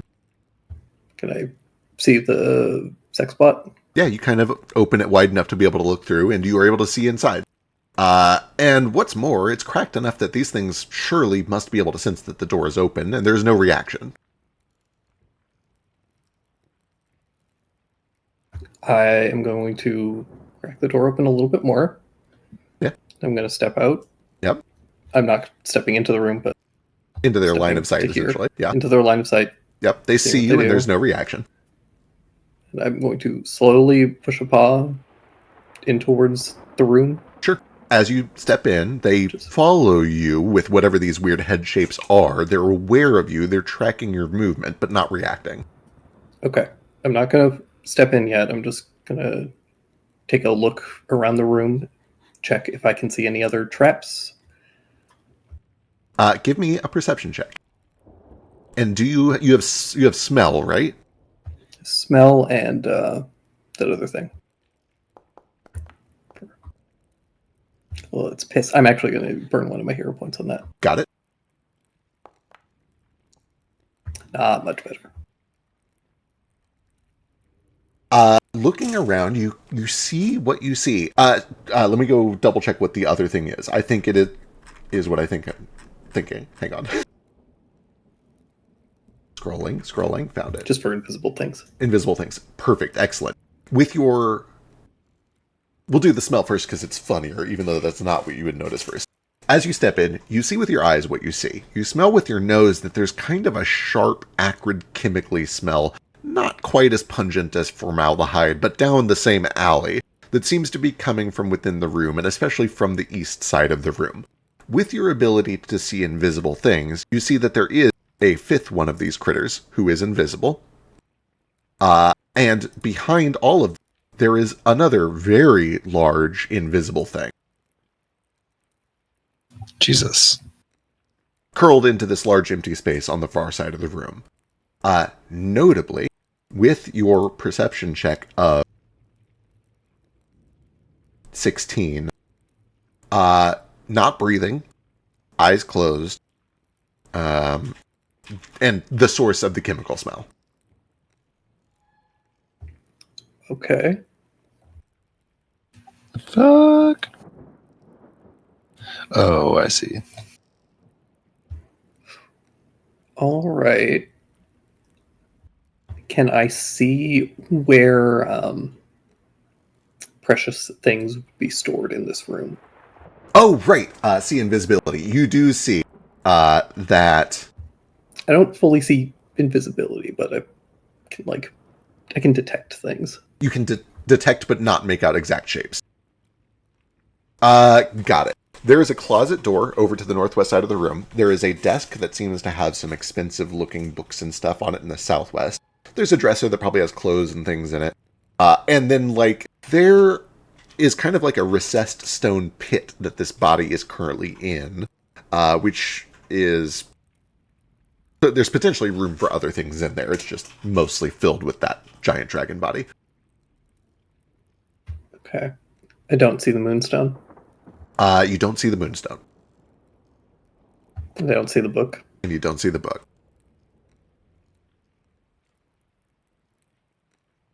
Not out in the open on a 16. Okay. I am going to take a step back, and I am going to whisper to Jane.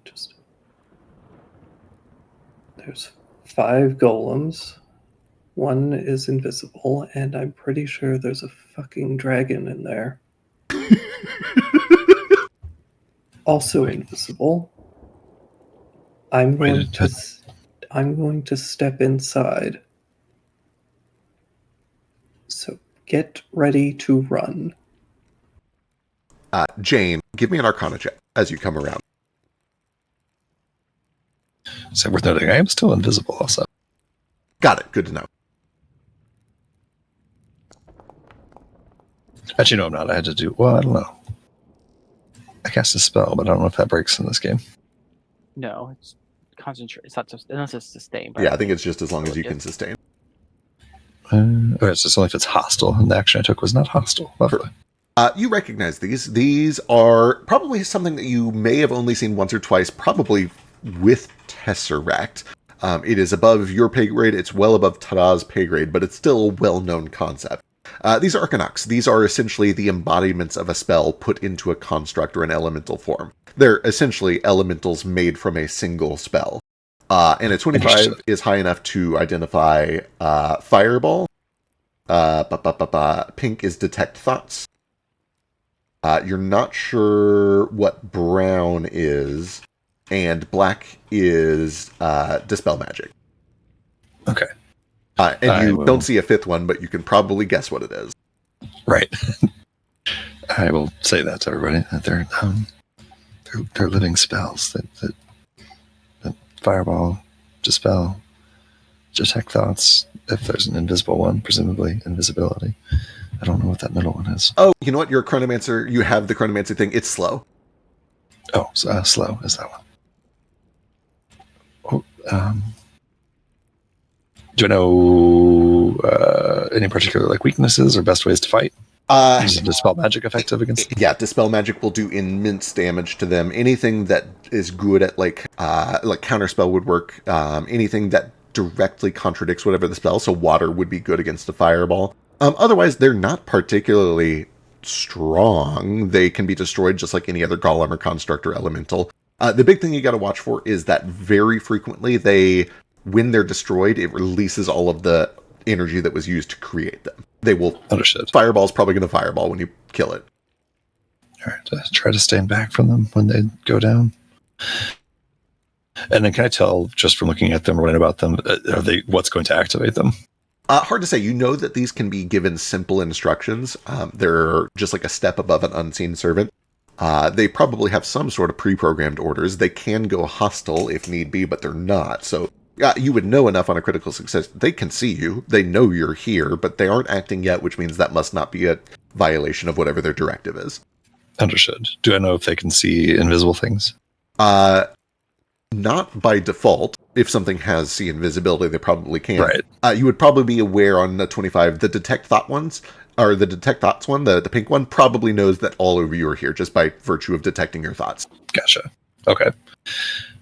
Because of that one, and she points at the one that's a dildo. We're not going to get the jump on them. They know we're here. I don't know what's going to cause them to spring into action, but they aren't surprised. We can push Argus in and find out. That's a very good point. Oh, Argus did not say he didn't want to do it, so... You're muffled yelling from inside the bag, yeah. I am doing my best to think of nothing, and I step inside. That's crazy. I love it. Give me a will save. Or a will check if that is somehow better for you, but I don't think that would be like a wisdom check. is No. is this a spell with the mental trait? Him just trying to not think about anything is not a spell. Oh, I thought he was big. I gotcha. Oh, no. Something.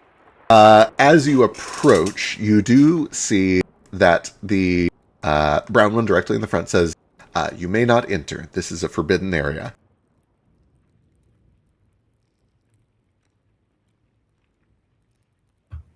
I've been given permission.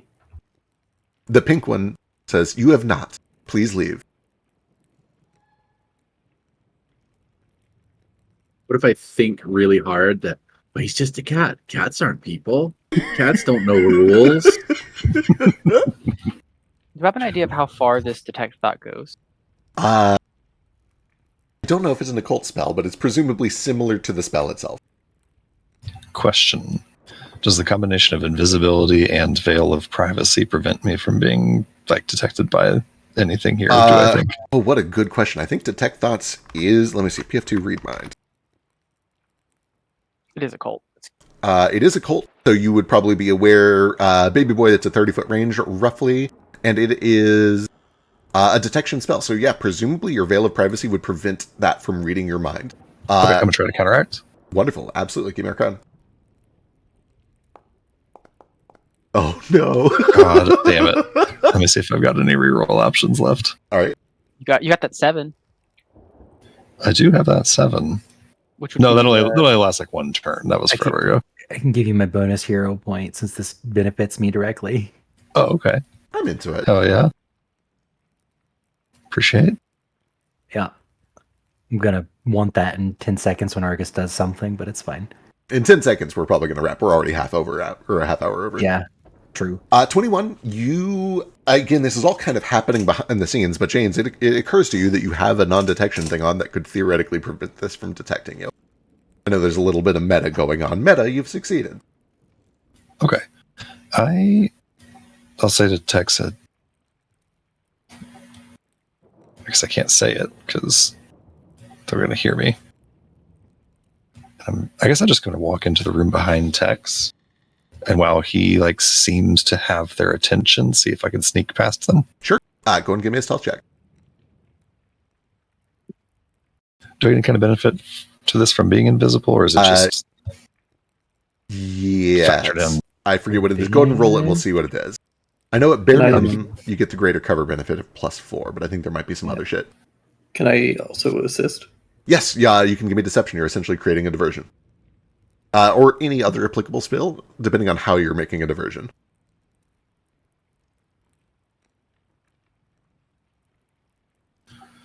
And then I'm also going to...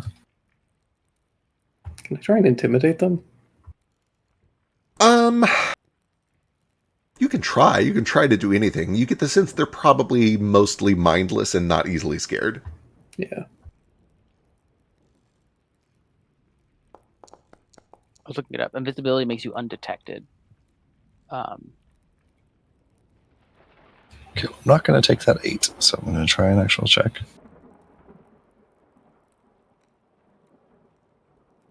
Okay, so add any modifiers or anything to this? I'll just roll for now. We can figure out what's after. Roll it for now. You at least have a +1 from his diversion. Gets us to a 9. Wonderful. So bad at stealth. Creaky joints. Okay, reading here. Makes it undetect all creatures, blah, blah, blah. The hostile action spell ends. Rendering it invisible. Sort of hidden.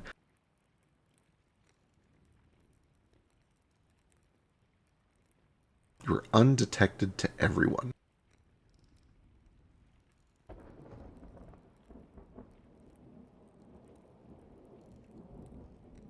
+4. Bumps that to 12.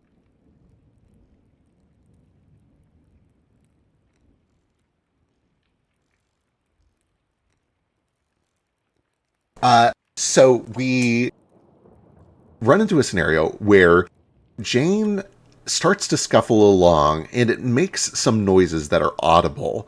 And these constructs kind of look over in that direction. But then what you see is they all look over to the pink one.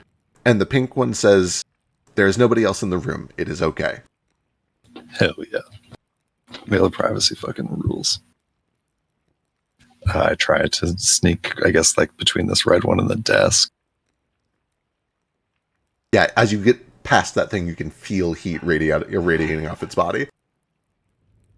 Yeah, just kind of pushing my back against the wall. On the desk, front and center, on like a shelf, you see that there is a large, thick, old-looking book wrapped in black leather with iron clasps, and there's like a yellowish golden flake powder that has been applied to the edges of the like a golden leafed Bible, essentially. So it has this like regal look to it. With chronocognizance, do I sense that I'm in the presence of the book? Oh yeah, you're in the presence of a very significant chronomantic artifact. Boy, oh boy, oh boy. Don't suppose I can just pick this thing up while I'm invisible. It doesn't like turn invisible, I presume. No, it does not. Or if it does, Yeah, it would take a second. I'd have to take a They're look. for sure gonna like notice it anyway. Put it under your shirt. I can't talk, or they're gonna know I'm in here. I don't have telepathy. They don't know you're in there. They just think it's the detect thought says you're not in there. True. I don't know if this is going to work or not. I'm going to reach my invisible little hand forward and place it onto the book. And I'm going to cast a spell. I need a will save. Is this from touching the book? It Or is casting from a spell touching out the of book. curiosity? It is from Okay. touching the book. Lovely.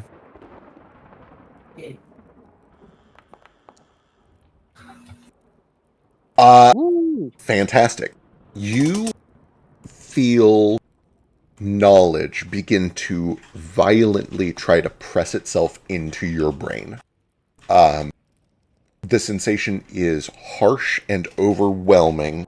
You are able to resist the split second that it takes long enough to pull your hand back and not suffer any ill consequences, but you can tell that this is no mere book. It is a book that tries to teach itself to you and tries to do so very quickly and in a way that could cause you, like, damage if not done carefully. Gimme. So do I get the sense that I can't like touch it for a full minute right now? You get the sense that you could touch it, and you've rolled high enough to understand, like, if you're in a controlled environment, you can probably do this in short bursts to, like, use it yourself. But doing so is going to be a painful process, and you think it would be very hard to keep a spell sustained and not make any noise while that is happening. I understand. Could she Is my touch it bag with of- something else?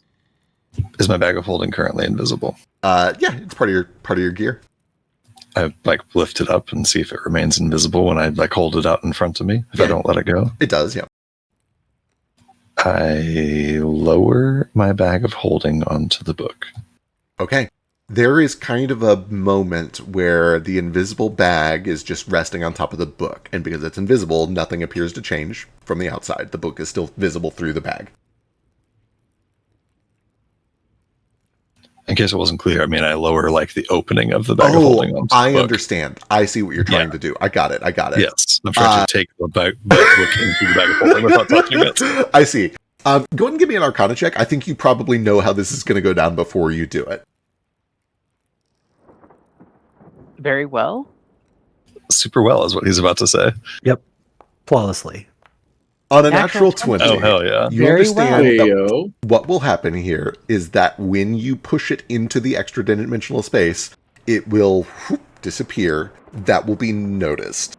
It will work the way that you think it'll work. There's not going to be like a big explosion or anything like that. But the book is going to suddenly disappear off the desk, and that is going to be hard for Right. these things to not notice. I am aware of that fact. This is not going to work, but I think I don't have any other choice here. I don't think I do this like hopefully slowly enough that Tex kind of sees the book slowly disappearing into an invisible field. So he like knows that shit's about to go down probably. On like a natural 20, I'll Like- let you like do a little corner of it first just to catch his Right. attention. Sure. But I And can't like actively not looking at Jane. Oh, true. lovely.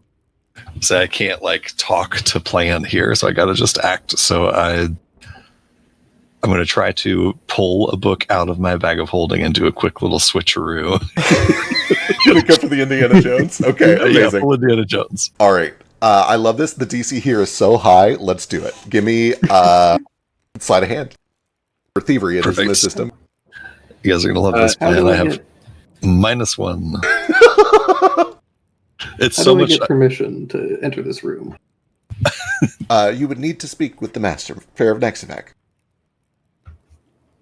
If it helps Speak any, to him right over there. They all kind of look to Yellow, who is also invisible, and then they look back to you. That is not Fair Nexavac. You are mistaken. Looks like him. It does look like him. You're correct. Then what is that? We do not have permission to tell you what that is. Well, where can I speak to the master? He'll be returning in a few days. He has gone to visit on an important political meeting. All of this is going on as Jane is swapping the book.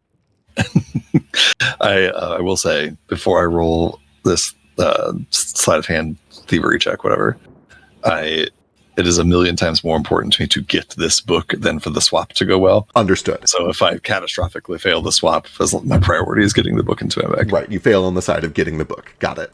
Correct.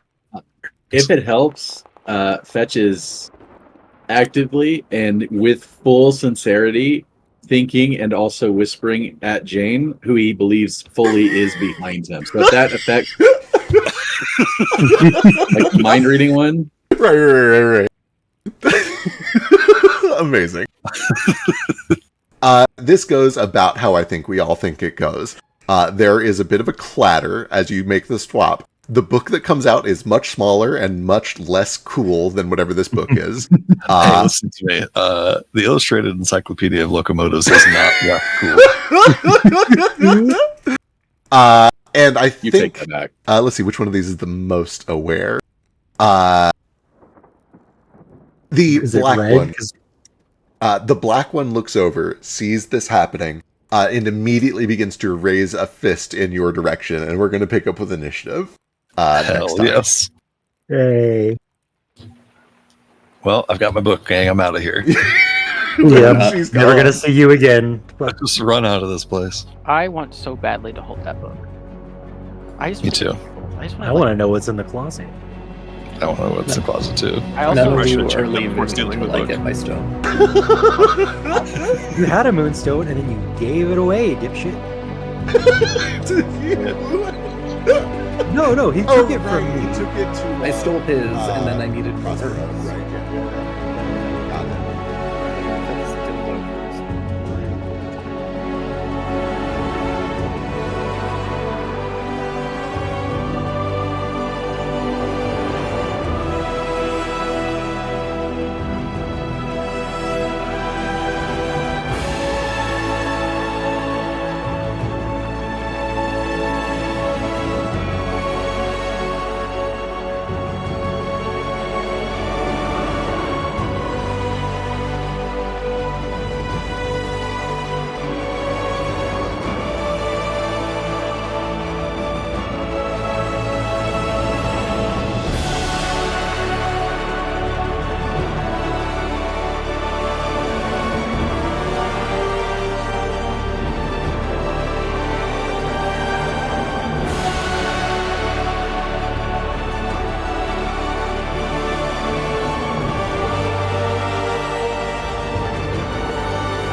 Eastward of Eden, where the clouds meet the dirt, we left our poor mother and seeded the earth.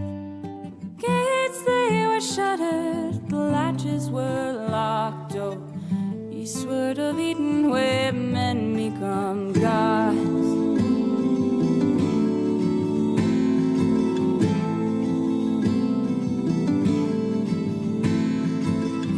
Though our people, we toiled as one, the fruits of our labors thrived under the sun. Our children, they spread to outnumber the stars. So eastward of Eden, where day turns to dawn.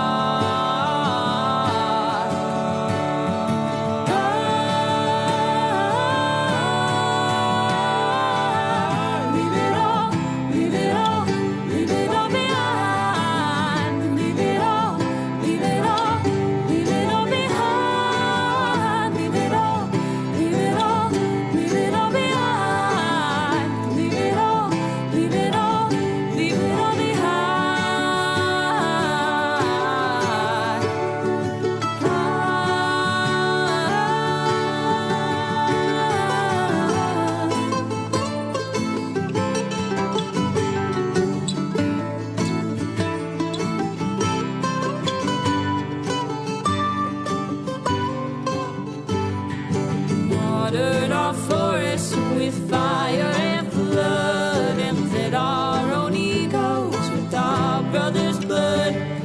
We starved every ocean till they ate up our shores. Oh, eastward of Eden, where we always want more. Our towers, they rose up and set with the sun. Our servants, they burnt us with fiery tongue. We rode our wings of metal, surprised when we fell. Eastward of Eden, where heavens are hell.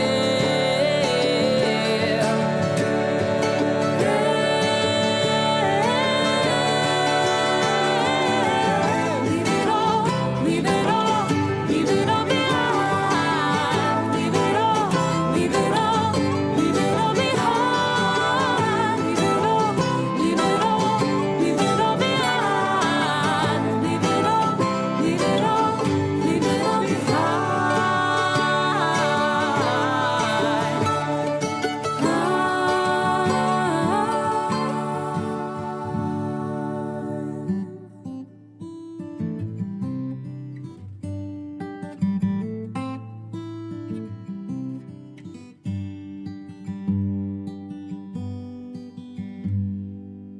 Eastward of Eden, where the dust meets the dirt, we murdered our mother and strangled the earth. Forgive us, oh mama, whose face we forgot. Oh, eastward of Eden, where men